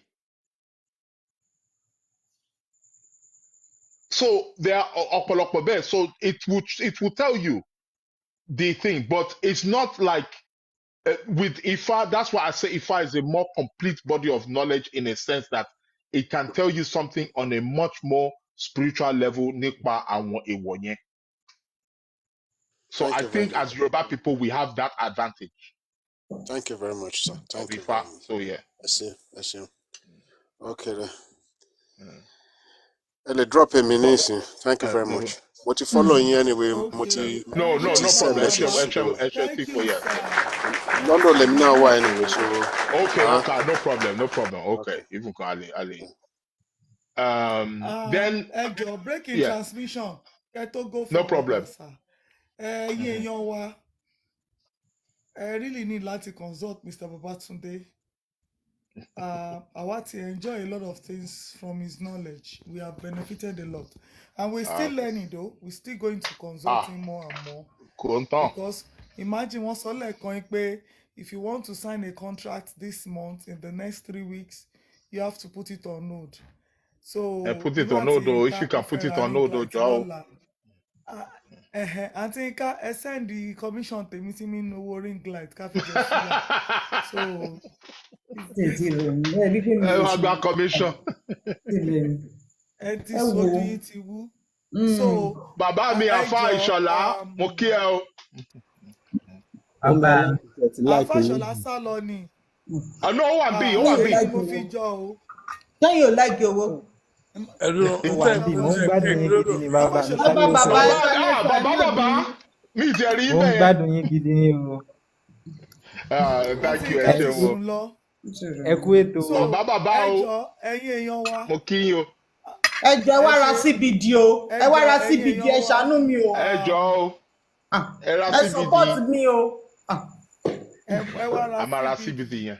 Ẹ wá ra Àti oyin. oyin. Ẹ wá ra CBD. Ẹ jọ̀ọ́ à ń ta oyin original, oyin gidi. CBD Oyin gidi. awogba àrùn ni ó ń wo kọ́. Tó bá wo ìràwọ̀ ẹ tán wàá rí i pé nínú ìràwọ̀ ẹ wọ́n ní kó máa lo CBD. bẹ́ẹ̀ni. Kó máa lá oyin kínú ẹ lè máa dùn. Igbó ló fi ṣe CBD. O ní di small small igbó nínú ìràwọ̀ ẹ. Ìràwọ̀ ẹ nídìí láti fagbó díẹ̀ bọ́ ilé ò ní fà wá máa kó Kó sẹ́nu fa bí gbó díẹ̀. òróró ni. So ìràwọ̀ ẹ nídìí igbó kó lè shine brighter. Ẹ ṣe gan ni. Ló bá tán. So Mr. Babatunde. Adé lè lo oyin yẹn náà fi la píopío náà. Ẹ lè fi oyin yẹn náà là píopío. So Ìyẹn kí náà tún wà bẹ́ẹ̀ o. testacle yín old one and the new one. So ẹ̀yin èèyàn, you see we were here last week and we learned a whole lot. A whole lot. Ẹ jọ̀ọ́ àwọn And èèyàn ẹni today, sùúrù ẹni sùúrù ẹ jẹ́ kí n sáré tajà. we are Ẹ still jọ̀ọ́ ẹni learning. sùúrù wọ́n ní Ẹnìkan tí ń bẹ̀rẹ̀ what is CBD what o. is CBD? Ẹ jọ̀ọ́ ẹ jẹ́ kí n sáré tajà. Ẹ jọ̀ọ́. Ẹ- Terry, when God created us, He created us with something called the endocannabinoid system. The endocannabinoid system regulates all your body. It regulates your blood pressure, sugar, everything, because you have your cannabinoid receptors in your brain, in your blood, in your bones, in every part of your body. So when you use a CBD product and you have a problem, your CBD receptors, that's your cannabinoid receptors, go straight, collect the CBD and make sure that it creates healing in that place. So whatever you might be experiencing, whatever disease you have, especially including cancer, àrùn jẹjẹrẹ, it heals it. Àwọn ọmọ kéékèèké tán ní autism, tán ní seizures, tán ní oríṣiríṣi, ó máa help. Àgbàlagbà with your blood pressure, any kind of disease, ask me before you buy it. And I promise to be very honest with you. Àwọn èèyàn ti béèrè lọ́wọ́ mi bóyá máa ń heal fibroid, mo ti sọ fún wọn pé mo ti lò fún fibroid rí kò ṣiṣẹ́. So don't bother to buy it.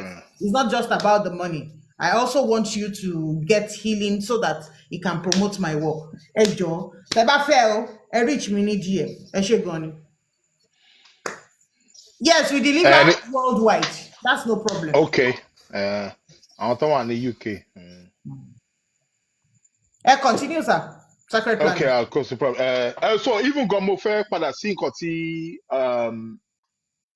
Mr. Kola àti Silent Buddha sọ lẹ́ẹ̀kan that I think we need as Yoruba people we need to start learning science, biology, and all these things in Yoruba language, in the original Yoruba language, because I'm telling you that Ifa, those couples of Ifa, I'm telling you, Taba, if you put it together, listen, it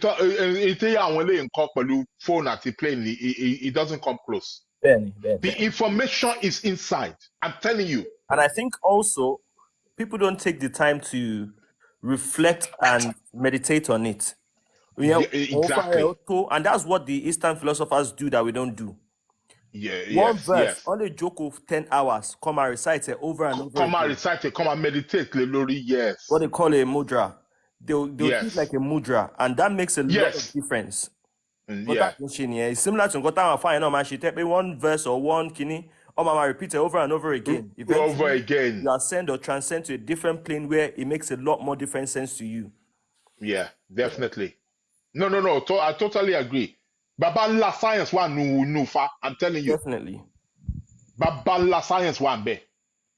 And we need to start thinking because there can be some major discoveries that is in those papers of Ifa.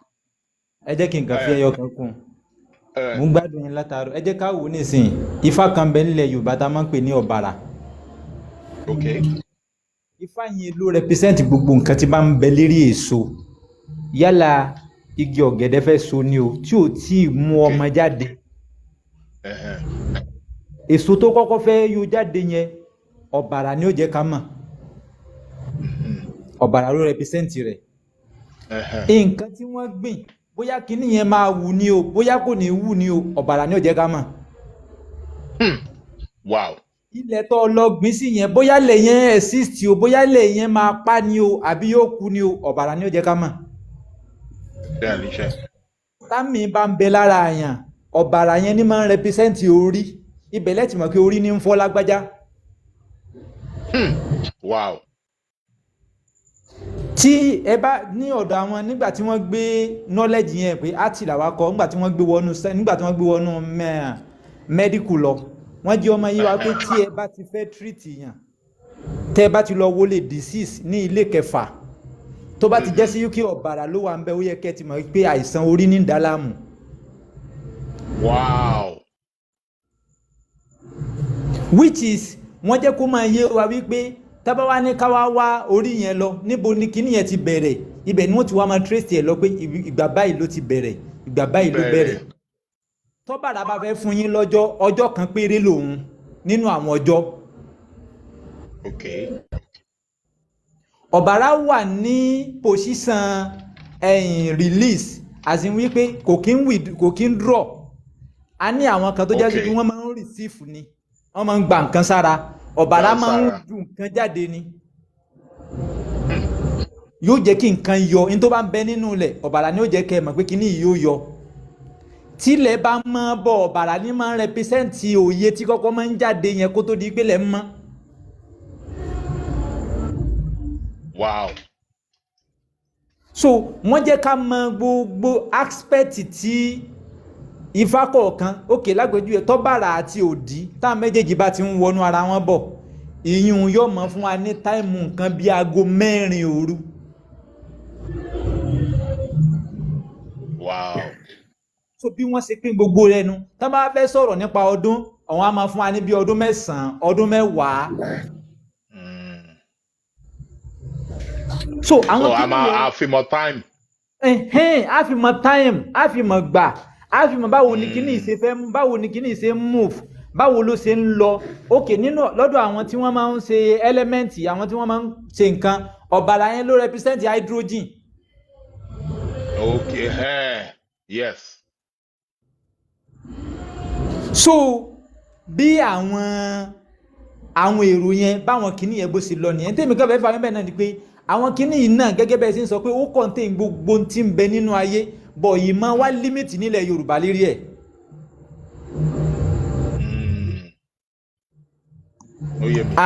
Go deep lérí ẹ̀. So we need to definitely expand and go deeper. Tori, I'm telling you, àwọn ọdún fáyẹn bàbá kan mo ní ìwé ẹ̀ bí báyìí bàbá yẹn he came from Cuba Santeria ló ń practice ó wá sílẹ̀ Yorùbá ó wá kọ́ Yorùbá ó tẹ̀fá. Do you know that inside the àwọn ọdún fáyẹn he now located Ibiti Odufa is talking about DNA. Bashewaye. Yeah. In the stories that are in Ifa, it's talking of the beginning, like it's connected with DNA. Even down to what's it called? Cosmic science of yes. Astro. There are some of the verses in Ifa. That was actually what got me to Ifa. I was doing a lot of astrophysics and stuff, and I'd done a bit of Ifa in the past. So when I started coming across all these theories of mental plane and different planes of existence, I was very curious as to, do we have this in the Ifa tradition? How come I've never come across this? And understanding those cosmic plane and understanding does a lot of difference to a lot of people, to a lot of people more. You understand? Understanding yourself from that mental point of view, having a good understanding how the mental people work. You understand? For example, see, you and now is a law of attraction. They do exist, but we don't actually practice this enough in Ifa.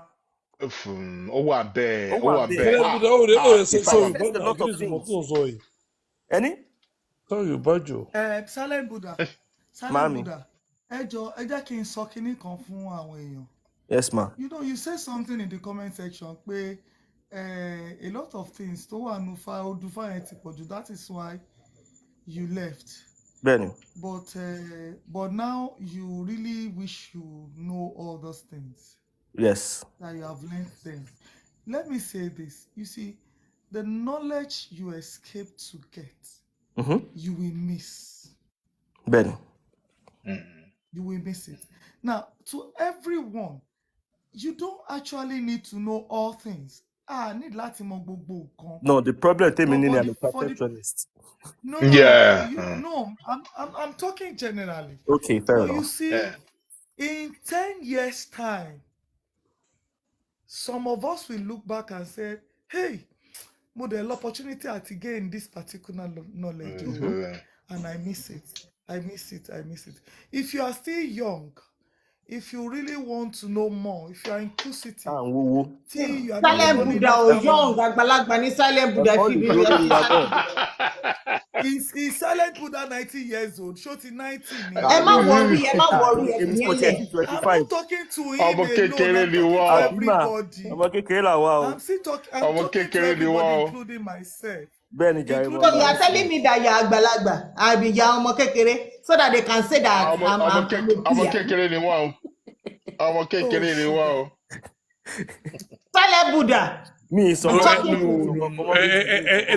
jẹ́ ká ṣe kíláàsì jàre. Ẹgbẹ́ ní sùúrù. Aláti ṣe ìwà àtọ́kù ẹ̀ lọ sí mi. Ẹ̀ ń da irú. Ọmọ bàbá ẹ ti bẹ̀rẹ̀. Àtúnkówó jẹ mọ́, ọkọ mi ò tún kówó ìjọba jẹ mọ́, ayé ló tún bá. Ìfẹ́ ọkọ ẹ̀ náà mi fẹ́ sọ olè lọ́kọ ẹ̀ bọ̀. Bàbá máa ń gbọ́ yín, ó máa fọ́ ọlọ́pàá arrest yín. Bàbá. So, Ejo, please, we really need to. If you have an opportunity, there are some books about Odufa, there are some books about metaphysics. You can actually sit on YouTube. There are a couple of people on Facebook, follow. One of them I will recommend is Professor Moyoke DG. Tẹ́ jókòó sí page bàbá yẹn, you will read a lot if you yes, attention span ni ò bá ti expire, ẹ lè learn a lot. And a lot of people you see, the more you learn, the more your heart will be open, your mind will be open. And whenever you are in the midst of people, I just want to have a little knowledge about everything. Anything that I know that is existing on earth. Let me have a little knowledge. If I cannot gain the whole. Okay. Mo fẹ́ kí n máa ní ìmọ̀ nípa àwọn nǹkan kan díẹ̀. Ẹ ti understand tó ró máa ṣe ìwúlò fún wa. Especially àwa obìnrin. Ẹnìkan sọ níbí báyìí níjẹta pé ọmọ wa tá bá bí ọpọlọ obìnrin ló máa ń kojú. And it is true. Ìgbà tẹ́ bá ti ń raise àwọn ọmọ yẹn náà lẹ ti máa rí traces yẹn nínú wọn. Then I have said it earlier. Aha, someone said Professor Moyoke Gigi is the real goat. Yeah, a real goat. Oh. So, Ejo, Hi, whatever Mama. you learn late in Princess, your good life, evening, ma. please, Princess Ekabo, go and start teaching your children. Oh, are very important. Sacred Planet, àti really ìlòyìn lálẹ́ yìí again. Ẹ ti wà ń bíbáyìí Kò tọ́. láti bí Kò ọwọ́ tọ́pẹ́, kò aago tọ́pẹ́. mẹ́sàn-án lẹ́tí dé adẹ̀tíjọ́ ń fà á. Bó tiẹ̀ jẹ́ pé ẹ explain Pluto, but you see, èmi máa ń lẹ̀ lójoojúmọ́ ni. Èmi máa ń lẹ̀ lójoojúmọ́ ni. Ìwọ tó bá ṣẹ̀ṣẹ̀ dé, Sacred Planet sọ kíní kan pé Mercury retrograde. Èmi ń gbọ́ for the first time today. Má fún ìyàwó ẹ lóyún during the Mercury retrograde o. Má fún ìyàwó ẹ lóyún during the Mercury retrograde. Ṣé pé kọ́ bá fún ìyàwó? Ẹ nà kó má fún wọn lóyún during the Mercury retrograde o. Ó máa ń ba nǹkan jẹ́ ni o. Wọ́n dẹ̀ ní Mercury retrograde máa kásẹ̀lẹ̀ ní April 27th. So if you want to start a new 24, business. 25 á Yeah. parí. So you want to start a new business, or first sign contract, or you want to buy new gadgets, electronics, just hold on. You Till feel like it? 27, 28, you can start to buy them. So, are very, very important. So, I take that one to her. Then he says something about Pluto. When you have someone around you to get pé tó bá tiẹ̀ ń ta nǹkan ó ń bọ́ sí fún wọn bó ṣe omi náà ń tà, that is why mo ṣẹ̀ṣẹ̀ gbà fún Muammar Gaddafi yẹn ni, the man who sell shit tó ń ta ìgbẹ́ lẹ́kọ̀ọ́ tó ń ṣe shit business tó ń gbé kíní shit, he was a very successful guy, ó lówó nídìí ìgbẹ́ business ìgbẹ́ yẹn. So to me that means Pluto is very strong in his planet. Àbí ṣé planet lè máa ń pè é? Yeah, bẹ́ẹ̀ni. Oh, planet Pluto yẹn strong nínú chart yẹn nìyẹn. Nínú planet ẹni yẹn. Now, in his chart, yes. Hey, another thing he said about strong Pluto. Má lọ fẹ́ ni tó máa pa ẹ o. Ẹni tó máa ṣe tí Pluto bá lọ strong, máa gbàdúrà kẹ́ni ẹ máa lówó ni o. Tí Pluto bá strong. It is a Pluto bá strong nínú chart. Silent Buddha mọ́. Mi Ló lè bá fẹ́ silent Buddha mọ́. Ó ń gò fẹ́ yín mọ́. Lórí platform ni mo ti sọ ọ́ hà. Èmi àti silent Buddha fẹ́ra wa mọ́. Pluto ẹ ti strong jù. Ló bá tọ́. So àbí wọ́n gan ni we are Pluto not doing strong. again. Àǹtí ká gan ló ní strong Pluto. Pluto àbí àwọn gan náà ní strong Pluto. Àwọn náà ní do or die. So you see now, Pluto yẹn wà very important, and I'm so glad you really expatiated on that. Elaborate ẹ gan. Ẹ jẹ́ ẹ ṣàlàyé fún wa in a very simple way. In a layman's knowledge. Sherry, one of the things tèmi máa ń sọ fáwọn èèyàn ni pé mo ti sọ kẹ́ tó délé ni.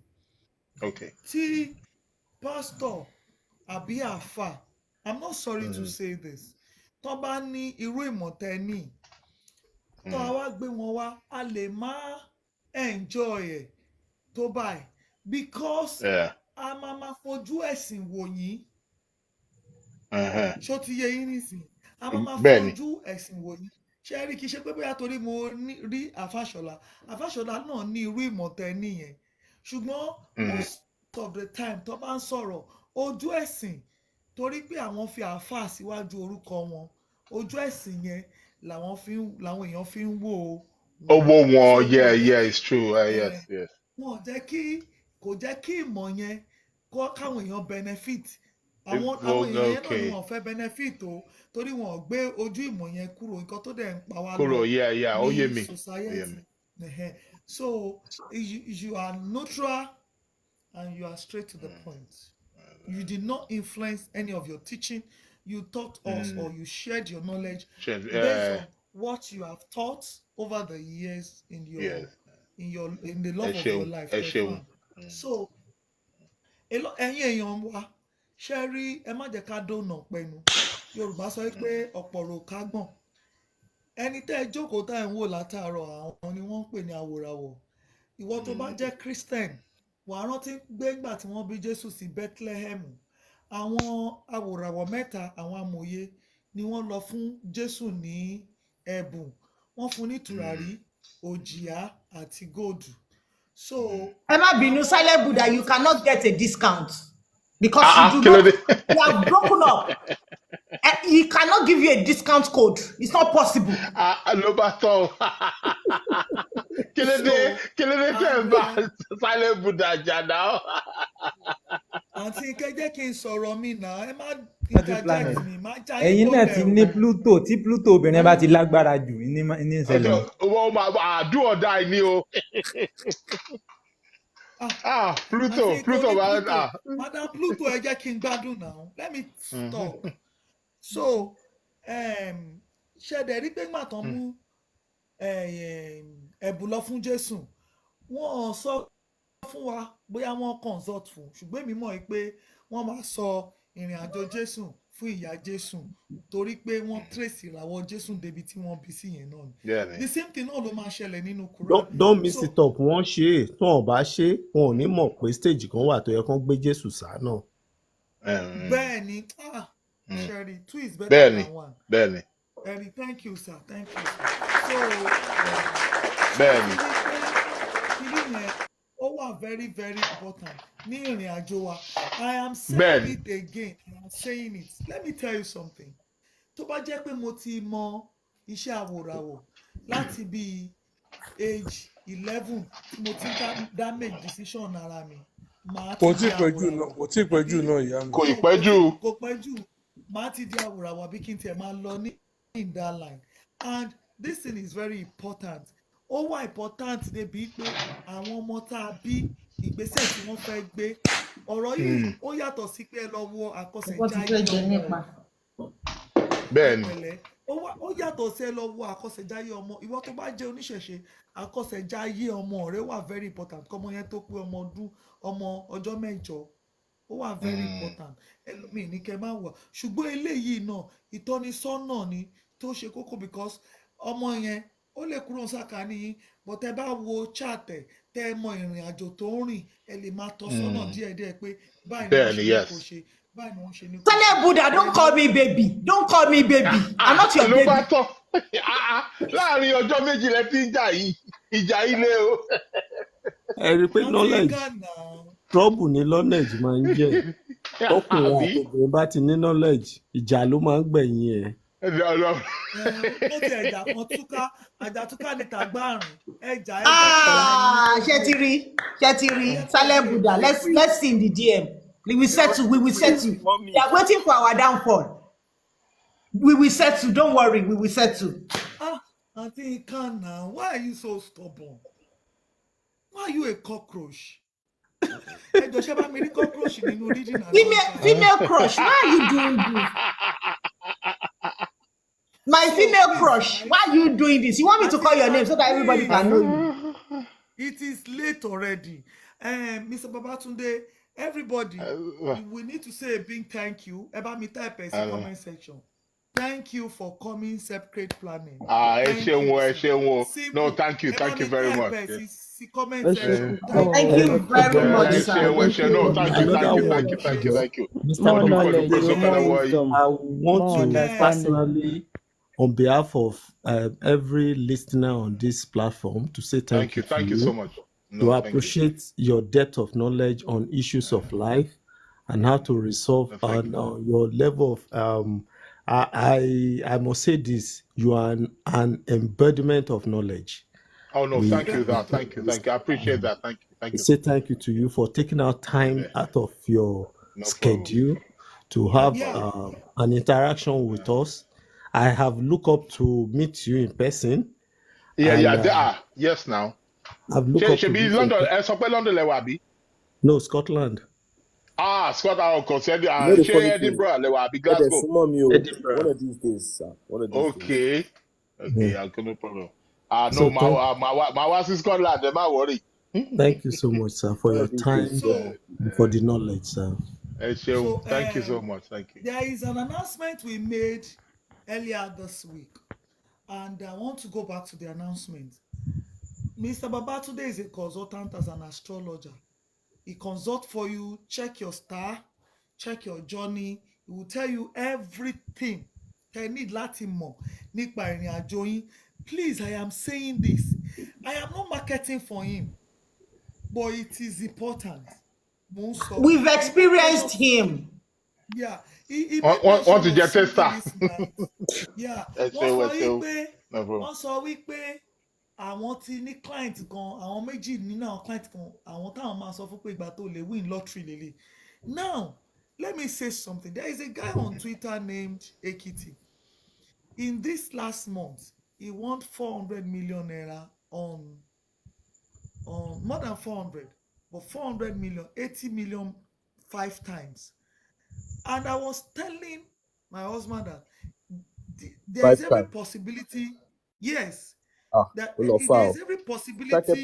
Yeah, go and check it. Money consultation. Àbí tabari nǹkan. Be 20 minutes away they were. Believe me, I'll drop 50-50, sir. 50. Any consultation any weekend, So about you want to chat if the potential is there. I am 20 minutes away from you. Am I worried? But I don't know. Aláti ṣe show any 400 million àbí. Naira. Yeah. Owó yẹn ó lọ gan ó lọ fà ó. Ó pọ̀ létí. Ó pọ̀ o. Èló ni any pounds? That's 200 and something pounds. 200 and something thousand pounds. You see, there is like okay, yes. Silent Buddha. Wow. There is another guy that won earlier this year. Oti win in total in January, February. Oti win to 500 million. Kilode. No wait, problem. hold on. Now the guy did not play for the last 1 month. People were asking him why Tioshe play. Olongo interest. So he faced the trading of crypto. So go play. He said he's going to resume much later, maybe by May or something. But for now, he is not playing. Why is he not playing? Another person is playing and winning. Now, you see, all these things are very important. We might, you can have a lot of money and you can have a lot of money and you will invest it into the right thing. But if you know the right time to invest, right time to do this, right time to do that, it is very, very important. Mo lọ́rẹ̀ẹ́ kan òun náà láìka tí máa play lottery báyìí àwọn jìyàmó ni so ń jọ yẹn ó náà play lottery yẹn ó dàpọ̀ òun lálàá òun rí nọ́mbà òun kàn ṣáà play lottery yẹn òun bá sùn òun sùn kò lọ play ticket yẹn ó wá nígbà tó máa announce ticket ó ní gbogbo nọ́mbà tó ń kọ́lẹ̀ ló jáde mi ń gbọ́rọ̀ yìí láìsí mi. Wow. Can you imagine? Ẹni tí mo mọ ni o. Ó ti consult. This thing tẹ́ sọ yìí. Kìkìrí ká gbé kalẹ̀ fún pé wà á bí. But àwọn kan dẹ̀ máa náà wọ́n lára rí nọ́mbà lottery mi. Yes. Silent Buddha. Yes, ma'am. In 2008, my cousin, we were living together. Bó lọ ti ń rí irú àwọn ọlọ́pàá. In 2008, Mosheji, he was an OAU student at that time. Yeah, he bad millionaire. Can you imagine? He bad stupid millionaire. All of a sudden. Mosheji láàárọ̀. Mosheji tó jáde síta. Ó ní ó padà wọlé. Ó ní Aunty Precious, mo ní kí ló ṣe ló ní guess what? Ó ní bàbá kan máa fóun ní nọ́mbà bàbá Ìjẹ̀bú ń ta nísinsìnyí. Mo ní ó yá lọ play and we had gbogbo owó ta nínú ilé was 25,000. Look at it o. So òun ló mọ̀ ṣe ó ti split bá ṣe máa play game yẹn. Do you know what? Ó kàn ní ebi ń pa òun kóun mu gàrí yẹn ló mu kò mu gàrí yẹn tán tí Fẹ́mi fi sùn lọ. Kò jí until after bóyá 2:00 tí wọ́n ti play game àárọ̀ yẹn tán. Tó ti play game yẹn. I am telling you, mi lè gbàgbé nọ́mbà yẹn 72 31 15 18. Bàbá Ìjẹ̀bú ti pẹ́. Mi lè gbàgbé 72 31 16 18. Bí nọ́mbà yẹn ṣe wá nìyẹn. Ó sùn. That was imagine. She not explain to me. Kánú fi gbogbo owó yẹn play. We are going to buy a house. Irú èèyàn bẹ́ẹ̀ tó bá ní kó lọ bọ èsì kò ní gbàgbọ́. Mo láwọn èèyàn tí kò ní bọ́. wọ́n máa ní kó lọ bọ èṣù kò ní gbọ́. bẹ́ẹ̀ni mo ti ríyàn tẹ́ pé ó lose owó ó ń ta tẹ́tẹ́ dice we were all together ó ń ta tẹ́tẹ́ dice ó ti jẹ́ pa last £5 tó kù lọ́wọ́ ẹ̀ ó dẹ̀ ra sacred ẹ̀ scratch card yẹn 250,000 scratch card ó dẹ̀ ra for £45. Can you believe last £5 tó kù ó dẹ̀ fi win £250,000. Yepa. Àpè nọ́mbà wo lè yí ìgbàgbọ́? Whoa.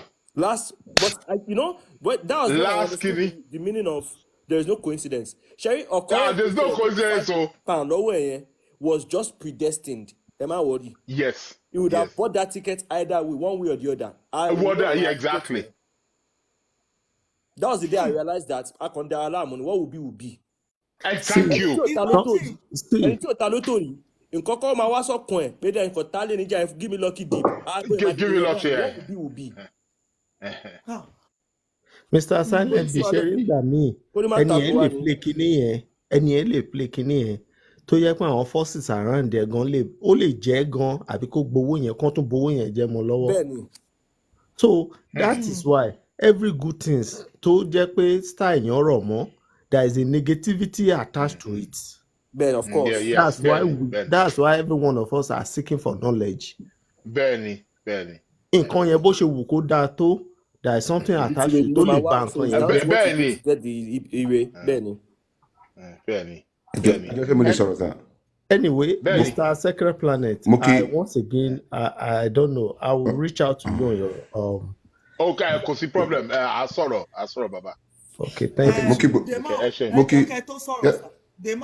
Kẹ́tọ́ sọ̀rọ̀ ẹ má bínú.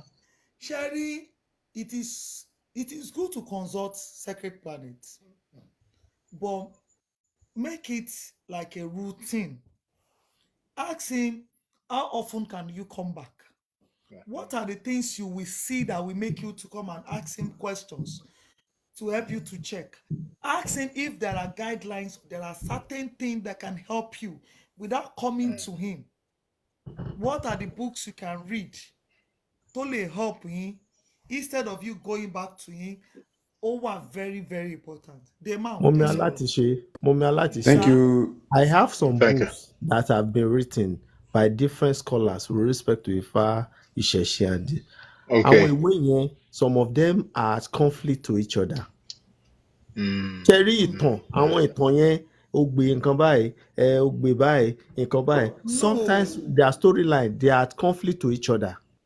Some of them. Sharing got a miss nínú odù Ifá yẹn ni pé odù Ifá pọ̀. Cherry, sometimes tó bá dá nǹkan lẹ̀, I can categorically tell mo lè má mọ nǹkan tó dá yẹn o, but when you mention the name, I can tell you what it means. I can tell you what it means. Sherry, ẹni tí ọ̀tọ̀ọ̀tọ̀ ni wọ́n kọ́ wa ẹ máa gbọ́ sà. Ọ̀rọ̀ dàbí ẹni tó lọ sí theology school ní under Sẹ̀lẹ̀ àtẹ̀mí tí mo lọ London Christ Embassy. Ẹni tó lọ London Sẹ̀lẹ̀ experience tiẹ̀ pẹ̀lú theology tó lọ kà ọ̀tọ̀. Experience tèmi London tèmi tí mo lọ London Christ Embassy. It is spiritual. They're going to teach me the everything in and out. But the spirituality in Sẹ̀lẹ̀ is all about the way àtẹ̀gbò. Then wọ́n sọ wọn bó ṣe ń gbẹ̀mí lórí òkè. Wọ́n á dẹ̀ interpret the Bible fún wọn bí òye wọn ṣe gbé to their own knowledge. Bí ọ̀rọ̀ odù Ifá náà ṣe rí nìyẹn. Ẹni tó kọ lẹ́kìtì ẹ̀ lè fi wé lẹ́ni tó kọ lọ́yọ̀ọ́. Odù Ifá kan tó bá sọ pé ogbè ẹ̀yọ́nú tẹ́lómi bá kí ogbè ẹ̀yọ́nú fún yín níbí báyìí.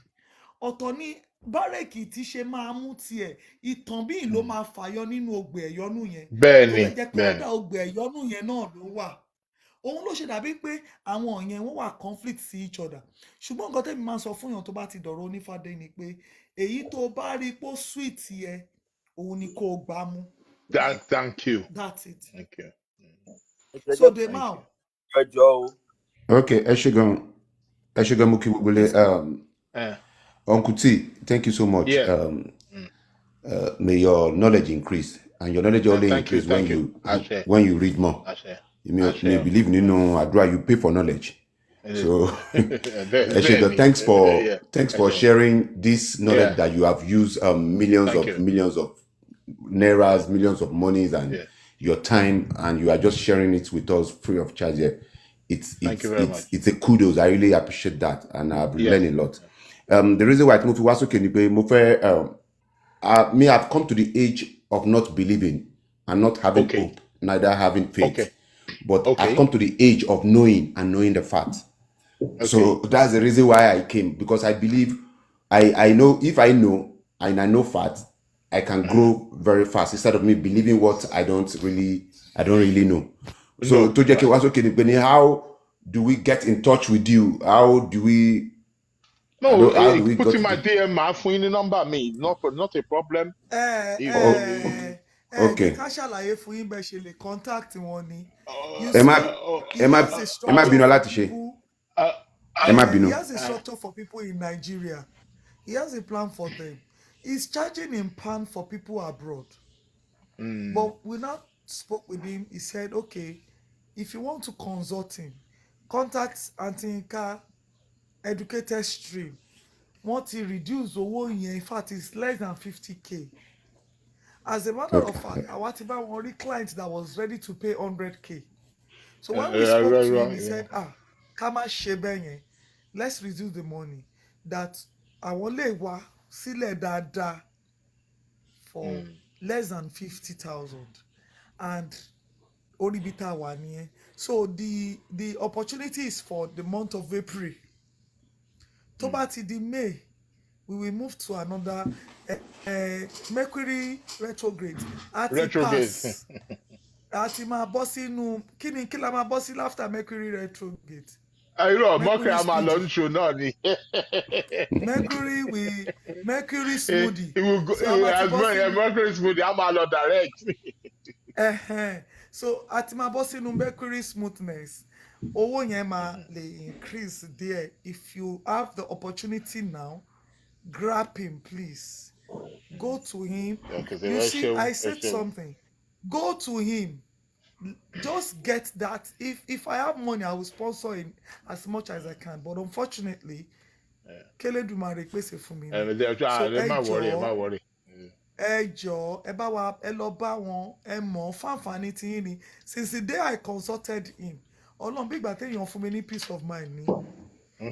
Ṣé ti understand? So mo mọ̀ pé òkè gbogbo nǹkan tí mo bá ń ṣe yìí mo fi ń help reading star mi ni. So bó ṣe rí nìyẹn.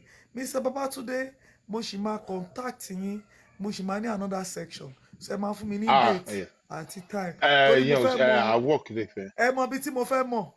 Mo fẹ́ mọ ọjọ́ tí màá win ní lottery. Bóyá lottery wà fún mi. Màmá Jẹ̀bú. Màmá láti ṣe ọ̀rọ̀ owó yìí. Màmá Jẹ̀bú. Ọ̀rọ̀ owó yìí náà ṣe wá 200 million. Owó ní kókó. Owó ní kókó àbí. Ṣé mọ̀ ẹ mọ̀ nǹkan tó funny, owó ṣe pàtàkì. Owó like mi, èmi náà dẹ̀ like owó, àjọ like ara wa ní sájọ máa ń rìn ni. Ṣé mọ̀ nǹkan tó funny. Lẹ́yìn Ọlọ́run owó ló kù. Bẹ́ẹ̀ ni ìgbà tí mò ń ṣe ifá ọdún, wọ́n sọ fún mi pé ifá yìí sọ pé tí ẹni tó ní ifá gan tó bá ta tẹ́tẹ́ yóò win ní tẹ́tẹ́ lọ́dún yìí. So mo ti wá ń rò pé ọjọ́ wo ni mo mọ̀ tí mo lè ta tẹ́tẹ́ tí mo lè win. Mo ti rí àwòrán tó máa sọjọ́ yẹn fún mi. Abidjan ló dá fáfúró náà. Ó kárí o. Ẹ ṣé gan ni o. No problem. Ẹ jẹ́ ká contact Aunty Yinka, which is my August man, the host, or Educated Stream.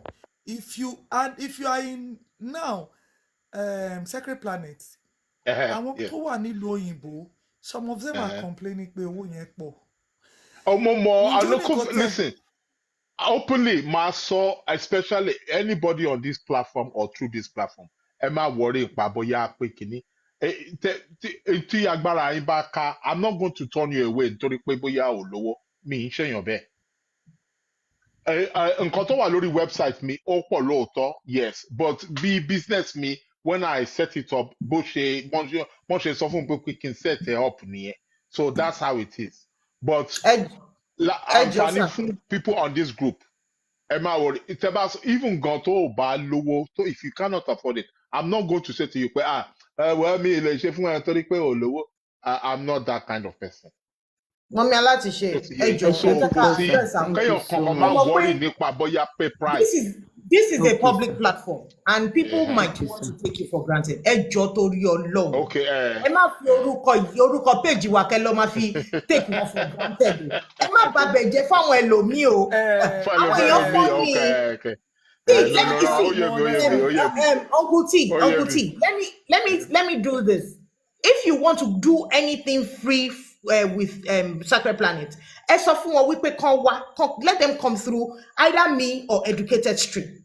Please, let's screen them. Ẹ jọ̀ọ́, ẹ má bínú. Okay. Because you know people, they like to take things for granted. Ẹ má jẹ́ kí ẹ má jẹ́ kó bínú sí wa. Before you know it, ń sìn àwọn èèyàn máa bẹ̀rẹ̀ sí ní take things for Sherry, granted. Auntie Inka, let me say the truth. You see, Sacred Planet kò sọ pé even tí o bá lówó. Let me tell you nǹkan tó wà ńbẹ̀. Èmi máa ń ṣe kinní kan. Wọ́n lẹ́ni tó bá mọ iyì wúrà lèèyàn máa ń tà fún. Benny. I'm telling you, when he said tó bá lówó kó wá, you will not expect that the time he spent with you that did not pay money is the same time he's going to spend with someone that paid 50K or 160. Bros, Femi Oloko. Are you And that getting thing me? takes a long time. Yes. A long time to put together and stuff. Oh, it takes Benny. I don't know, Sherry, Moya Danuko, the amount of, let's see, Nifa Moya Danuko, Nifani. So I know. But tell you the amount. If you want to go, so that I can do the reading for you for free, my dear brothers and sisters in the Lord, in the reading of the astrology, you are just playing, because you will not get the full knowledge of the reading. I'm not lying. He has said it earlier. Full package. I said it The full package. The full package. You will not get the full package. Thank you, sir. You will not get the full package. Get the full package. It's just you will get the very fairer. Kote nini mini go at the end of the day. Ọ̀rọ̀ ẹ máa wá dàbí ọ̀rọ̀ àyà mi ìràwọ̀ mi, ṣé mo lè fẹ́ ìràwọ̀ mi? Ó yá lọ fẹ́. Nǹkan tó máa gbẹ̀yìn ọ̀rọ̀ ẹ nìyẹn. So please. And therefore you pay some amount of money. It is important. Yeah. So imagine someone is going to sit down with you for 2-3 hours on a live Zoom, on a live program. So ẹjọ́ mama wora yín eyeball to eyeball ni. Especially tó bá jẹ́ family reading. Tó bá jẹ́ family reading, ó lè take 6 hours, 6, 7, 8 hours. Yes, now, yes. Kódà, ẹ ṣe ẹ bẹ̀rù Ọlọ́run. Ẹni tí o bá sanwó, ẹni tó gbé UK and is using even 30 minutes with you. 30 minutes means a lot of things. It is money. And it's hourly. It is money. So kò sọ́fẹ̀ẹ́ o, ẹ jẹ́ ká ṣe bẹ́ẹ̀, kò sọ́fẹ̀ẹ́ local government. Well, some cost, definitely. You have to pay something, definitely. You have to pay. Kò sọ́fẹ̀ẹ́ o. So ẹ̀yin èèyàn mi, ibi tá a máa bá délé ni rè. Tẹ́ bá ní question kan. Okay, and no, one person had one question. Oda pe Kenny. Sister Teju, yes. Yes, I just need to answer. Torí wọ́n béèrè nípa how do I about la ṣe máa mọ̀ tí Pluto bá strong nínú chart. So ó ní àwọn position nínú chart ibi tí àwọn planet máa ń wà tó máa ń strong. A máa ń ti gbọ́ earlier on tí àfa Ìṣọ̀lá ń sọ nípa ìgbà míì tí àfa Ìṣọ̀lá náà bá ń sọ̀rọ̀ astrology. Ẹ máa gbọ́ tó máa ní ilé kẹfà, ilé kẹjọ, ilé kẹwàá. So there are some àwọn ilé yẹn 12 ni wọ́n, méjìlá ni wọ́n. So there are some houses tó wà strong. First house, ó wà very strong. 10th house, ó wà very strong. 7th house, 4th house, wọ́n wà very strong. Then a tún pè nǹkan ní aspect. So ó ní bí àwọn planet yẹn bọ́n ṣe máa ń connect mọ́ra wọn. So depending on the space, distance between them. So we call them aspects. So àwọn èèyàn míì náà wọ́n máa ń ní aspects pẹ̀lú planet tó bá pẹ̀lú sun oòrùn sun àti Pluto tó bá wà together wọ́n máa ń form aspect. So á tún jẹ́ kí Pluto yẹn á jẹ́ kó wà strong in the chart. Àwọn míì wọ́n máa ń ní moon Pluto, Mercury Pluto, Venus Pluto.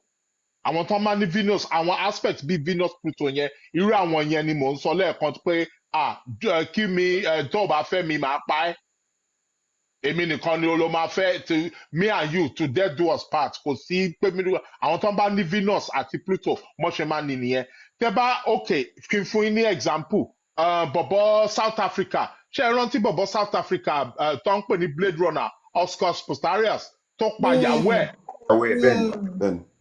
Yeah, Venus Pluto ó wà ní chart yẹ àwọn tí Venus Pluto máa ń wà ní chart wọn ẹ máa rí àwọn irú àwọn cases bẹ́ẹ̀ yẹn need àwọn astrologer máa mọ̀ you don't need to go far you will see some Venus Pluto kìíní kan ebi tó jẹ́ pé ju kí bẹ́ẹ̀ àìtẹ́ èmi ni tó bá fẹ́ mi èmi nìkan ni àwọn tó bá ní Venus Pluto yẹn bó ṣe ìfẹ́ wọn máa ń deep ó máa ń deep ó máa ń deep ó máa ń deep.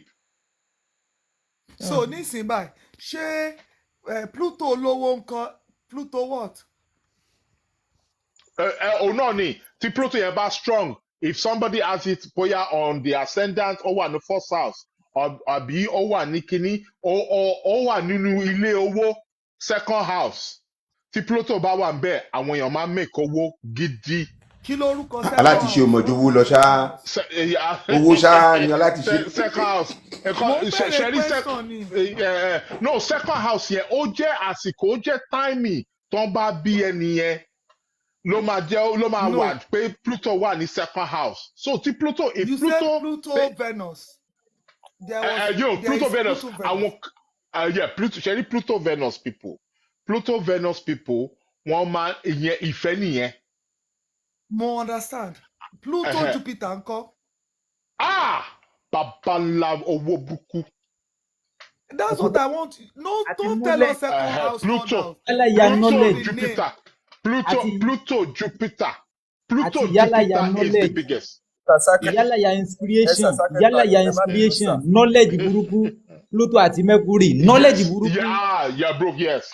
Inspiration gidi. Ẹ má jẹ́ kó lu bàbá yìí pa, kí ló dé? Ẹ fẹ́ lù wọ́n pa ni àti aláti ṣe mọ́mí. Pluto Jupiter yẹn ó ní owó big owó nìyẹn. Uncle Babatunde. Big owó. Uncle T. So now Pluto Venus is for strong love. It's Pluto for strong Jupiter love. is for wealth. What is Pluto Mercury? Knowledge. Ìmọ̀ tó jìn. Pluto Saturn. Pluto Saturn iṣẹ́ hard working wọ́n wà very determined very hard working very hard working. Then Pluto Moon kọ́ àbí Pluto Sun. Pluto Moon very strong emotions wọ́n máa ní kíní pẹ̀lú ìyá wọn very powerful emotion Moon Pluto. Very dramatic wọ́n máa ń wà very dramatic. Pluto Sun náà Pluto Sun yes àwọn yẹn ó lè bring fame ó lè jẹ́ kéèyàn wá popular kéèyàn wá famous Pluto Sun bẹ́ẹ̀ ni. Then Pluto Mars kéèyàn máa ṣọ́ra ṣẹ́rí Pluto Mars yẹn àwọn jagun labi àwọn tó bá ní Pluto Mars very strong àwọn tó bá tẹ́ bá fẹ́yàn tó wà strong nínú bed ẹnìkan wà lórí platform mi ní dárúkọ ẹ̀ ó ní Pluto Mars sórí àwọn yẹn. Salem Buddha ni a mọ̀. Pluto ló sọ bẹ́ẹ̀ fún yín. Tó bá wọ bedroom pẹ̀lú yín ẹ finish. Àti Ika náà ló máa finish ṣé mi ló wà máa finish àti Ika ló máa finish Pluto máa sí kí ló kan rú èmi. So èmi àti Salem Buddha ti break up ṣe mí ṣe mọ́. Awero, if you see the guy Silent Buddha, he's supposed to be your brother-in-law, but he cannot be. He has messed up. Uncle T, all these, what do you call them? Mercury, Sun, kí lorúkọ tẹ́ máa ń pè wọ́n? Aspect, planet làwọn yẹn. So, but they are planets. They are planets, yes. So, do we now have like we have Pluto, Mercury, Moon, Pluto, Pluto, Sun, Pluto, Jupiter. Do we have Jupiter, Sun, Jupiter, yes, Mercury? Yes. There's so many variations. They are interwoven. There are so many variations. So there are 10 planets, 10 times 10. That means there are 100 variations 100. just on aspects alone. Just on aspect. Then you have 12 zodiac signs. And what times they're by 12? Then you have 12 houses. And what times they're by another 12? That is how many variations there is. Wow. Penny. How many years left Yes. I see Lenny again. I see Lenny again. Do we have anybody that wants to ask question? Any more questions? Ẹ jẹ́ kí mi lọ sùn, ó ti rẹ̀ mí o. Ẹ jẹ́ kọ́ńkú tí o máa lọ. Ẹ jẹ́ kọ́ńkú tí o máa lọ. Ó ti rẹ̀ yìí ẹ má wọrí a máa padà wá. Ẹ jẹ́ ká lọ la píopíó. Ẹ ṣe gan. Ṣe ní question ni. Don't worry, a máa padà wá. Ó dà pé the man fẹ́ bẹ̀rẹ̀ nǹkan àbí? No, mi ìbéèrè kan. No, Mọ́mí Aláṣàbí ẹjọ́ jẹ́ kí Mọ́mí Aláṣàbí bẹ̀rẹ̀. Wọ́n ti sọ̀rọ̀ látàárọ̀ ẹjọ́. Mọ́mí Aláṣàbí. Mo kàn fẹ́ dúpẹ́ lọ́wọ́ wọn náà ni pé wọ́n ṣe tí wọ́n wá pé mo á fẹ́ bi wọ́n pé ìgbà wo la lè rí wọn, báwo la ṣe lè contact wọn sà. Ẹ lè DM or ẹ lè contact Mama Ogasma. Máa send number wọn sí Mọ́mí Aláṣàbí. Máa send number wọn sí. Okay. Ẹ kàn rán mi, ẹ mọ̀ pé Forgetful Jones ni mí. Ṣé bẹ́ẹ̀ mọ̀? I know. So ẹ lè rán wọn létí, ẹ lè WhatsApp. Èmi ò mọ mo ṣe ń gbọ́ ni o. Once again, everybody, you have, for everybody in Nigeria and in UK, America, London, wherever you are all over the world, Mr. Babatunde is going to give a discount this month, which is separate. His name is Mr. Babatunde. Only for the month of April, only for the month. Yes. No. Only for the month of April. Booking maso lodi yẹn. So ẹjọ ẹ tètè book first come first serve. Kò sí pé ọmọ platform Q gan ti wà lẹ̀. Q gan ti wà lẹ̀. Money o, Mr. Babatunde. Baba, you don't worry, VIP lẹ́yìn. VIP ni baba. Mi ní kí ẹ̀wọ́n tó bá fẹ́ jẹ́ àǹfààní yẹn jọ contact Aunty Yinka or secret educated stream. Tó bá lọ sí message Mr. Babatunde, owó tó ń charge lórí website wọn lọ máa charge ẹ o. Ìwọ tó bá lè sọ pé o fẹ́ lọ bẹ̀bẹ̀ fún free of charge. Jẹ́ nsọ nǹkan tó máa gbẹ̀yẹn, wọ́n máa ṣe free of charge fún wọn, mo mọ̀ pé wọ́n ní large but sórí free of charge 10 minutes 20 minutes. Ìgbà tó bá wá gbọ́ message tó lọ ronú.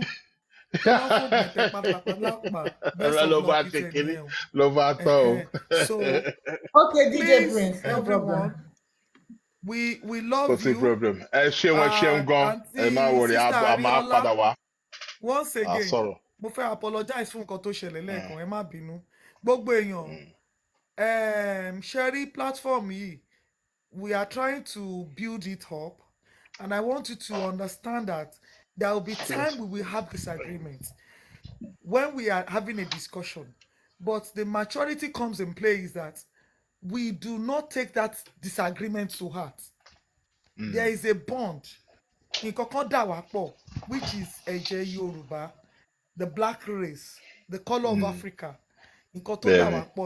So we keep on looking onto that and say, oh, ẹni yìí mo ti forgive ahead of time. So gbogbo ẹni tá bá ti ṣe, ẹ má bínú o. We are very sorry. Ajuba àwọn ajunilọ.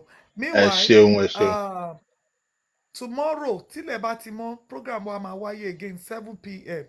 As of we're going to discuss about Pio and some other things that is very important to your life. Come. In fact, Sacred Planet did not talk about sex life. Nínú reading. Ó wà ńbẹ̀. Ìwọ tó like sex, it is in your. Ìwọ tó dẹ̀ lè dún ọmọ mẹ́jọ pọ̀ lẹ́ẹ̀kan náà, it is in your region. Lọ gbọ́ gbogbo ẹ̀ kó lè mọ̀ pé you are just acting based on who. Ẹjọ́ má bínú, ẹjọ́ mo fẹ́ address nǹkankan. Silent Buddha. I say stop it. Stop it. You cannot get a discount. Email educated stream. Sorry. Sorry. You cannot get a discount. Neither can you get a promo code. I tell you, you. ẹ fi silent Buddha lẹ̀. Jẹ́rí sùúrù silent Buddha follow me. Neighbor mi ni wọ́n Don't ṣe ẹ dey má fún mi wọrí. fún ẹ. With me you're free. Ẹ má dá wọn lóhùn. Neighbor mi ni wọ́n. Bàbá ẹ má dá sọ̀rọ̀ wa. Neighbor mi ni wọ́n àti Yínká neighbor mi ni wọ́n 20 minutes ọ̀dọ̀ mi ló ń gbé. Ó yá ojú tì yín. Ṣé ẹ gbọ́ sẹ́? Ó yá ẹ mọ̀ kó tó ṣẹlẹ̀. Personal reading ni màá tún ṣe. Màá jókòó tí wọ́n báyìí ni. Wọ́n máa dá táwájú mi. Ó yá. Kí ló tún kù? Kálí block ẹ̀. Àti Kálí táǹtì yín ká bá bínú tán, wọ́n lè má attend sí yín o. Wọ́n lè má attend sí yín o. Má sọ̀rọ̀. Obìnrin wà ń bí àgbábúlì ní ẹ̀fà tí ń ká sílẹ̀. Bàbá kò dá ẹ má dá sọ̀rọ̀ wa. Ebi sọ pé mo fẹ́ ṣe ni, ó kàn jẹ́ wípé tí mi ìbá ṣe mọ́ náà, I will not allow you to go náà ni. Jẹ́ ń gbọ́ àwọn èèyàn Pluto àbí Pluto Venus ni. Ẹ jọ̀ọ́ o, my fellow brethren in the. Pluto Venus ni mí. Àfi Pluto Venus náà. Àfi Pluto Venus náà. Ẹ máa ṣe Pluto Venus lórí TikTok. Pluto Jupiter lèmi o. Pluto Jupiter àwọn ní Pluto Jupiter dára wa. But kama ṣàwàdà o, the reading I did yesterday morning because the bossy announcing was beautiful. In fact, my husband said I give him 90% because by the time we finished, it was like wow. It was wow. What did you just say? Your husband? Yes. But you know I'm here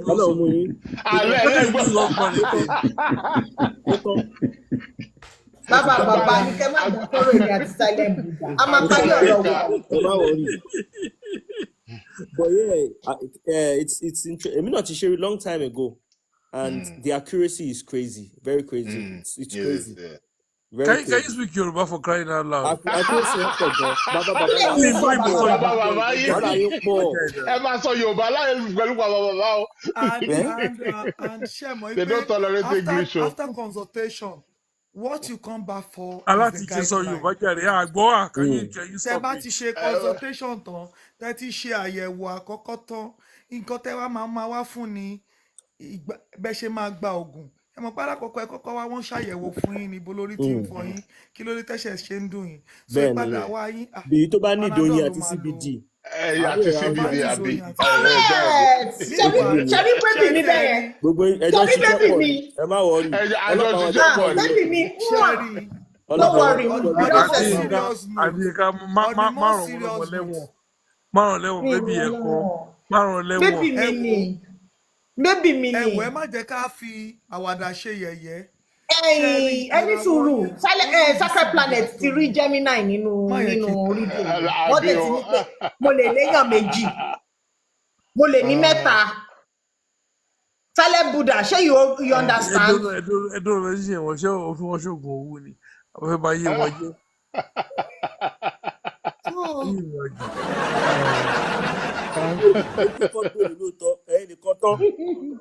Àbí o. Èwo tún ni yẹ́mẹ̀ ọ̀nì? Èmi ò ní yẹ́mẹ̀ ọ̀nì o. Ọ̀nì oyin Naija ni o. Yemen lèmi fẹ́ àbí Manuka. Dẹ́ẹ̀bà ti ní ẹ. Manuka. Ọjà mọ́. Aláìní kan ṣe ni aláìní kan ṣe tó ń dá padà oṣù. Silent Buddha follow me. Oyin yẹn Ifá ọ̀nì lélẹ́yìí. Ṣebí Manuka yẹn nǹkan ni o. Owó ńlá ni. Tí iye wọn ni. Manuka yẹn tún le. Ifá ọ̀nì làwa ń tà. Àti aláti ṣe iṣẹ́ ní sìn ẹ́ nígbà tí tún wá ẹ lọ wá Manuka yẹn kan ẹ má wọrí. Ẹ máa blow. Manuka yẹn tún le, ó le. Owó ẹ̀ lágbára. Ẹ sọ fún mi. Mi rò pé Manuka yẹn wà Nàìjíríà. No, kò lè sí Nàìjíríà. Listen, ẹni sùúrù. Okay. Wọ́n mú ẹ ṣeré ni. Manuka is an island in Spain. Manuka. From there. There's an honey that But honey ẹ̀ wà. Manuka honey wà. But you don't understand. Ṣẹ́rí ní Spain, wọ́n náà wọ́n island kéékèèké tó wà pé wọ́n ṣe bí Nàìjíríà ṣe special ló náà ṣe special. Thank you. Nǹkan tí mi fẹ́ sọ nìyẹn. I'm sure wọ́n kàn. Ti Yemen náà mo package ẹ̀ ni. máa ń dún yàtọ̀. Packaging lásán. Don't know. Silent Buddha, wọ́n wá gba Yemen ló máa gbé bè. Ìrọ̀ àwọn yẹ kọ́ máa ta mú yín náà, ṣùgbọ́n yín ló ń tà. Àníkó ló máa jẹ́ ń bẹ alábòsí nìyẹn. tí ọkùn tí ìbá ti ṣe consultation tó bá ti rí nínú star mi pé màmá ta manuka ọ̀nì máa lọ. kódà wọn á tún pé ẹkẹ máa ta omi gan ẹkàn dá ayé láwọn látọjọ́ òní ni omi ẹkẹ máa ta omi mọ́. ó dùn mí ẹ̀mẹ́tẹ̀ ń bá sọ̀rọ̀ yìí jẹ́rí ẹ̀tẹ̀ ń bá sọ̀rọ̀ yìí ọkọ ẹ̀ bàbá ńlá fọwọ́ náà ó lè ní ìjọba ló wà. casting ìyàwó àwọn ọba ní mò ń mọ́. láti ṣe tó yẹ ṣe o lè láti ṣe mọ́ mọ́. bàbá ẹ lé o. bàbá mo rò pé tí rí ó dà pé Mr. Babatunde Mercury retrograde ló ṣẹlẹ̀ o. ló ṣẹlẹ̀ yìí olómú bàbá àbí. hold on let's talk ní 19. Mercury retrograde bàbá actually stop me. Hold on. I used to have a friend. Okay. Yeah, I saw mo kàn ní kí ẹjọ́ kan ó fine gan. That was I think about 88 àbí nǹkan kan ní Brixton. So mi ò mọ̀ rí o mo kàn ní obìnrin ló fine tó báyìí. But mo ní kí n kàn máa láìkí láti fọkàn ọ̀run obìnrin wọn kà á ṣe fine báyìí mo ṣáà bá sọ̀rọ̀ ọjọ́ ẹ̀ ẹni kí ló ṣe ó wà lọ so a máa sọ̀rọ̀ fóònù. I only my time in market a máa sọ̀rọ̀ fóònù báwo ní ìjọ kan wọ́n rí after 4, 6 or 8 I don't know how many months o ti wá lóyún. Àṣé ọkọ ló dúró lẹ́yìn ẹ̀. Oh wow. Máa gbọ́ mọ́ tó pé báwo ni princess báwo ni wọ́n fún ẹ̀mí ẹ̀jọ̀ kan. Mo ló mú kó ló ṣe é tí ó sanwó orí fún mi. Mo ṣáà ṣe pé fọkọ ẹ̀ ọkọ lọ́dún. Mo ń bọ́ ẹ sọ pé èmi ni. Ìwọ báwo? Wọ́n lọ fún lóyún. Ẹ tí mo sọ ìwé ẹ̀ nù. Wàhálà wà ó. Ṣé wọ́n ké ìwọ fún lóyún nìyẹn? Wọ́n sọ pé mo ní mo ti ń lọ́la mo ti ń bẹ̀ sọ́sọ́ yìí. Ó ní mi ó sọ pé mo kàn máa kí ìwé mi bẹ̀ kó fẹ́ fẹ́ hùn. Ẹ mọ tó fọ́ọ̀nù kìí pé pàtó wọn bọ̀ wọ́n yẹn pé mo ṣe ṣó olùmí kọ̀mọ́ ó fáyà bẹ́ẹ̀ ni àbí ìkọ̀mọ́ tó fáyà yìí mọ́dẹ̀lù máa jẹ́ o bóyá kò kù sẹ́yìn. I think I probably saw them twice or 3 times láyé mi. Okay. Ìjọ kan mọ́ lọ carnival ní 1997 mo ti jójó à ń jó pẹ̀lú àwọn kìnìún carnival ní. Calypso kankan Minnesota kankan. Nọ́ọ̀tì gate. Bọ́ mo mọ̀ ìyá sọ pé kó lọ bá pé kó hello daddy mi kọ́ mo bí ẹ. Ẹ mọ̀ tí yẹ gbàgbà tí wọ́n sọ pé ókè ẹ̀ sọ pé inú òṣù wo lè fi wá jó lọ. Nígbà tí mo rí yẹ báyìí ìjẹ́ mi lọ carnival mọ́. Kọ́mi ìmọ̀ ẹ́ ṣé mo mẹ́ tó bí ẹ ni.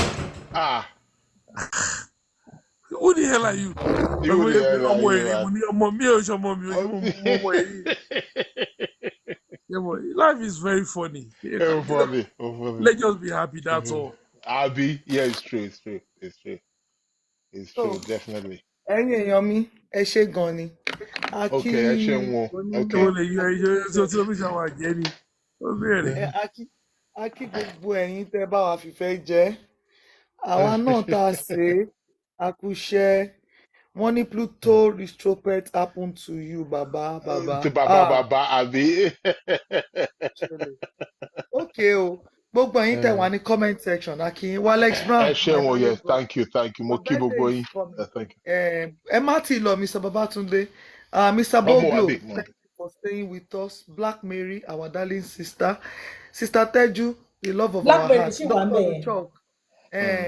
thank you for staying with us sir.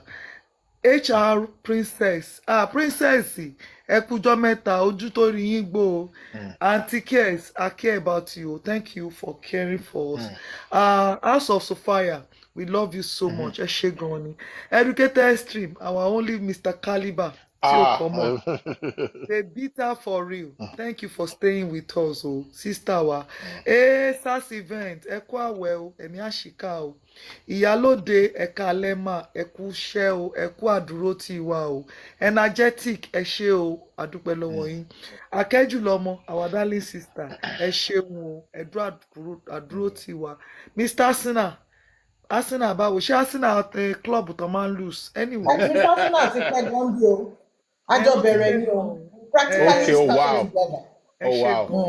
Ẹ ṣé gan ni The Priest thank you so much mọ́mí wa God is good all the time. Ẹ ṣé tẹ́ dúró tì wá o, adúpẹ́ lọ́wọ́ yín àgbáyé àdálẹ́ àmàrí yín bá. Olórí Adùnní Ayaba, ẹ ṣé o, adúpẹ́ lọ́wọ́ yín. Big Sam, thank you sir. Abolo, our brother all the time.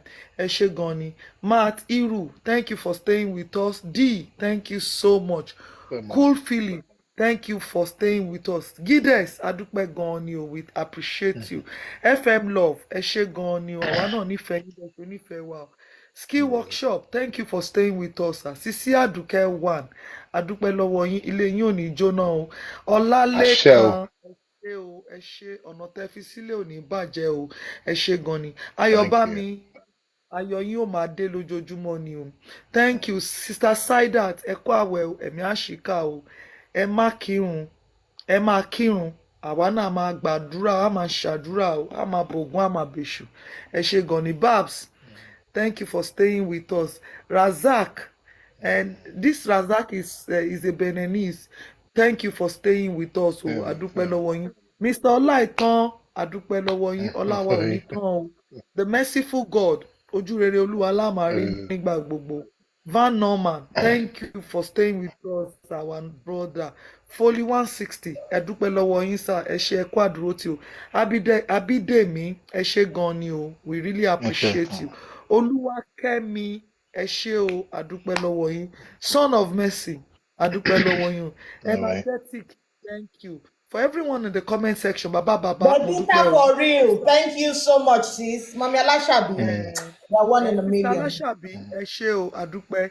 Demao, thank you so much. Mr. Kola. Adúpẹ́. Mr. Kola, Bright Ọdúnayọ̀, gbogbo wa pátápátá àwọn tán tiẹ̀ ti lọ. Adúpẹ́ lọ́wọ́ yín. Silent Buddha. Silent Buddha o. Maybe me. Ẹ ṣé gan ni o, ẹ ṣé. Ọba Adétúnjì. Ajétúmọ̀bí. Thank you so much. Adúpẹ́ o, adúpẹ́ lọ́wọ́ yín. Tọ́, adúpẹ́ lọ́wọ́ onílé, adúpẹ́ lọ́wọ́ àlejò, adúpẹ́ lọ́wọ́ Elédùmarè tó fún wa lórí ọ̀fẹ́ láti ṣe ètò tèmi. Adúpẹ́ pé wọ́n What wants to do? Kí lẹ wí? Silent Buddha ni ó ní àná dey do again sẹ́. Adúpẹ́ lọ́wọ́ Elédùmarè tó fún wa láǹfààní láti ṣètò tèmi. Adúpẹ́ lọ́wọ́ àlejò wa náà tán wá. Omi ọgbọ́n tẹ̀ mú kò ní gbẹ. Ohun tó ń jẹ́ orísun ayọ̀ yín kò ní dìkorò. Ẹ ṣé gan-an. Àṣẹ Adúpẹ́ lọ́wọ́ Èdùmàrè. gbogbo àwọn tó ń ràn wá lọ́wọ́ lọ́tún lósì, àwọn tó ń fàtẹ̀jíṣẹ́ ránṣẹ́, àwọn tó ń fowó ránṣẹ́ sí wa, tó ń gbé wa lárugẹ lórí ètò yìí, àti àwọn tó ń fún wa lẹ́bùn lọ́tún lósì. Adúpẹ́ lọ́wọ́ yín. A gbàdúrà pé gbogbo ibi tẹ́ ti mówó yẹn kò ní gbẹ. Ilé àtọ̀nà yín kò ní bàjẹ́. Ojú ò ní tì yín o, iṣẹ́ yín ò ní dìṣẹ́. Ẹ ní wáṣọ ìtẹ́, ẹ ní wáṣọ ọ̀fọ̀, aṣọ iyì lẹ́ẹ̀máa wò. Tó, a fẹ́ máa fèyí ṣe lọ. Àrà lá máa bá wọn dá, àní dáràn. Ire o, ire lójú owó rí. Ó dàárọ̀. Ó dàárọ̀ o. Ẹ ṣé Ó dàárọ̀ o. Silent Buddha. If you like, say anything in the comment section. I'm reading it. We'll meet in the room now. Come and meet me in my room now. Ó dàárọ̀. Thank you, Africa. Ó dàárọ̀. Ó dàárọ̀. Màá contact yín. Okay. Ó dàárọ̀. Good night. Mami Alashabi, ó dàárọ̀. Màá send number wọn sí. Yeah. Okay. All right, ma. Then I sent somebody's number to you, sir. Okay, no problem. I sent you a message. Please respond. Okay, Thank you very much, sir. No worries. Okay, sir. Ó dàárọ̀. Bye. Ó dàárọ̀. Bye. Yeah.